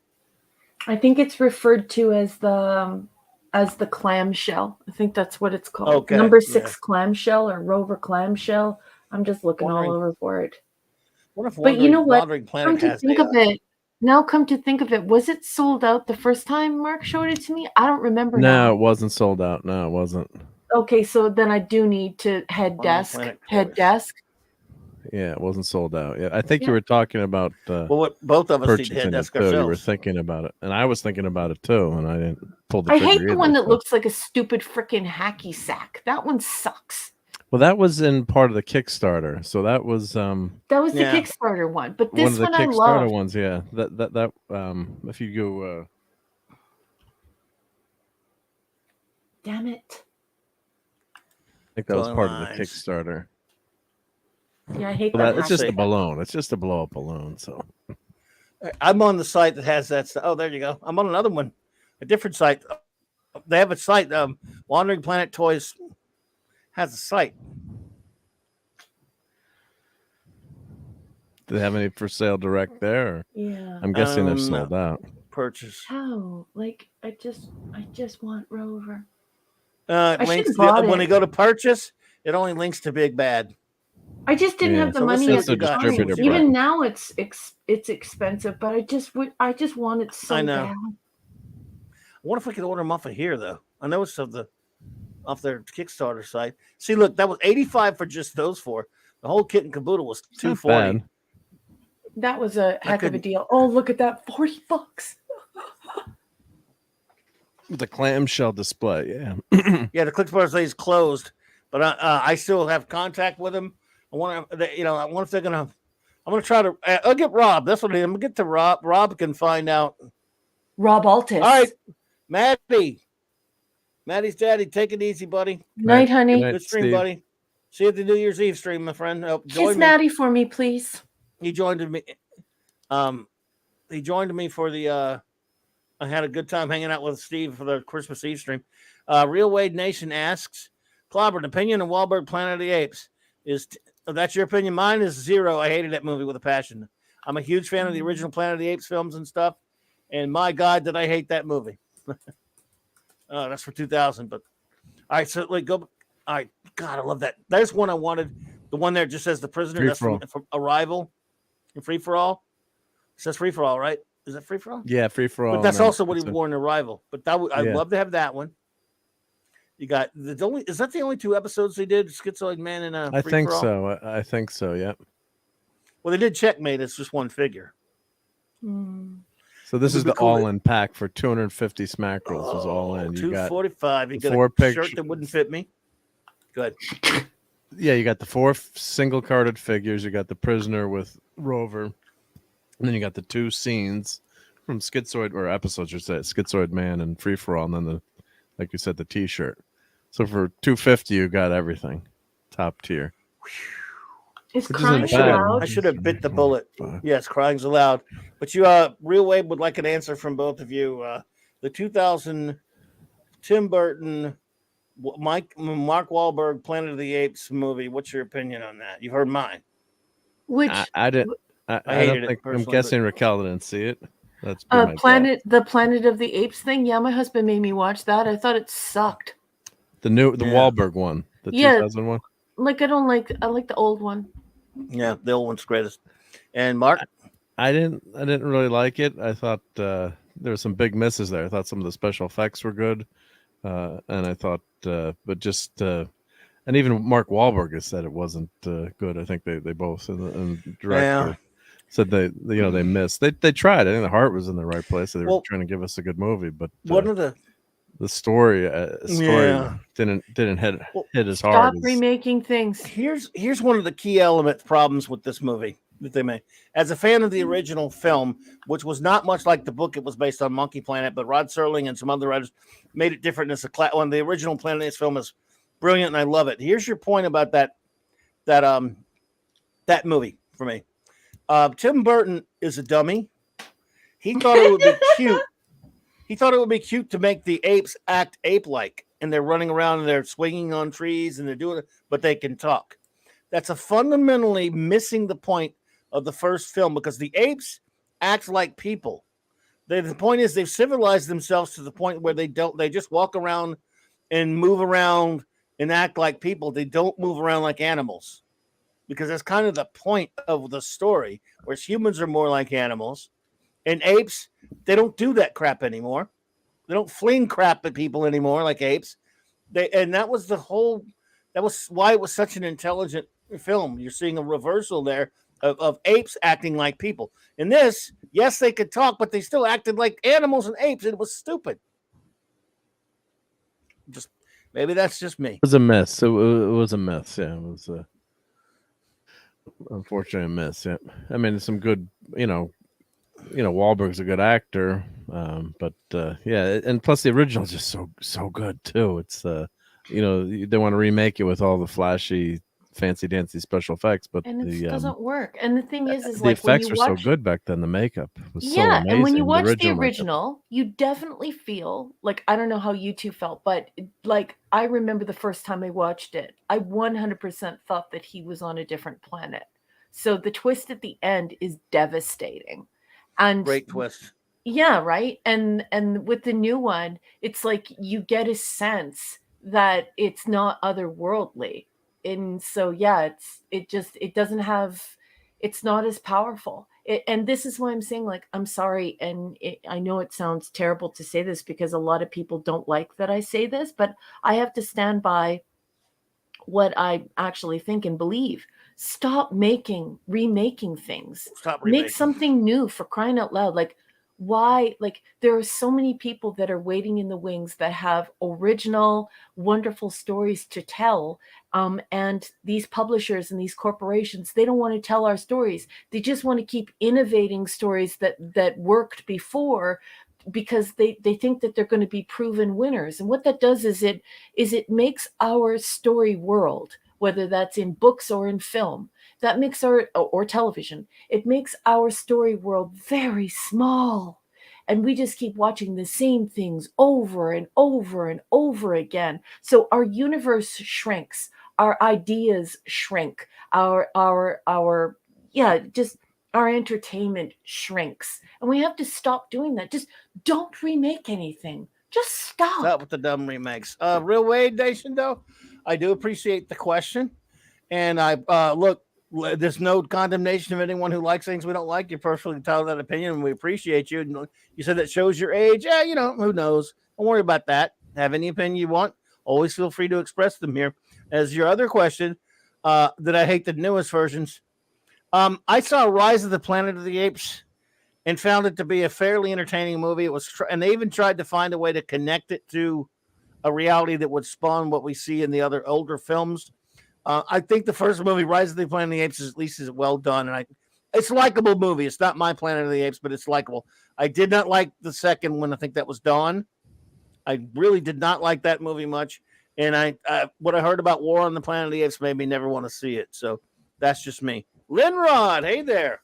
Hey, Linrod, how are you doing? And that 70s rock fan, his beard is telling him that he must go to sleep now. So the beard has spoken, and he's going to take his beardly beardness and hit the saccharini. Good night, that 70s. 70s, good to see you there, bro. Happy New Year to you. We're about to get out here in a second, too. Yeah, and this is Ebert says this is Ebert's review. Says he calls this version reimagining, and so it is, but a reinvention might have been better. Burton's work can show a wild and crazy imagination, but here he seems reined in. He's made a film that's respectful to the original and respectful in itself, but that's not enough. 10 years from now, it'll be the 68 version that people are still renting. Yes, sir. I'll agree with that part of it. At least I don't think it was respectful, but yeah. Now somebody brought something up in the chat that needs to be discussed, and it's one of like our close friends, Dad Man Walking, like real person, not an anonymous person, like a person. I know what his family looks like. I know what he looks like. He's a real person. He's not trolling. He says, "Do you think it's possible that Space 1999 could be rebooted?" I want to say now that, for my part, I think that it was wrong. Like I always like, I love Space 1999. I think Space 1999 is beautiful. But the thing is, the first season, the second season, you're like, oh, why is this happening? And it's still better than anything made today. But the fact that it was made to try and extend UFO and retool UFO was a huge mistake. And the reason why that happened is because they saw the success, like the different episodes that people were watching and the different successes from it. And they tried to retool the show so that it would cater to what the normies thought was great about the show. And so, we wind up with this moon base and we wind up with this traveling planet, and that's cool and everything, mind-bending and great. But once you learn that UFO was sacrificed for that to happen, I don't want to see a Space 1999 reboot, because it was sort of like a retooling. And so when it's standalone, I love it. But the fact that I had to lose UFO for that, and UFO is like, it's in the same category as Star Trek TOS for me, like the original series. It is one of the greatest things that has ever been made for television in our civilization. And we lost it. We lost it because of that. So I am massively heartbroken to lose UFO. And I hope they never remake UFO. I hope they never touch it. I don't want them to touch Blake 7. I don't want them to touch The Prisoner. I don't want them to touch any of this stuff, because it's just like they just smear poo on it. No, they do that. No poo they smearing. Do that. You're right. The problem is, they never do it justice. And Space 1999, the first season was pretty good, but it's nowhere near as good as UFO. But, it's just, if they did it today, it would be. I mean, look, I guess like the new Willow series is a disaster. Look what happened with Halo. So it just seems like there's few and far between where they actually get things right. I guess Wednesday's been pretty good. I've watched most of that so far, but it's we've got Cobra Kai, so there are a few good things that are new, but not as many lately. I mean, look at the state of Marvel films. So I can only imagine what would happen. I mean, if Jerry Anderson was still around and could make it, maybe, but it's it's always opens come up with something new. I guess that's continue it. Do if you're gonna or you can continue that. One of the few ones that I did like was the remake of Battlestar Galactica, which I was opposed to at first, but that was a real reimagining, vastly different beast. So, but at least it showed a lot of imagination and didn't just give us all the same exact character. So that was a very good cerebral sci-fi show to watch. Although the ending's controversial, I kind of like the ending, but yeah, me too. Larry says they forgot the moon-based purple female wigs. Larry, that's the thing that really burns my britches, to use an old saying. Because, here you had these women, this guild of women that were like Freemasons, and they were astrophysicists, and they calculated everything for Stryker. And so these people say, oh, I want to be progressive and we need to make the show more progressive. Those women were a guild like Freemasons. They were astrophysicists. They were calculating every single contact and trajectory of these incoming of these incoming UFOs. And they were doing all of that for Straker, and Straker only trusted them. They were his first and original source. And the women all dressed as though, like I said, like they were Freemasons, like they were, a part of a water buffalo community, right? Like a secret club.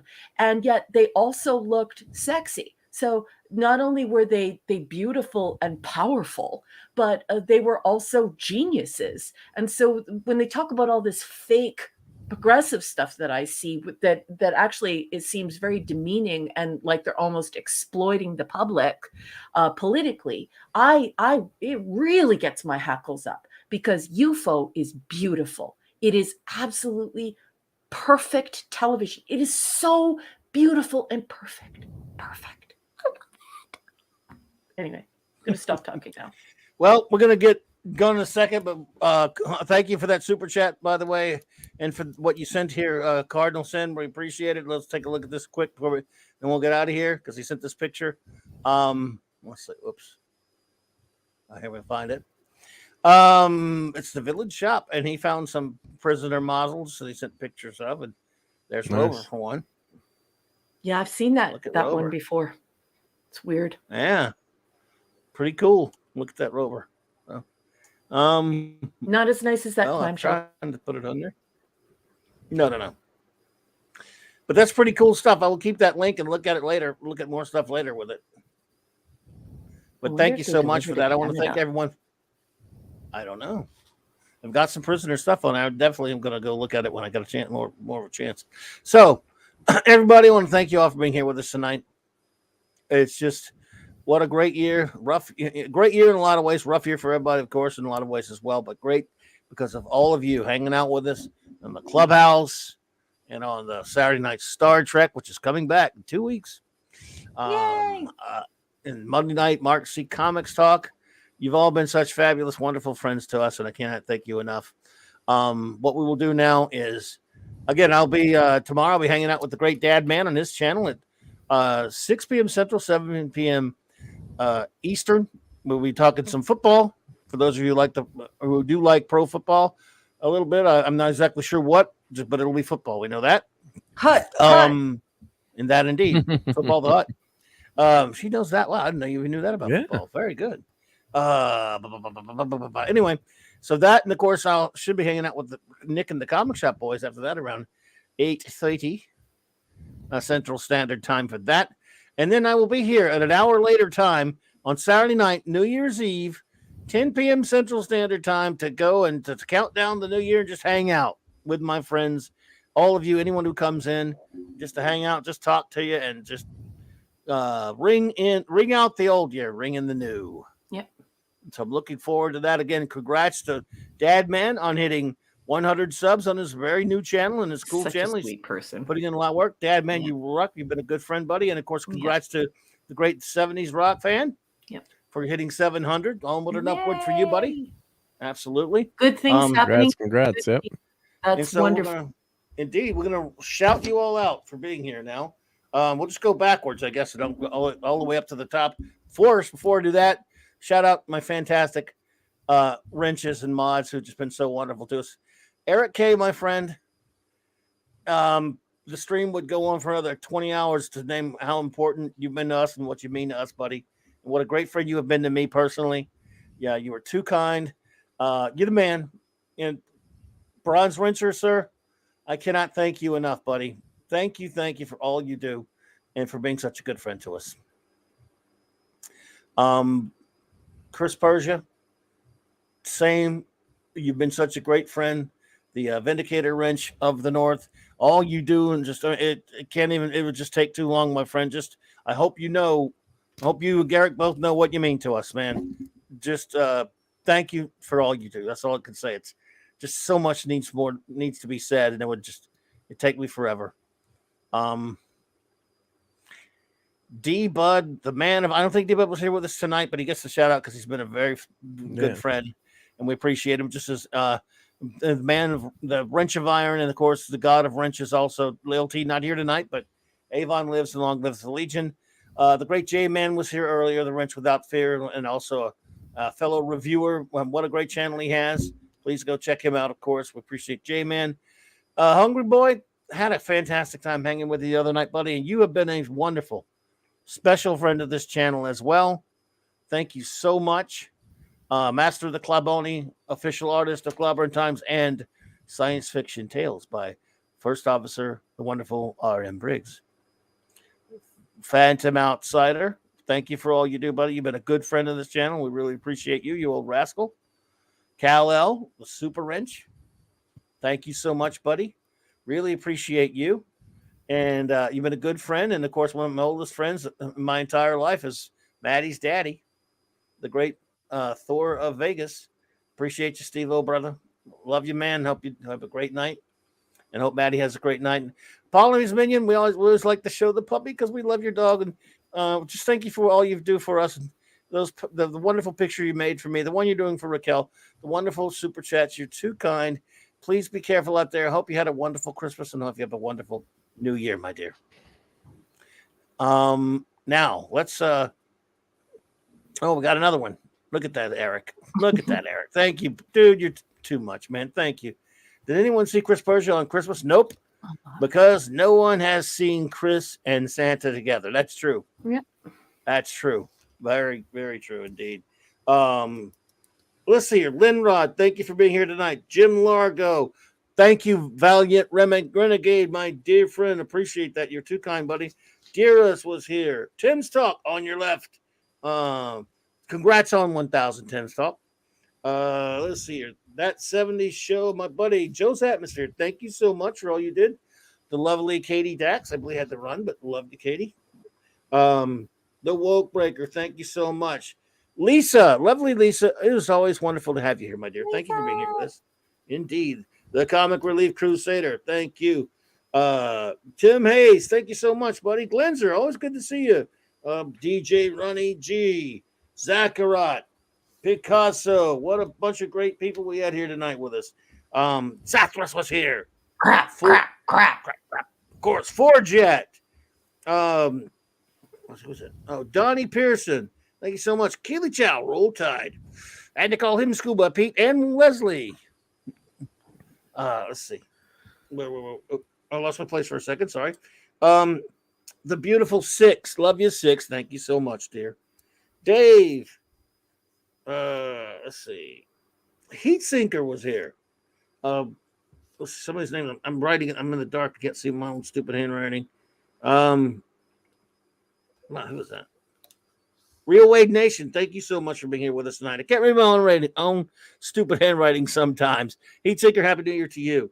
It's always good to see new people pop in, such as Admiral T. Thank you so much for being here with us tonight. Matthew Pounder, old friend, thank you. Darius Munchausen, my friend, thank you for being here tonight, buddy. And thank you for all your super chats and for your participation. Appreciate you much. Minimus Primeness was here, of course. Let's see. Chris Longfellow, another new person stopped in. Hail and Happy New Year to you. Pleasant Valley Picker. Hope you're doing all right, PvP. And Happy New Year to you.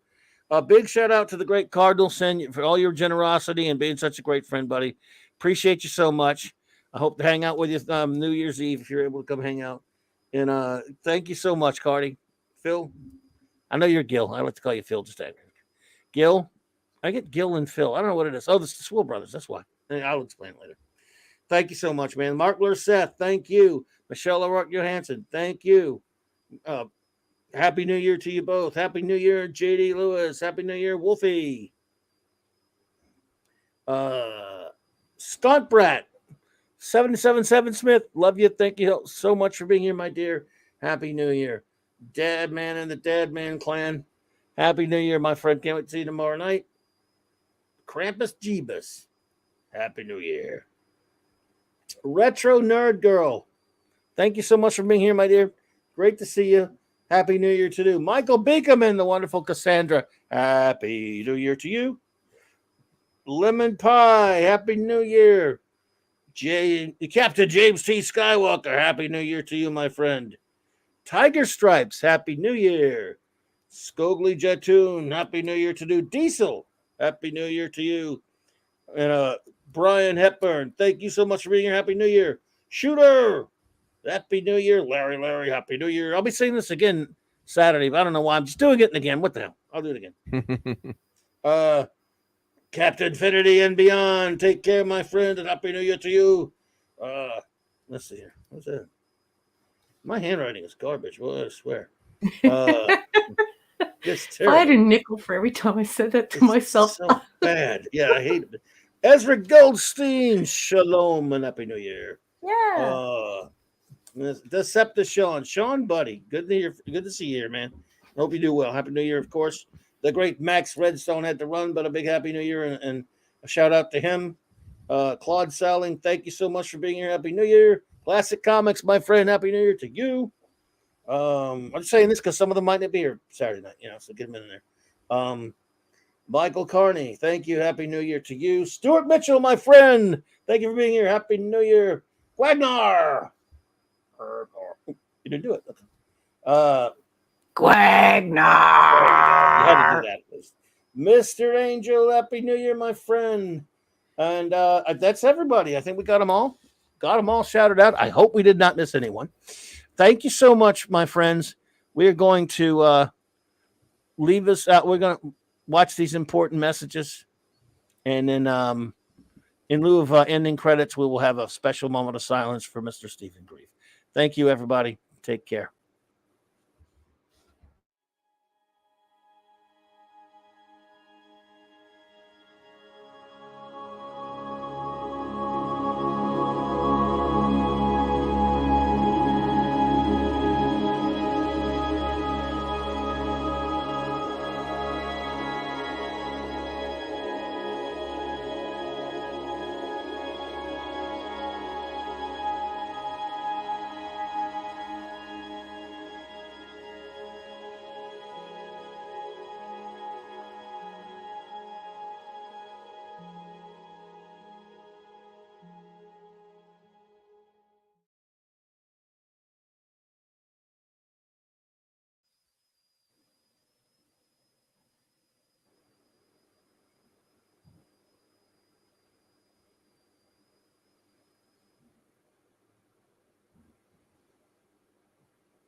Rest in peace.